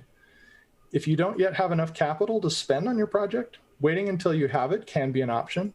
If you really want to work with a particular professional who doesn't bargain or discount, phasing the product and the project into different iterations can also help. Just don't make a preferred professional leave the project for the sake of money. Try to work things out.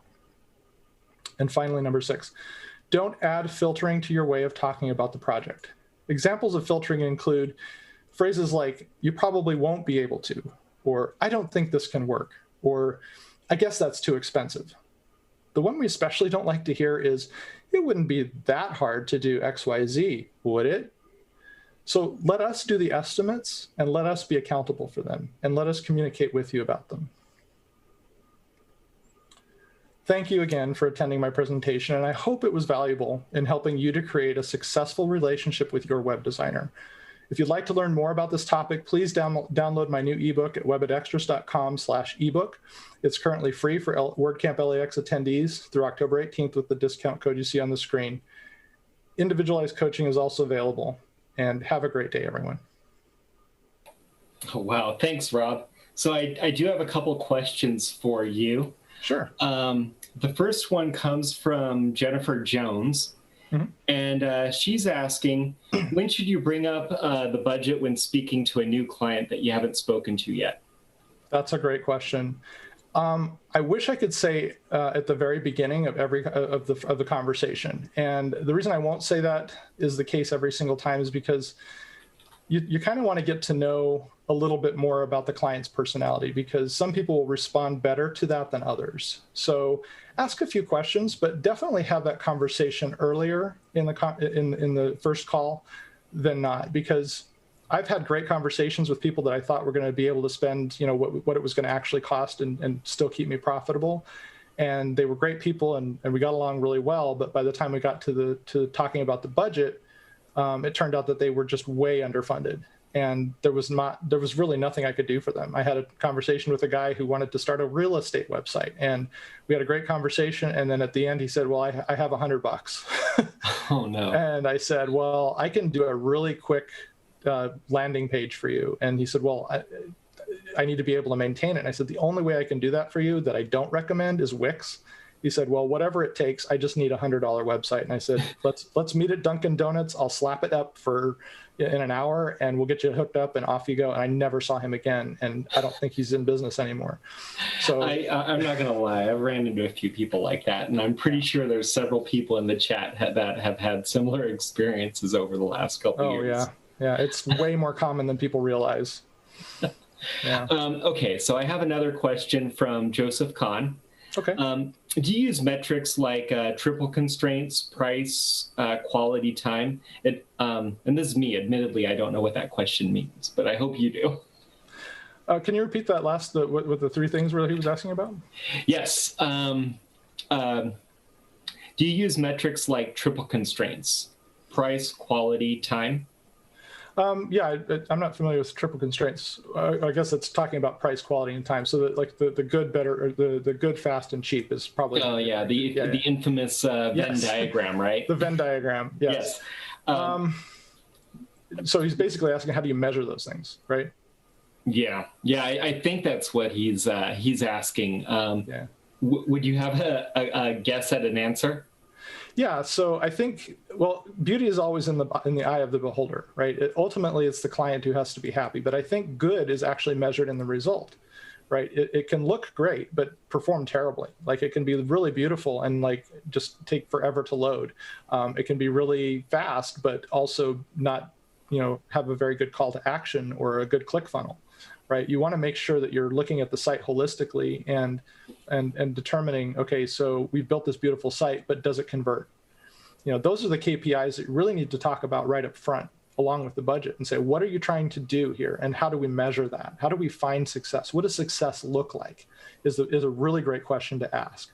And as a client, you're totally entitled to ask the same questions that a designer might ask. So in my ebook, I'm kind of giving away the store, like giving away what we normally would like to see happen, because I want clients to approach designers as if they were understanding what a designer is going to ask, because it makes that conversation open up a lot better. And so if a client goes in asking about KPIs, like how can I measure success with this? That's wonderful. Designers are like, yes, now you're speaking my language. Let's talk. So yeah. Oh, that's brilliant. I've never even thought about trying to work my way through a relationship like that. Yeah. Oh, it's definitely a negotiation. Yeah. Okay. Joseph Kahn also asks, when he's already spent, or him or the client have already spent money on advertising or some sort of metric, and it's a substantial amount for the client, which is of course relative. How would you approach repeat spending over time, in the sense that you spend for something and then you kind of have to nurture that? So when you start a digital advertising campaign, you definitely want to go in with a plan. Start with a budget, figure out how much you're willing to spend and for what result. That's the big thing, is what is the result that you want and how much are you willing to pay for that result? And that better tie back into your profitability. Like, what does it cost in traditional scenarios to acquire a client, and how at what point are you profitable versus break even versus losing money? So once you've nailed down all of those numbers and metrics, then you need to build a plan for, okay, month one, we're gonna be, if it's a new campaign and the advertising platform doesn't know my audience, I need to train the algorithm. So I'm that first month, maybe even 2 months, possibly even 3 months, depending on the situation, it's always different, is going to be spent just trying to train the algorithm and make adjustments and try different tests to see what's going to work the best. So lower your expectations, I guess, a little bit, and decide how much time you're going to be able to spend on just that experimentation, because it's important and crucial. From there, once you start to see that success, you should be monitoring it regularly, like every day, every week, and seeing how things go, because that'll help you determine the future of your spend. Don't just say, I'm going to spend $2,000 a month and leave it at that. Throttle it according to the seasonality of your business. The expectations didn't come through great, so let's throttle it down. Or things are great, let's add more. Always watch and manage your budgets. Just setting it and forgetting it is never a strategy. Oh, wow. Yeah, that's a lot to unpack there, too. Yeah, it is. Advertising is easily the most difficult thing. It's even harder than web development. It really is. It's a part of the business that I know is necessary, and it's my least favorite part because it's so hard to get right. Let me ask you an extension to that question. So if you're working with a client, do you prefer to have them pay you for the advertising, or do you prefer them to get charged directly by the platform that they're paying for? So let's say you're having them buy Facebook ads. Do you charge that to yourself and then forward it in an invoice? I think it depends on the sophistication of the client. If it's a small business and they know nothing about digital advertising, I would definitely want to charge them to do it because it's easier for me and safer for them if I'm managing all of that. If they get in there and start messing around with different campaigns and ad sets and all that kind of stuff, they can do themselves a lot of harm really quickly.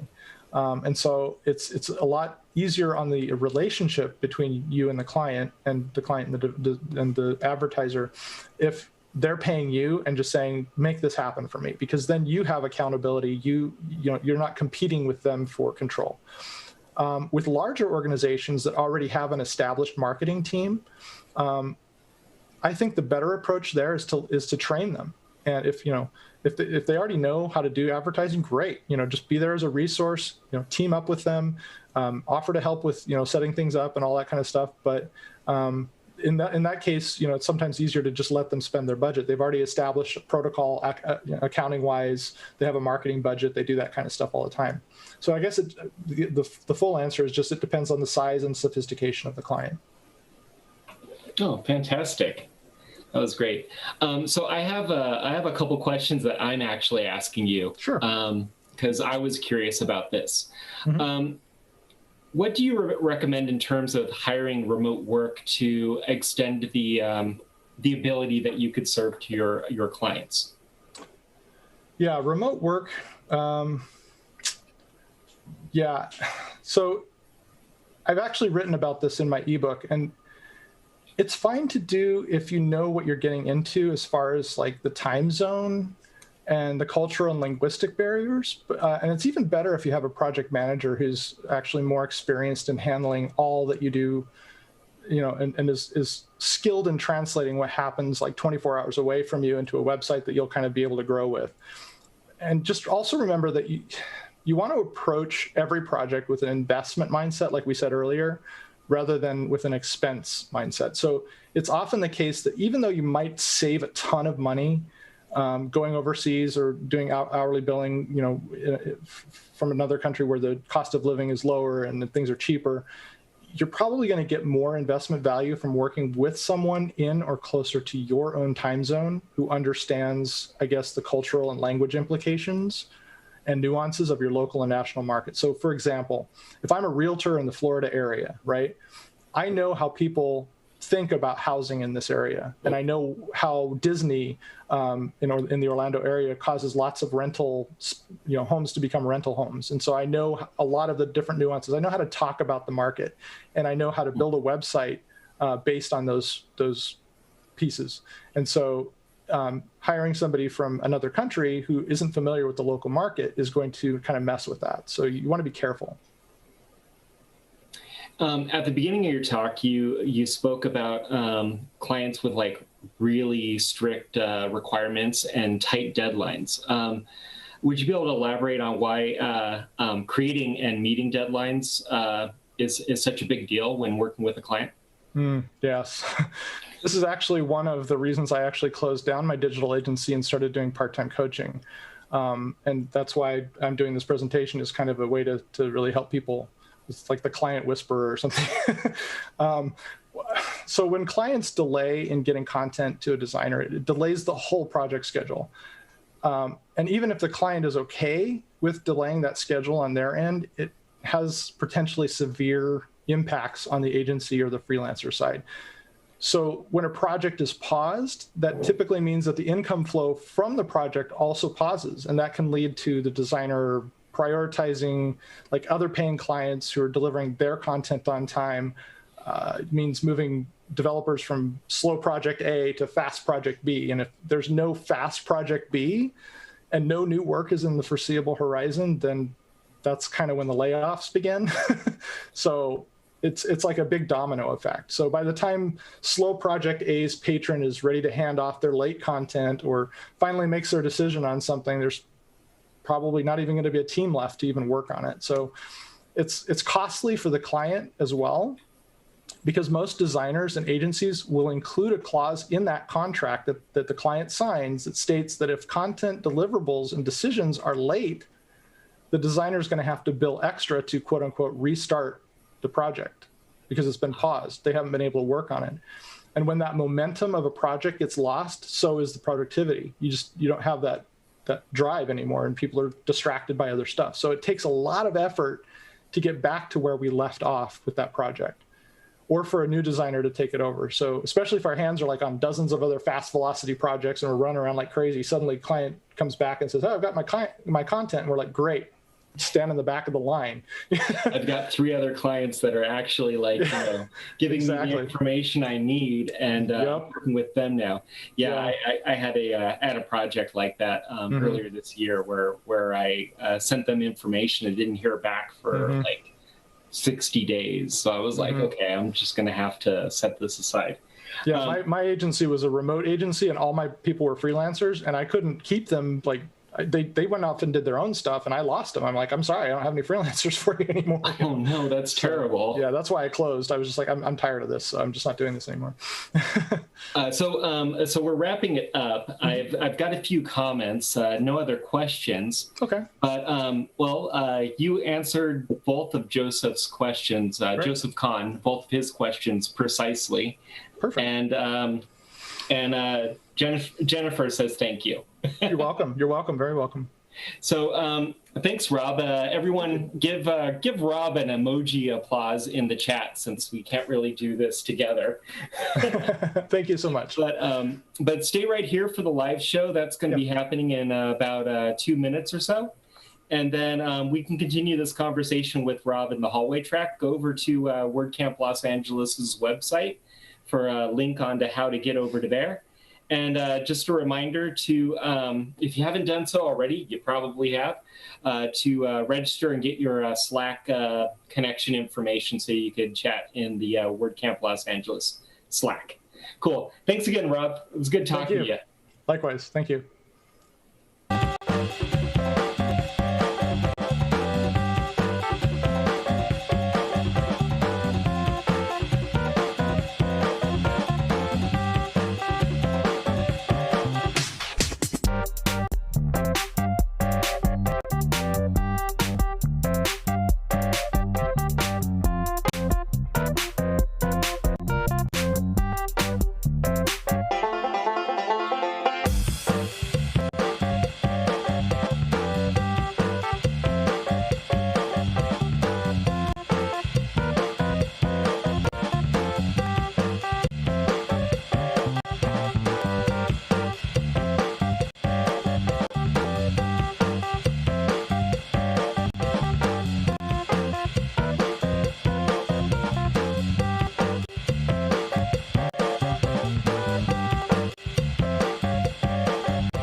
Welcome, welcome. We've got another episode of the WordCamp LAX live show. I'm Joey Dowd, your live show host and wrangler. Thank you to Sean and Rob for your presentations. You want to talk to them some more? Head on over to the Zoom, hallway, or Slack. And now it's time for some WordPress tricks of the trade. So we've got a couple more in from Sumner, one of our organizers. My WordPress tip, always start with accessibility in mind and you will save a lot of work and redo. You can also make your work easier when you start with WordPress accessibility ready themes. So continue with that accessibility trend and theme that we talked about with EasyWP. Always a good idea to keep in mind, and just good practice in general with best practices for accessibility. And then from James, another one of our wranglers. A trick of the trade for WordCamp LAX: if you have a large site, over 100 posts, you should be regularly clearing WP transients for better database speed. I partly understand that, but I believe that is cleaning up your database. You should check out the hashtag WCLAX because this system doesn't fully pull in all of the posts. Some of these do have links with them that have a little bit more context to the tweet. So I think James is also referring to a plugin or an article that could help with cleaning up. But yeah, definitely if you get your site gets bigger, you want to clean up your database, and there's some plugins out there that can help you do that. Next up, we've got sponsors. So we've got another sponsor. Joining us right now, we have David Vogelpohl from WP Engine. Hello, David. Hey, Joey. How's it going? Thanks for having me. Yeah, thanks for joining us. Tell us a bit about WP Engine. Yeah, for those unfamiliar, WP Engine is a WordPress technology company. We own a few brands in the WordPress space, including the WP Engine hosting platform, Flywheel, which is also a managed WordPress hosting platform. We have products like Local and Genesis, and a bunch of other ways we deliver value to people in the WordPress ecosystem. Awesome. Before we jump into some of the details, you want to talk about what you've got going on mostly tomorrow with your during WordCamp? Yes. At noon Pacific time, we're going to be having a Kahoot session. So that's trivia. So hopefully you brought your trivia hat. So if you could join us at the virtual booth tomorrow, we'll have tons of fun and prizes with nice little trivia through Kahoot. So that'll be a good time. So join us at noon tomorrow. And that's in your Zoom room, right? Yeah. Right, yeah. Exactly. Cool. And you can find that link in the sponsor hub at la.wordcamp.org. So one of your products is the Genesis theme. So do you want to talk a bit more about Genesis in particular and some of the Gutenberg updates you have? Yeah, absolutely. So for those familiar with Genesis, they may be familiar with the Genesis framework, which is a theme framework. And one of the things we've been working on in preparation for full site editing coming into WordPress core are block-centric products, particularly products and plugins like Genesis Blocks, which is on WordPress.org, as well as Genesis Custom Blocks. As we think about the way WordPress is evolving, for those familiar, what we'll see in version 5.6 is a public beta of what's called full site editing. This is where the block editor isn't only used for editing content within posts, the body of posts and pages, but also the header, the sidebar, and the footer. In other words, the full site. This is what we call phase 2 of the block editor in WordPress core. So as we look at that and we look at the dynamics that are happening there, and particularly around themes, the way themes are structured is drastically changing. The structure of the theme files, what PHP functions are available, are going to be reduced within the new context of full site editing themes. And what we're going to see is a shift in the dynamic of functionality and design into the block editor. And that's going to create some new paradigms in how you approach a custom build. For us, with Genesis Blocks, the way we're looking at it, for those unfamiliar, Genesis Blocks includes a suite of pre-optimized, pre-designed, pre-speed optimized, and SEO optimized blocks and what we call sections, which are part of a page, layouts, which essentially are an entire page of pre-designed and optimized blocks. And then we'll be releasing a new feature soon called collections, which would essentially be an entire site of block-based demo content. And it loads in seconds, like you click, or not even seconds, like half a second. You click on it and then boom, the content's right there ready to edit. And so these are some of the ways that we're preparing the Genesis community for full site editing, and then of course extending that into the navigation, header, sidebar, and footer as full site editing comes into WordPress core. And then I think the other side I'm excited about is really what I'm seeing, not just what we do, but what other companies in the WordPress ecosystem are doing by creating custom blocks. So, you know, as you may recall from WordCamp US in Philly a few years back, Matt Mullenweg said, learn JavaScript deeply. And of course, part of that reason is the use of React with the Gutenberg block editor. Now, you can, of course, and in a lot of cases should build custom blocks with React, but not everyone has learned how to do that yet. They haven't learned JavaScript deeply. They've been focusing on their business, focusing on their clients, and not necessarily acquiring those additional skills outside of the kind of bread and butter WordPress developer skills, HTML, CSS, and PHP. And so there are ways, though, to build custom block experiences without knowing PHP. One of my favorites is using block patterns. So you can leverage blocks within essentially an arrangement, leveraging block patterns within WordPress core. And this you can leverage, for example, the core blocks, like the header block or the paragraph block or an image block, and arrange them in a block pattern that for the editor feels very much like this is a block that's custom built for this purpose. The other choices you have are to use plugins. ACF has a good one for leveraging HTML, CSS, PHP, and WP admin to build custom blocks. And then we have one called Genesis Custom Blocks, which takes a similar approach. So on the back end in WP admin, you create the blocks fields via, add block, add field.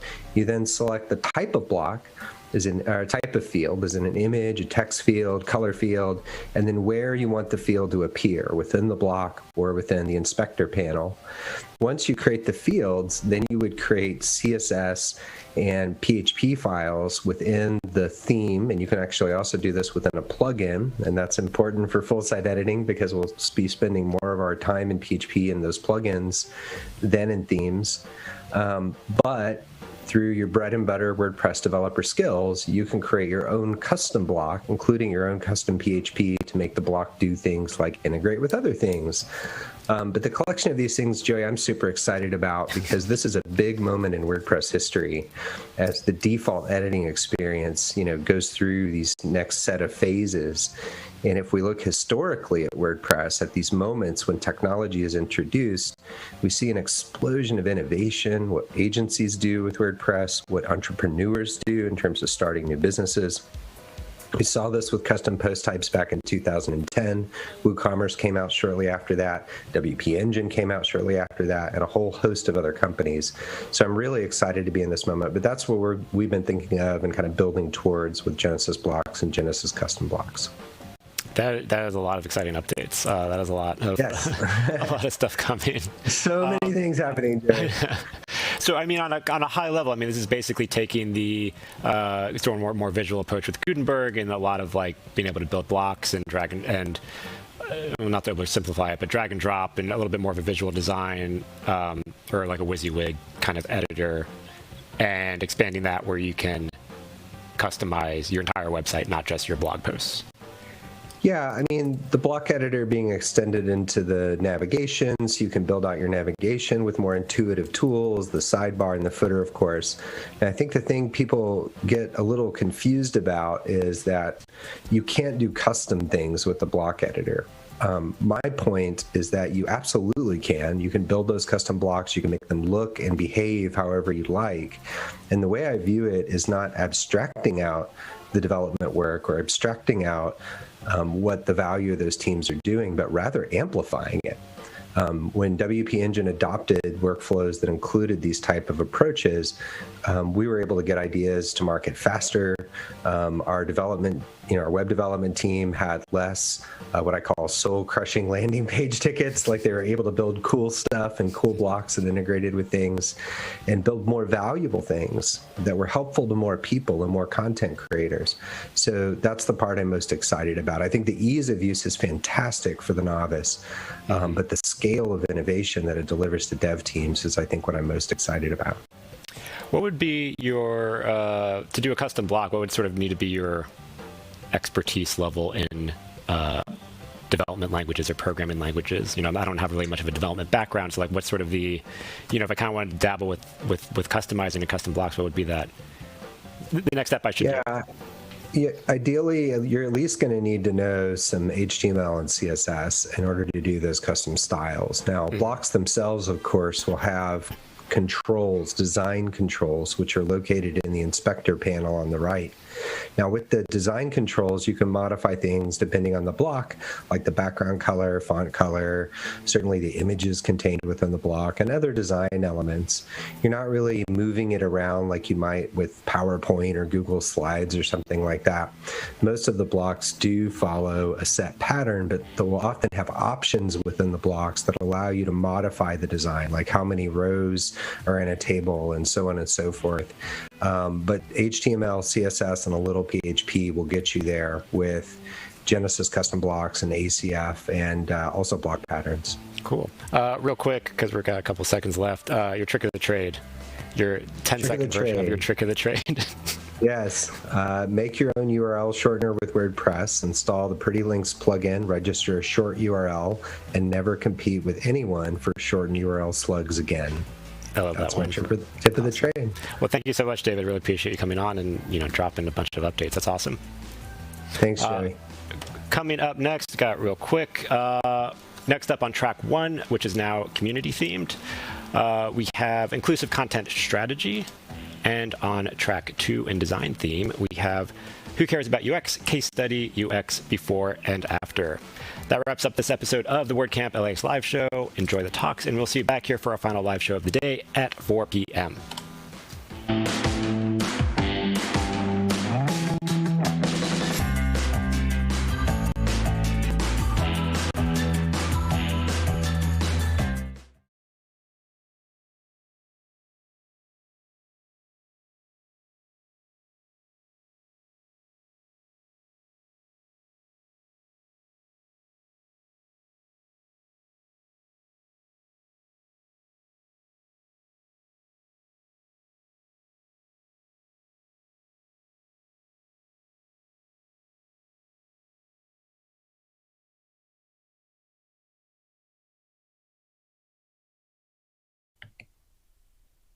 Hi, everyone. Welcome to WordCamp LAX, Los Angeles' 11th annual WordPress conference, celebrating the tricks of the trade. And we're streaming live from 9 to 5. And all talks will be available later on WordPress.tv. And in this session, you're going to have an amazing time. Please welcome Sabrina Liel presenting Who Cares About UX, Case Studies, UX Before and After. If you have any questions, be sure, I'm going to be watching the YouTube channel.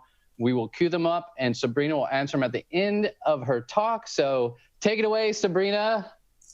All right. Thank you, Joseph. Hi, everyone. I'm really excited to be here today at WordCamp LAX. I'm Sabrina Lau, and as mentioned, I'll be talking about some case studies about UX before and after. And since this is a virtual event, and I have some animations and videos, so in order to provide a better experience for you, so I will turn off my camera until later, and then I will probably pop in and out during the talk. Okay, so for today's talk, I will tweet the slide URL at Digisasa, or also you can go to digisasa.com after the talk. And please follow me at Twitter, and also join digisasa.com, which will be a blog I will begin to write about digital trend and technology. So let's talk about a little bit about me. And so who am I? Well, basically, I studied keyboard in college. And yes, keyboard, like the keyboard on piano and not the keyboard on computer. Let me turn this off so it will be smoother. And later when I went to NYU, I discovered a whole new world about multimedia tools. So I've been hooked ever since. And then I built my first Taiwanese in New York website, which led to the publishing of my first book in Chinese, Flirting with Manhattan in Chinese. Then my second site, Chinese Astrology, which was also led to the publishing of my first English book, Chinese Astrology by Sabrina Liao. Then came the Flash era, as I was the creative director at a top agency in Asia on global brand. I built and managed the official Coca-Cola Asia site, which was built completely in Flash because that's their brand. They want something flashy. And that had won several awards over the years. And then one day I was invited to join the Human and Computer Interaction Lab, HCIL. So I returned to the US and started working, teaching, doing researches on usability at the University of Maryland. Then after that, I joined OBSSR, which is Office of Behavioral and Social Sciences Research at the National Institute of Health. So I've been working on various health-related projects. And currently, I'm working as a digital solution consultant for clients across different industries.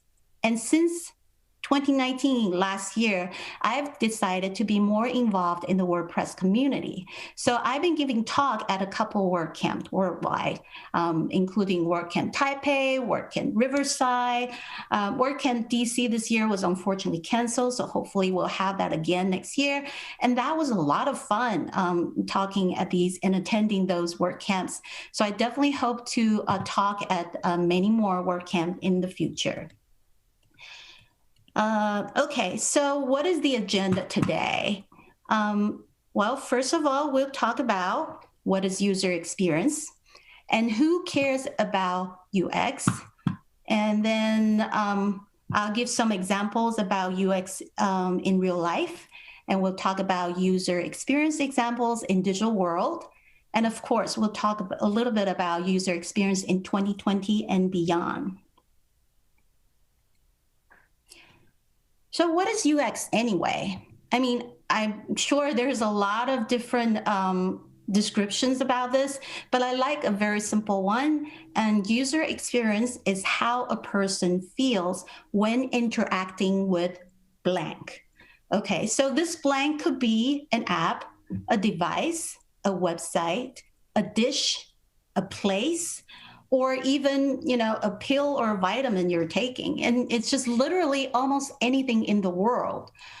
So I like to see user experience more like an experience. So when it comes to understanding how a person feels in user experience, empathy is an important skill. And in fact, empathy is the ability to understand the other people's feelings. And it serves as a way to link yourself and another person together. And after all, things often have different perspective, and often we need to stand on the other side or on both sides to really see things clearly. So who should care about UX? Well, I think you probably know the answer. It could be an app or Apple Watch developer who needs to think about how to make their product easy enough for users of all ages to interact. It could be a chef who should think about, the look, the smell, and the taste of her dish, and how will that make the customers feel. It could be an architect that builds something that can provoke profound emotions from the visitors. Or it could be a vitamin companies that think about how to make the vitamin easy to swallow or make you eager to take it every day. Well, I like those, really, those gummy vitamins. And, so pretty much every one of us should care about user experience. And if you haven't done this before, you should start thinking about user experience in everything we do on a daily basis. And in here, I'm talking about more than a digital world, more than WordPress. I'm talking about, in your real life in general. So now let's talk about a popular real life success story in the UX community, Children's Hospital. And if you haven't heard of this, if you have heard of this, I never get tired of this great story. And if you never heard of this, this is probably one of the best example of human-centered design, a design for experience that can truly make a difference.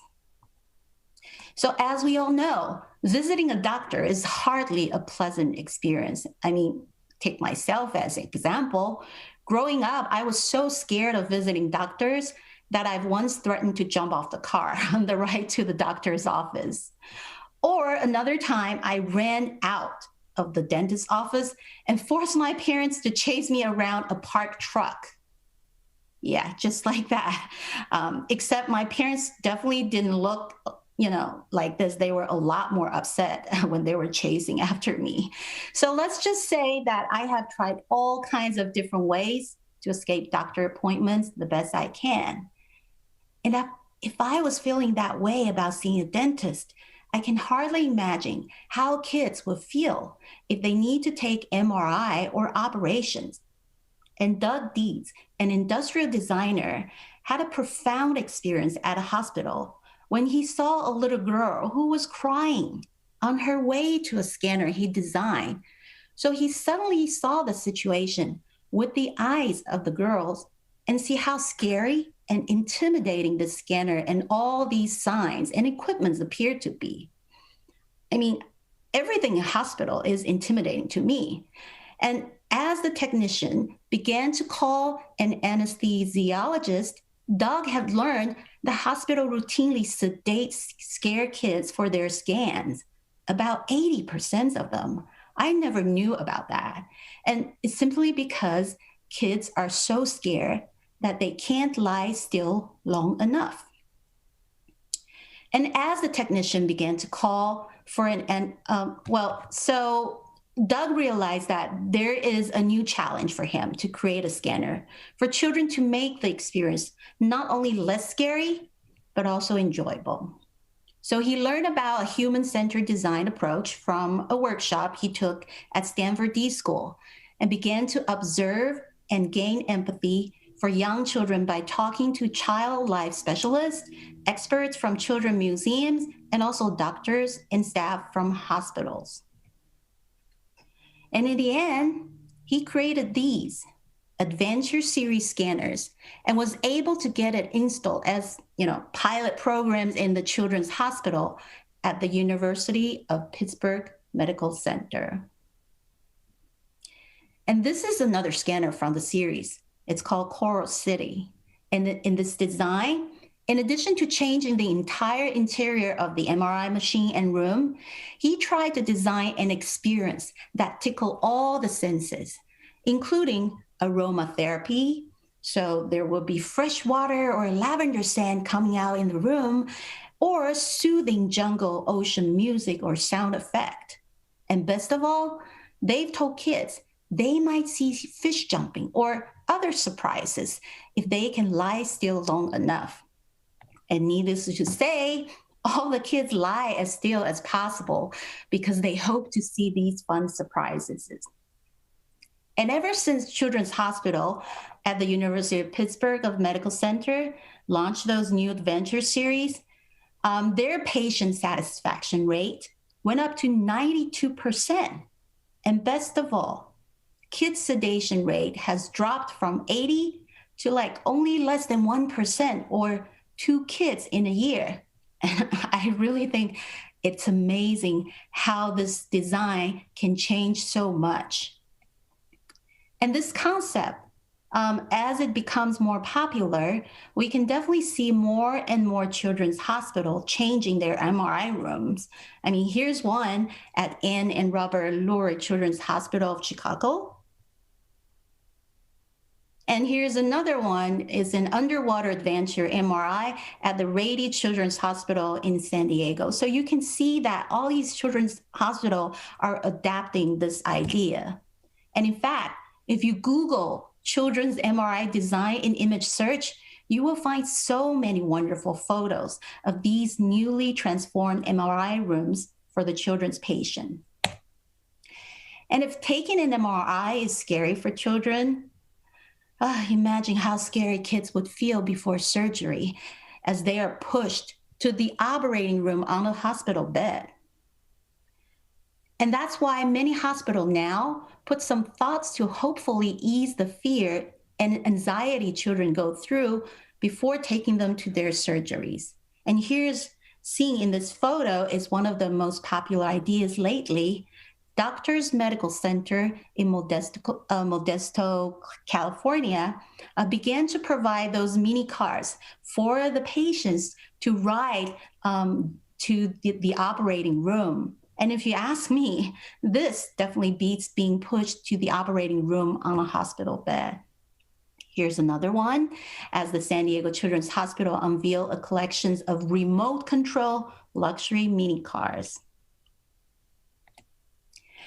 And what do you think kids feel about taking shots with these long needles or blood draw for testing? Well, in fact, I passed out twice when I was younger after blood draw. So I can definitely relate this fear and agony. And let's just say I really hate needles. And now, after applying user experience design to this experience, instead of watching a long needle, going into your arm, you could put on a virtual reality headset and play a game of throwing balls at cartoon characters.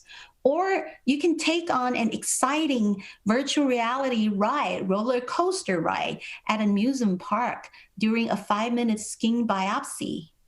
VR is transforming these frightening medical encounters for kids from blood draws to biopsy to pre-surgery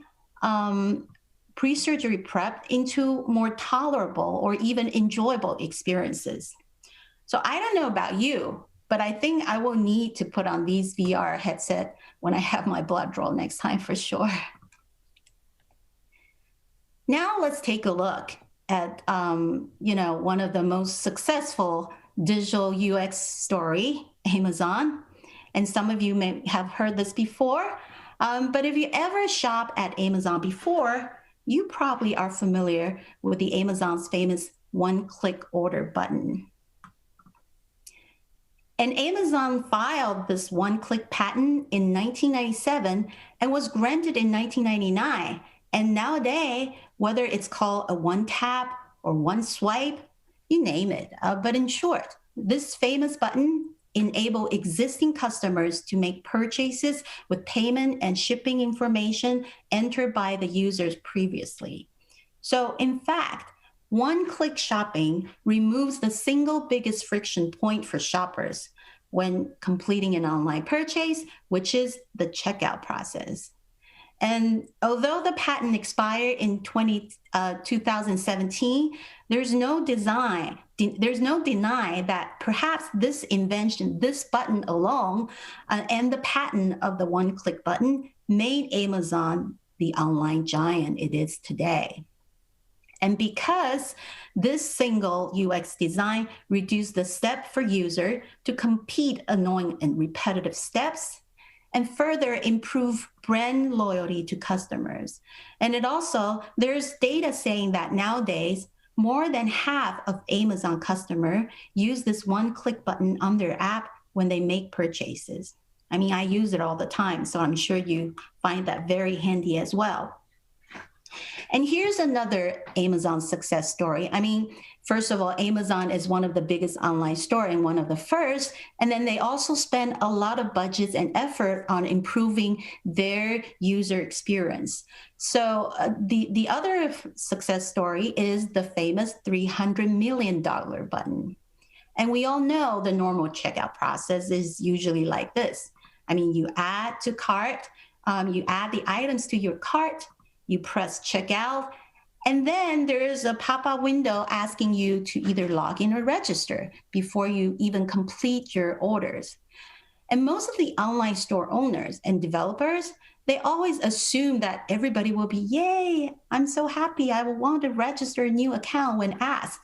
But however, according to Amazon's and several different research available out there, we all know, not surprisingly, that new users usually are reluctant to sign up, and they always left the cart abandoned before they even complete the order process. So in the end, Amazon just made one tiny change by skipping the part that gets the user frustrated. So they changed the button from login, register to continue. And now users can create an account during checkout. And then that one different word really kind of encourage you to continue rather than discourage you and interrupt you in the process and say stop and create a new account. And that change has increased a conversion rate in 45%, and also 15 million sales in the first month, and 300 million sales in the first year. I mean, there's another way also saying that, in regards to all the abandoned carts, that they figure it will be worth of 300 millions as well. So this is a simple change that can really make a huge difference to the companies. So from Amazon's two examples, we can say that by applying UX design to their process, it has not only reduced and simplify the steps of the ordering process, and most importantly, it equals to $. So there's more profit. Okay, now let's take a look at a more practical example. This one is also an online store. And although it's not Amazon, I mean, not every online store can become Amazon, right? But we can still take a look at the changes we've made before and after. And this project was to turn an online store that was originally built for PC and laptop into a mobile-first web app. And we look at some of the UX and UI issues, and in the end, improve the overall user experience, reduce abandoned carts, and also increase online sales and profit. Okay, let me switch. So first, let's take a look at the login screen. This is the before screen. And as you can see, there's just too much text and it's too distracting. And this site was built in WordPress, but a lot of online stores can be built in Magentos or different platform. But one thing just to remember, when you convert from PC to mobile, you need to make sure you're very specific about the page you're presenting. And this page is about login, so it should have that login form on the top of the screen. However, there's just too much text, distracting, and you need to scroll down before you can see this form to log in. And with the new design, it's simple and it's clean, and you can toggle between login and register. There's also a way for wholesale registration here. And like I said, the form is on the top, so you come here to do the login and you can do it right away. And also it also provides more than one way to log in. So make sure you also implemented social logging, which I use a lot, and because we all hate remembering all these different passwords, right? So make sure you implement Facebook or Gmail, or if there's any other popular social login that you want to add to your login and register page. Now let's take a look at this is the product page. This is the online store where you see a whole list of your product information. So here we can take a look at the before one, and you will see that in this page, there's only one product with a buy button, and there's very minimum information here. So let's say if you have 200 products, it's kind of difficult to scroll through and see all of them. And there's no search bar. there is no filters for you or some preset categories to help you filter those products. And with the new design, we can switch between the grid view or the list view. And so you can definitely see 3 or 4 or even 6 products later on if you scroll down. And there is a search bar for you to quickly search the product you're looking for. There are some preset categories or even filters for you. So let's take a look, and there's 26 products right now. You can add filters, and then you can see there's 18 results and then 12 results. So for mobile design, you definitely need to make these process and search as easy as possible because we only have those limited space to display information. Now, next, let's take a look at product description page, PDP. And for an online store, a product description page is probably one of the most important page for an online store. After all, when a user comes to this page, it usually means the user has the intention to learn more about this product and even make a purchase decision on this page. So this is the before design. And above fold, you can only see, product images and a couple thumbnails. And surprisingly, it's not the buy button that you see, which is instead, it is the live chat buttons. As you scroll down, you see a lot of descriptions about this product, and you have to scroll all the way down before you see add to wish list, share, or even add to cart, the call to action button. So it's not very intuitive, and also it just takes too much time to get to the point and the information you need. And with the new design, we can see first, there is a promotion here, and there's a lot of information you can see above fold. So there's thumbnails of the images that you can swipe to see more thumbnails. You can see videos, share, add to favorite icons. It shows that the item is in stock. There's a live chat, search, support, and most importantly, there's a big and easy for you to spot call to action button, which is add to bag. It's the same as add to cart. They just call it bag in this online store. And then you can scroll down and see more, such as recommend accessory, or you may also like other items. And if you want to learn more about the product, you can just click on these accordion menus to find out more. So the screen is not cluttered with tons of information. And you can also click on option, where you can see more colors, or if you want to have a different storage configuration. Or you can also have instant checkout. I mean, this is similar to the one-click checkout in Amazon. The patent expired in 2017, I believe. So now everybody can use it, and it will store all the payment information and shipping address for the return users to make it easy and quick with one-click checkout purchase. Now let's take a look at checkout. Well, this is the before one, I think you can tell, and there's no login for returned customers. And after you fill out the addresses, you just have to click to select shipping methods. And then both shipping methods and the shipping address are part of the step one, but they have it on 2 different screens, which can be confusing for some people. And plus, you don't really see when you will actually receive your package. So now let's click on proceed to payment, and you get to put on more information such as the credit card, expiration date, and security code. But with the new design, it's also clean, but you also need to collect the shipping information for a new user.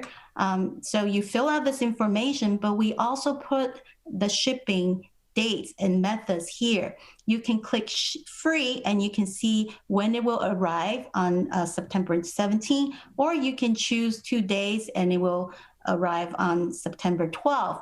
And here you can also just go to the next screen, and you can show back details. So during any time of the checkout process, you can still come back to your cart.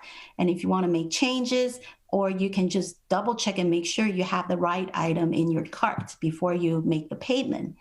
And then the payment page looks similar to a real physical credit card, and it will help users to identify what number and where they need to put the information on this page. And it also provides different payment methods such as PayPal, Apple Pay, or if you want to add Stripe or other different payment methods. And when you review the orders, everything is good. You can still make changes on the step and place order. You get the order confirmation and a continue to shopping button. So that is a quick look at an online store and how we change it from the before, which is PC only design, to a mobile first design. And a lot of these can be applied to different online stores. And so I'm sure if you've been working on this, you will know that these are pretty much some of the must-have when you try to do a mobile first online store. Next, let's talk about Zoom. And if you haven't heard of Zoom before 2020, well, you're not alone. I believe a lot of people never heard of Zoom. Although I knew about Loom and Zoom and use it probably since 2015, because I have some projects that are related to online courses. So they use Zoom to help the teachers and students to communicate. But most people are not familiar with Zoom until this year, during the pandemic. And then now I'm sure many of you are probably familiar with this or even use it constantly or daily since pandemic this year. And since March this year, with everyone staying at home, trying to communicate with their friends and family, video communication and video conferencing has become an important part of our daily routines. I mean, kids need to use this to talk to their class and teachers, and we need to talk to our clients and also our colleagues. And the teachers want to, conduct their courses and teach their course using those video communication tools. And it's a crowded industry already. I mean, Skype has been there forever. And a university and NIH that I know used to use WebEx, Cisco's WebEx, all these years. And Microsoft Teams and Google Meet are also joining this very crowded industry lately. So how did Zoom grow from a 10 million user to 200 million daily user since March this year? Well, there's a lot of study to go into this, but I only touch a very simple, basic rules here, which is make it as simple as possible. And to use it, if you want to have a new meeting, you just need to open an app, click new meeting, and you'll start the meeting right away. And if you're the one that gets invited to join, you will receive an email. Like right now, I'm using Zoom to talk, to the conference organizer. So I just click on the link and then join, and that's it. And the great thing about this, because if our parents or our grandparents can get Zoom up and running by themselves without calling us for help, and that means this is a great product. And I mean, I constantly get technical support from calls from my parents and my uncles and my friends' auntie and everybody. When they deal with technologies, there's always issue that they don't know how to use it. So if this one is, and I've noticed that, is something they can just do this on themselves and get it installed and get a meeting up and running. And that means it provides a wonderful user experience and it's bound to be successful. And that's probably why if you're into the stock market and you'll notice that the price from Zoom was 66, but now it's 559. And it's just crazy because this is so easy to use and everybody is using it. And I'm sure now Zoom has become the term, just like we use Xerox for copy. And now you say, hey, did you Zoom today? That means, have you done any video conferencing today? So after Zoom and Amazon and all that, let's talk about another digital UX example. And this is about children's library. And as many children are learning from home these days during the pandemic, this is a great project, an example about user-centered design. So, you know, when we talk about if you want to build a digital library, you probably would think, digital library, right? How hard can it be? I mean, we've seen everything on the internet, and then we know most important part of a digital library is the search. And here we can see at the Smithsonian Library site, it tells people if you want to search, you just explore books by browsing the list of newly added books in the last 3 months. You browse book by topics, or you use the search bar on the top right here. So you have to find where it is actually. And then some other popular digital library, they usually just have a big search bar, which lets you search everything through that single search bar. So I guess if we want to design a digital library, we probably will say, oh, well, first, I guess we'll have a logo and a menu. And hey, the most important part, let's add a search bar. Then we will display the search result by its book cover below, right? Well, what if the digital library is for children? No biggie. I mean, we can just add some vibrant colors because we know kids love colorful colors. And let's make everything bigger. Bigger search bar, bigger book cover, bigger fonts, etc. And why not also add some fun animations, right? So if you think could be, you're ready and this could be the design for a digital library for children, well, then we're missing some of the questions. So when developing a digital library for children, excuse me, it is important that we ask ourselves these questions. Do kids search like adults? I mean, by book name, author name, subjects. Do they use search bar like adults? I mean, some can't spell or don't even know the word. And what are the other ways kids use to find books? How do they read digital books online?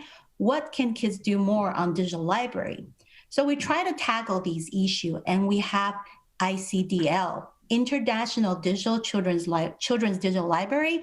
It is a 5-year research project I've been working on for many years at HCIL, Human and Computer Interaction Lab at the University of Maryland, led by the brilliant and creative Dr. Allison Druin and Internet Archive.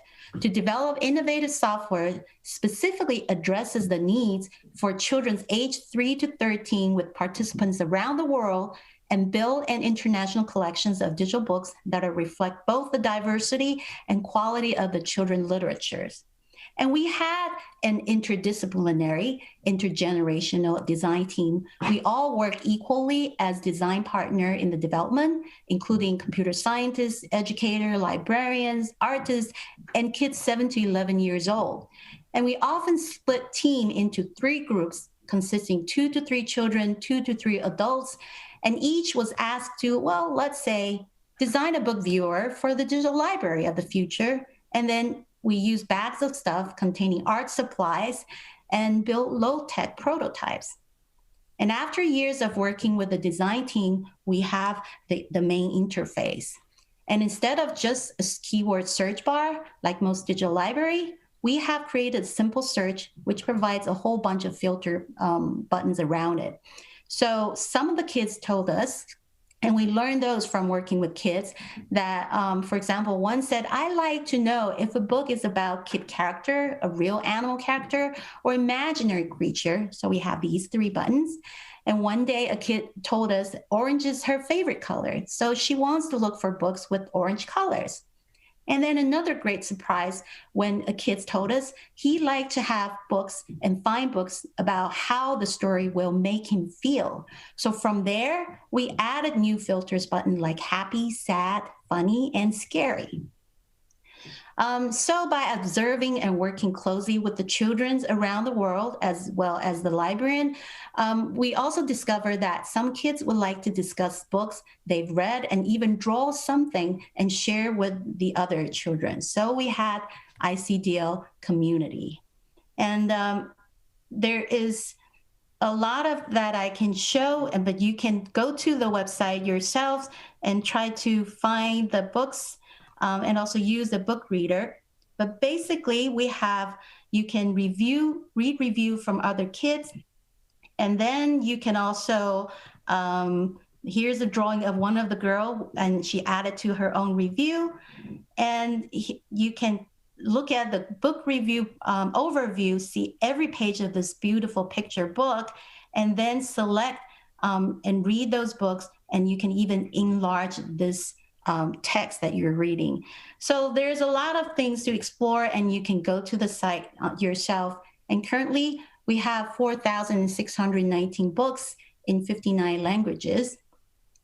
And over the year, ICDL had won American Library Association President Award and many other different awards. Now, another cool fun fact is that in 2013, I think Nickelodeon won the Emmys for Outstanding Creative Achievement in Interactive Media, User Experience, and Visual Design for their Nick app, and especially for its ever so popular Do Not Touch button, which was recognized for its areas of disruptive comedy and surprises. And that was developed with Kids Team. So we learned from kids, from the MRI machine and this library, that kids love surprises, right? Okay, so moving on about user experience, 2020 and beyond. And this has been a difficult year as the world around us is changing, and so are user behavior and the user experience that we're developing. So with more and more people staying at home and reduced travels, we need to think about and reevaluate user experience for our users and customers. In fact, in the post-pandemic era, people are focusing on contactless interactions. For example, more and more devices will be using voice command to search, and there will also be using contactless payment like Apple Pay to make or receive payments, or make business, or more business will have cashierless stores similar to Amazon Go grocery store, or provide remote services like telemedicine, telehealth, which basically makes it possible for physicians to treat patients whenever needed and wherever the patient is. Okay. And just like my previous talk about automation and integration, we will also see more of these in combination with artificial intelligence. And these will be the next level in user experiences. So after reviewing these different cases, perhaps we can now better answer the question, why is UX important? Well, because it saves time, saves money, reduce stress and agony, turn scary experiences to tolerable or even enjoyable, and help with organization, content creation, make things easy for user by reducing the number of steps, make money, and most importantly, it changed lives. So that's pretty much all the time I have, and I try to talk as fast as possible. And if there's anything I'd like you to take away today, it is the word empathy. Put ourselves in someone else's shoes. And as Doug Dees mentioned in his TED Talk, he emphasized on the role and the importance of empathy as the heartbeat of design projects. So if we can approach everything we do digitally and non-digitally with empathy, whether it's design, development, or just day-to-day interaction, I believe the world will be a much better place. So thank you. And if you have questions or would like to contact me, feel free to connect me at the Digisasa on Twitter, or you can email me. So I look forward to hearing from you. Stay safe and take care. And if you have any questions, Joseph, take it away. Awesome. Thank you so much. That was incredible. And there was some stuff in there that I was like, wow, my kids would love those machines. Like the MRI machine was like amazing. So I have a question from Alice Smith. She asked kind of early on in the presentation, can you give an example of UX changes before the pandemic and after the pandemic? Like, is there a big change in UX before and after? Well, as I briefly touched at the end of the talk, we definitely need to see user experience differently. Now people are changing their behavior. And I can think of a project right now. It's like, it's a project, it's a research project for seniors. And it used to track seniors at community center of how they use and play brain games and also exercise videos. So usually there are staff at the community center before the pandemic to help them log in, log out. And they can also play with another senior side by side to compete. But ever since the pandemic, I mean, the research project probably need to change the focus and also change it to progressive web app. So the user only need to log in once and then forget about it. I mean, we know for senior and even for me, I often forget my password all the time. And then also they need to implement maybe Zoom and other features so that they can compete and invite others to join those games with them when they are all practicing at home. So this is just one quick example about the before and the after change. But I think a lot of the web apps or your websites and like I said, I mentioned about voice command, adding voice command to your search and maybe adding more artificial intelligence or chatbot to your customer service. So you have to think about your user are now online more time, and then they need to have something easy for them to use and communicate. And the other thing I can think of is definitely,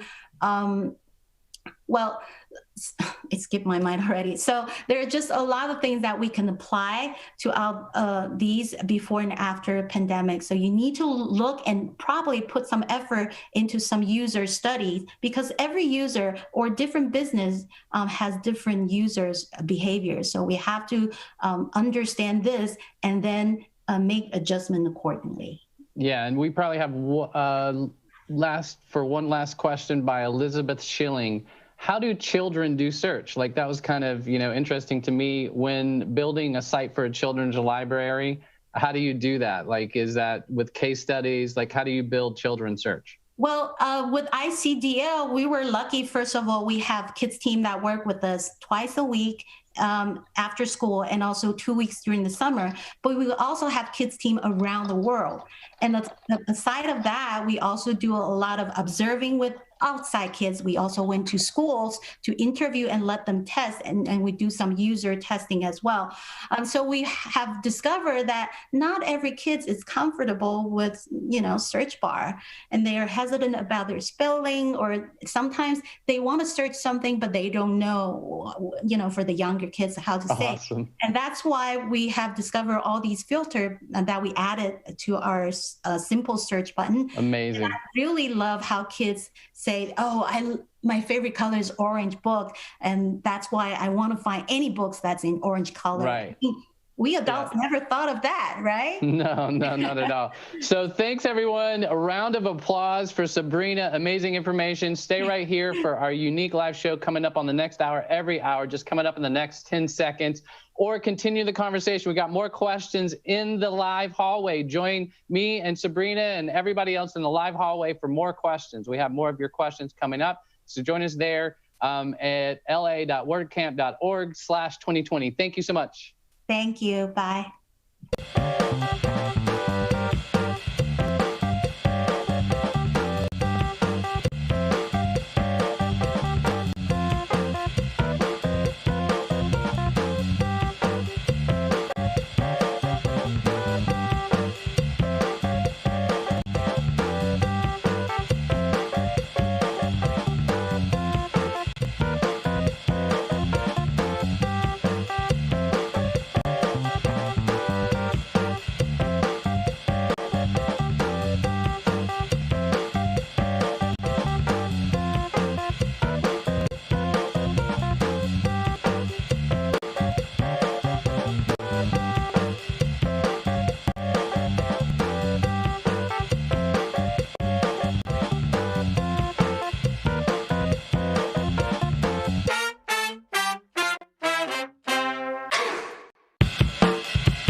Welcome back. We are just about done with day one of WordCamp LAX. I'm just going to jump right into it. Hey, Chris. How you doing? I'm probably fine. I'm very tired. I'm super happy.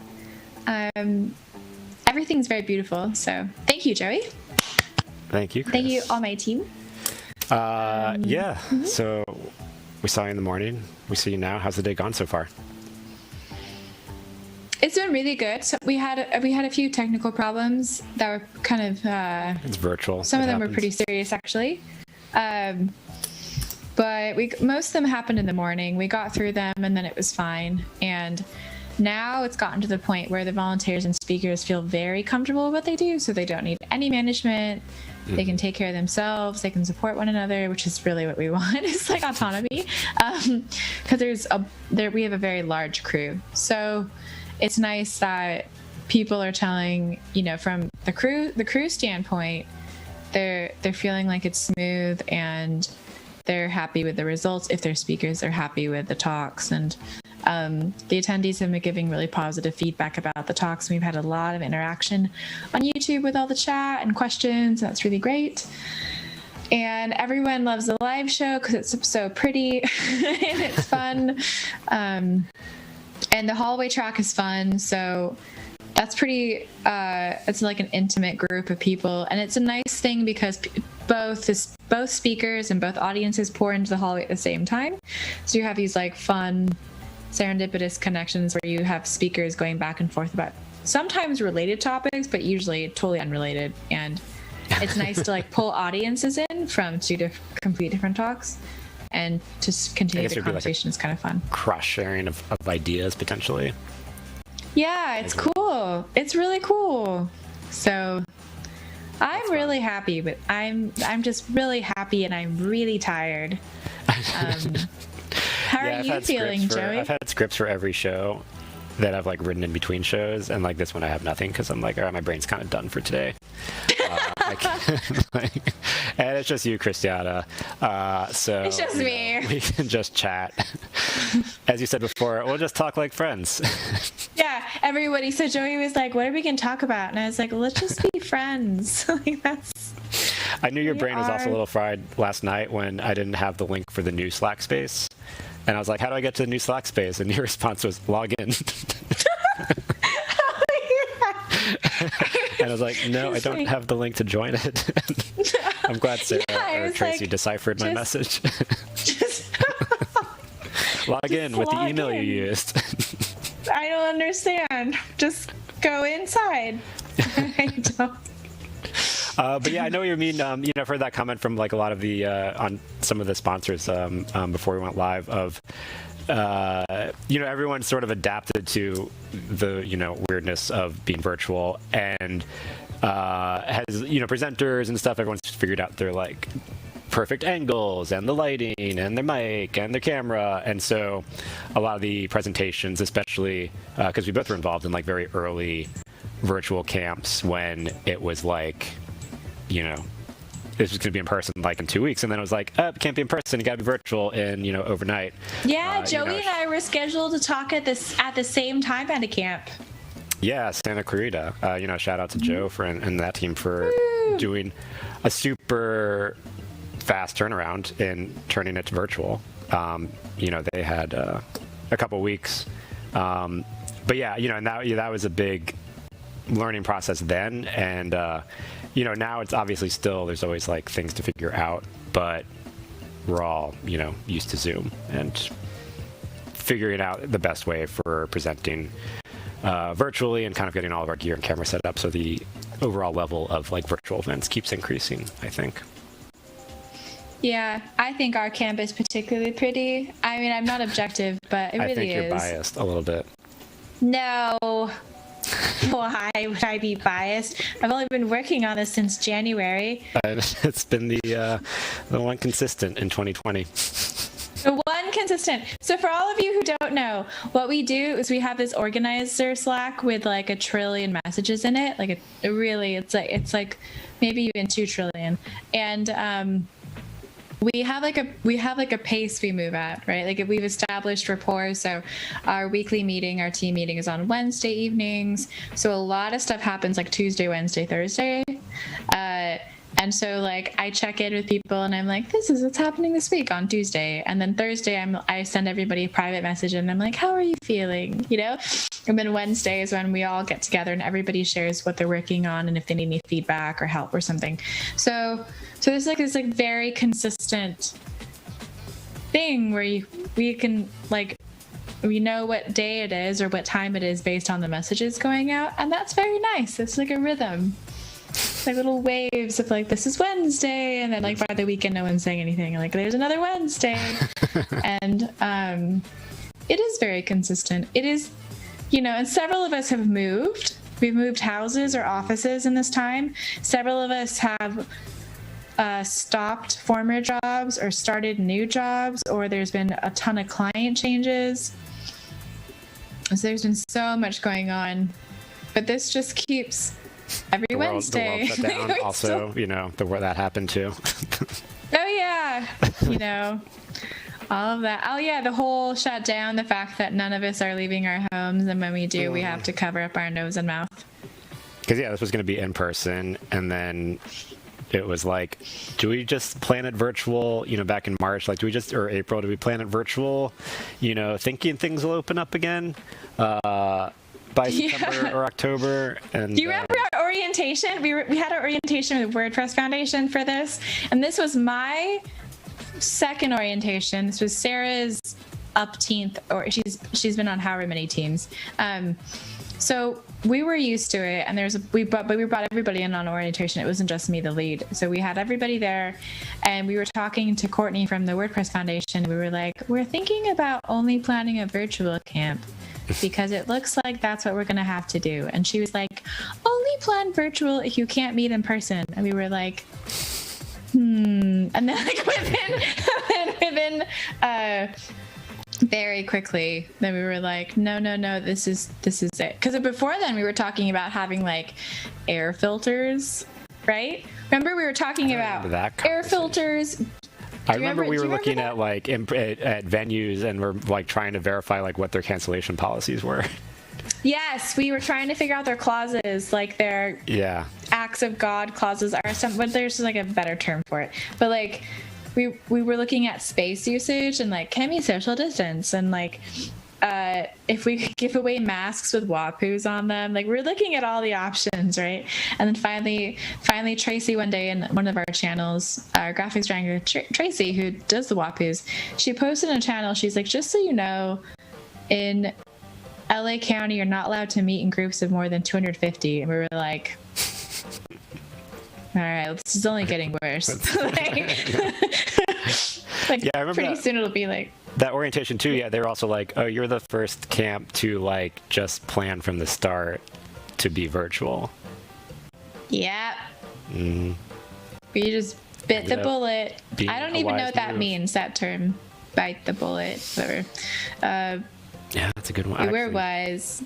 We voted. I think I asked everybody. I was like, what do you think? And not a single person wanted to plan an in-person camp with the risk that all their work would like.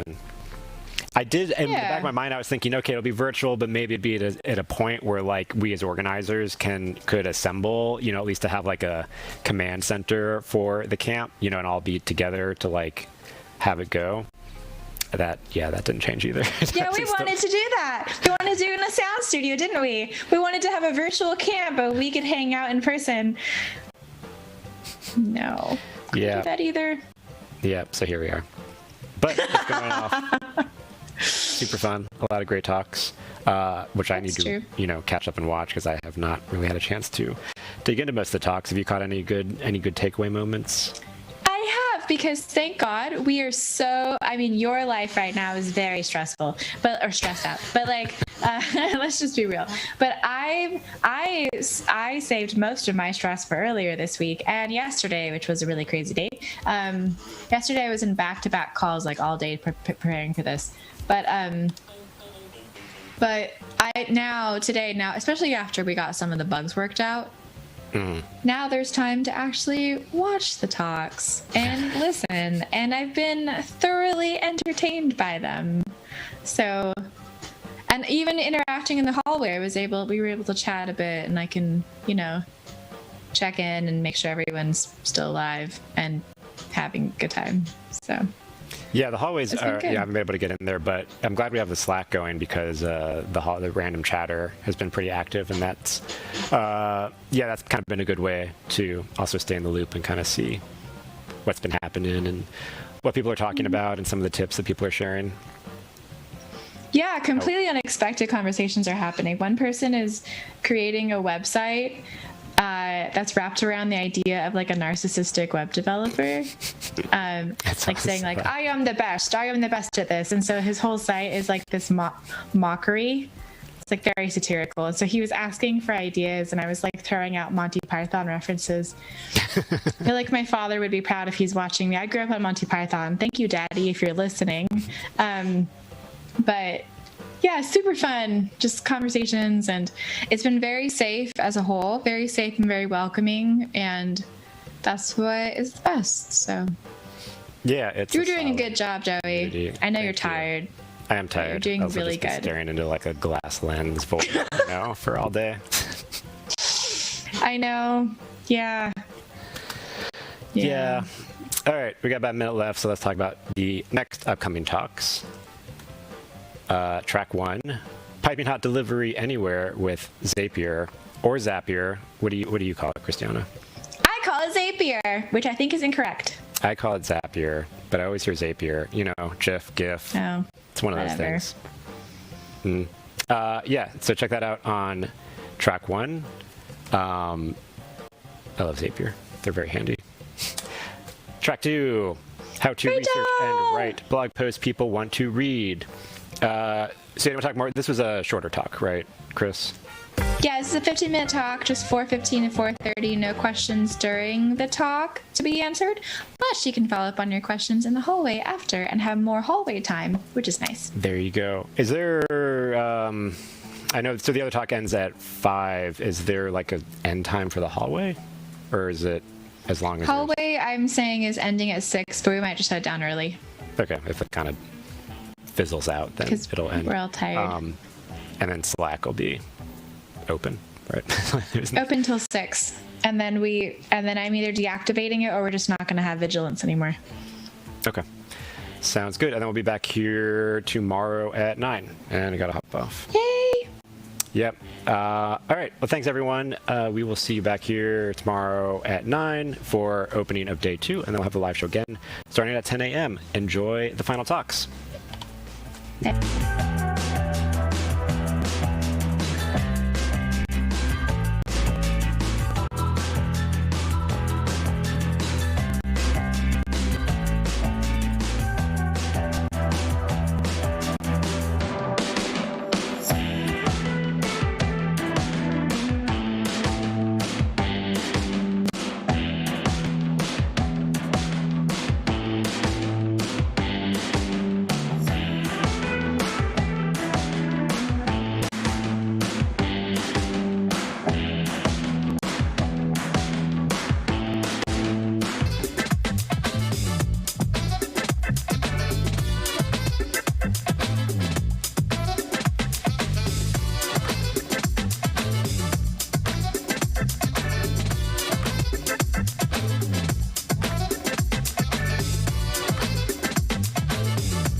Hello, everybody. Welcome to WordCamp LAX, Los Angeles 11th Annual WordPress Conference, celebrating the tricks of the trade.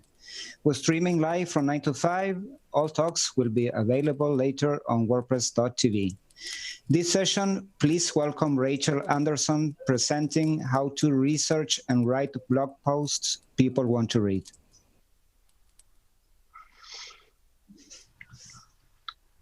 Hey. Hi, I'm Rachel Anderson. I'm a writer, not a tech person. So of course I'm having a little trouble with a glitchy video. So hopefully we'll get these slides going in a second. I've been writing blog posts professionally for the last 7 years. I've written for a huge variety of blogs, especially real estate throughout the United States and Canada, all throughout Southern California, Los Angeles, Orange County, Northern California, and points between. I've also written for a pool installation blog, a plumber, house inspector, destination wedding photography, which was a lot of fun, hairstylist, business insurance, just to name a few. So today, how do you write blog posts that people want to read? I'm sure everybody's had the experience. You're searching for some kind of information online. You come across a blog, maybe it's just badly written and you can't really understand what they're talking about, or maybe there's a lot of hype, but no information. They never really answer the question, why do I want to work with this company? So how do you avoid this? And why do you want to blog at all, since there's so many bad ones? Blogging is a really important part of a digital strategy. You can do a lot with Facebook, Instagram, Twitter, but it's always tidbits of information or a link to an interesting article, but it's not long and informative. And that's what the blog can do for you. So the first question to ask is, who is my audience? Who is it that I expect to come to my website looking for information? What's my customer base? Who am I talking to? And what information is valuable to them? Then the next question that you want to answer is, what do I want people to know about my business? Do I want them to know my prices? Do I want them to, if I'm a real estate agent, maybe they need to know about what's the process of getting a mortgage. With COVID-19, everything's changed. So to know, oh, this is a real estate agent and they're taking these kind of precautions and I can expect to have to do appointments and they can FaceTime me or Skype or use Zoom. These are all really important. If there's an expectation that when you visit a house, you'll wear a mask, you'll wear gloves, maybe even wear booties. These are things that people should really know ahead of time. Okay, so this long form blog is going to give you a place to give information for free, that how to get a mortgage piece, or if you're a plumber, how to unclog a drain. Maybe you don't have to call the plumber after all. This builds credibility and trust, and it allows people to feel like I'm a person relating to another person, not just somebody who's after my money, but somebody who's really trying to help me. And so this is how you build up credibility. And even if somebody doesn't need the blog information instantly, they can remember you as someone who is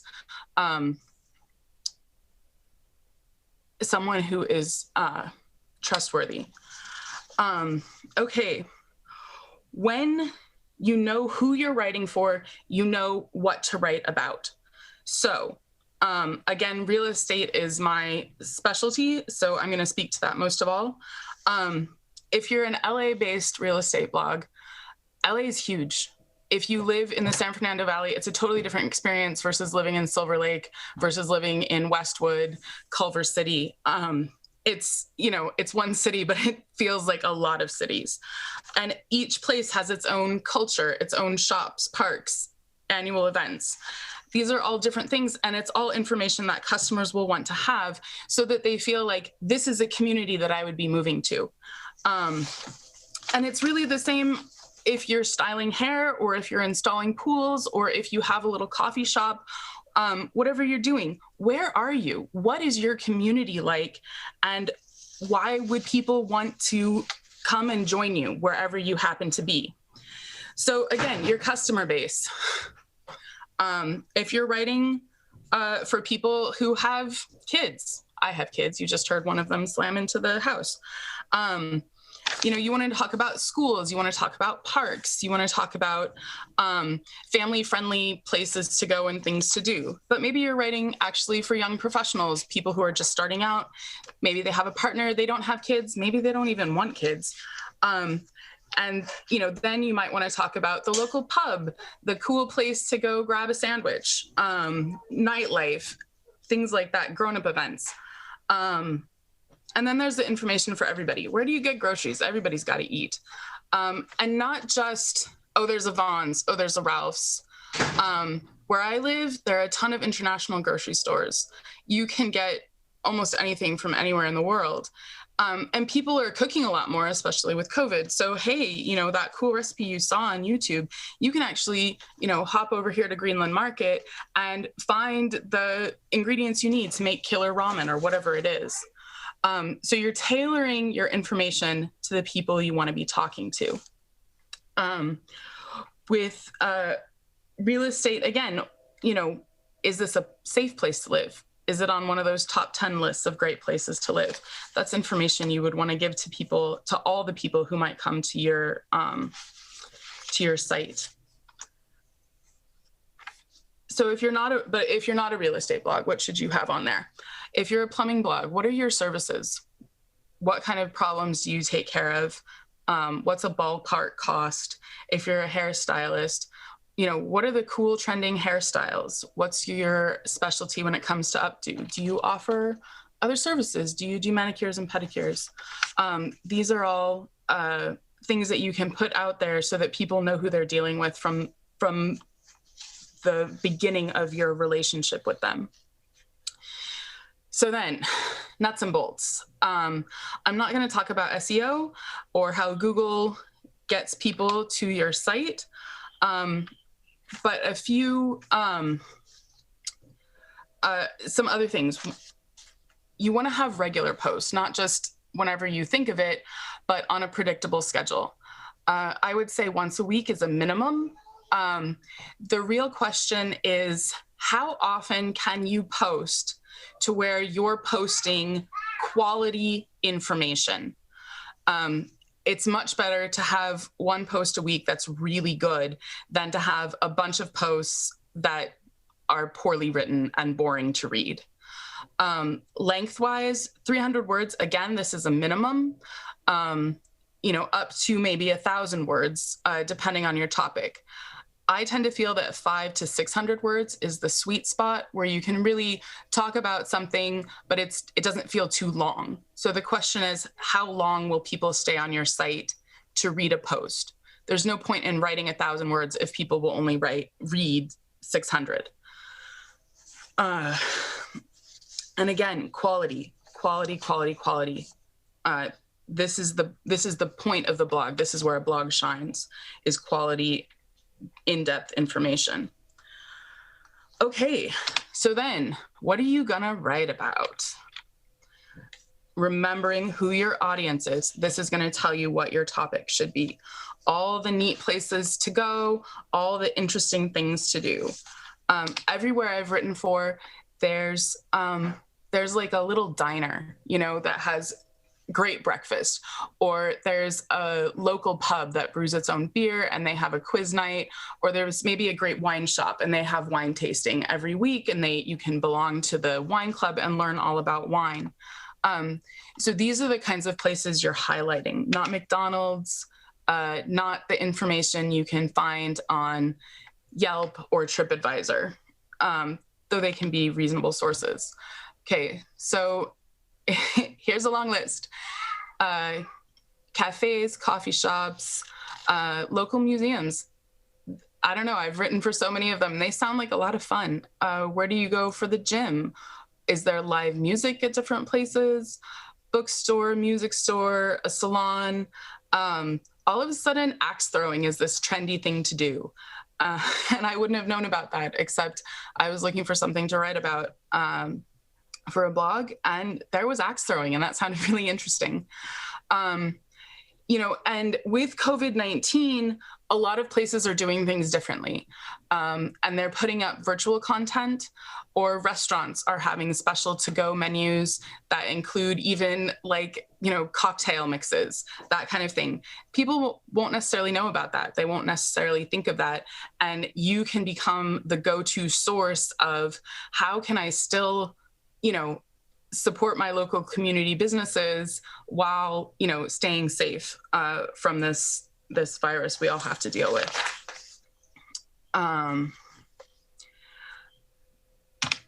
I think it's important to think of a blog as a service for everyone, not just the people who are actually coming into your shop, because there's also word of mouth. You think of, oh, there's that salon and they have those interesting posts about, the coffee shop where you can get coffee afterwards, or, oh, they serve tea. That sounds so relaxing. Maybe you have a friend who needs, they need something to relax. You get them a gift certificate. So you can think of this as investment. Okay. So there's the places to go, and then there's the things to do, and especially the special events. Maybe there's an annual block party, there's restaurant week, your local library has a lot of interesting classes and events. There's a farmer's market, holiday carnivals at the local parks, movies or concerts in the park. We're not going to be doing so much of that right now, but it's good to keep that in mind for when things calm down a little bit. And then where are you going to go and find all this information? City websites are a great place. The local library website, they'll have a calendar of all the different story times and book clubs. The local Chamber of Commerce, they often will sponsor events, especially like a restaurant week. And even if they're not doing a lot of that right now, you can still go there and find listings for the little, the local knitting shop, or an art supply store, or a coffee shop or a restaurant that maybe you haven't heard about. Neighborhood associations are also really good for similar kinds of events. You can use TripAdvisor, you can use Yelp, but you don't want to just focus on the most famous things that people probably know about going in. You want to find those special little corners, the little local watering hole, because this is about creating community. The blog begins the community by offering people places to go where you can find friends, meet people with shared interests. Anybody can Google what's on Wikipedia. So you want to go beyond that and really help people feel like this is a community I could join. This is a community where I could be comfortable. All right. So to sum up, if I had to give you the 30-second version, I would say write to your customer base, be specific about what you offer, show people why they should work with you. This is a big thing in writing, show, not tell. You show people by telling them stories, not by saying, I'm the best, I'm awesome, or this is a great place to live. You show them why it is. Write on a consistent schedule and write bright, focused posts. If you have a plugin installed on your blog like Yoast, and it will grade your post, it'll highlight, oh, you're saying there is too often, or you're saying, or you've used the same verb 3 times in a row, or whatever. Keep in mind that snappy content, explore this, imagine that, discover this thing. This is the kind of like invitation that people respond to. I had a teacher in high school who said very forcefully, good verbs will make your paper great. So I will leave you with that, and I'd be happy to answer any questions people have in the hallway. Thank you so much.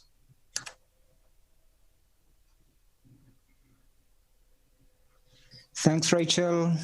Awesome talk. Everyone, a round of applause. Let's continue the conversation with Rachel in our unofficial hallway. You can enter the hallway on our website, la.wordcamp.org/2020. Thank you for watching and have a great weekend.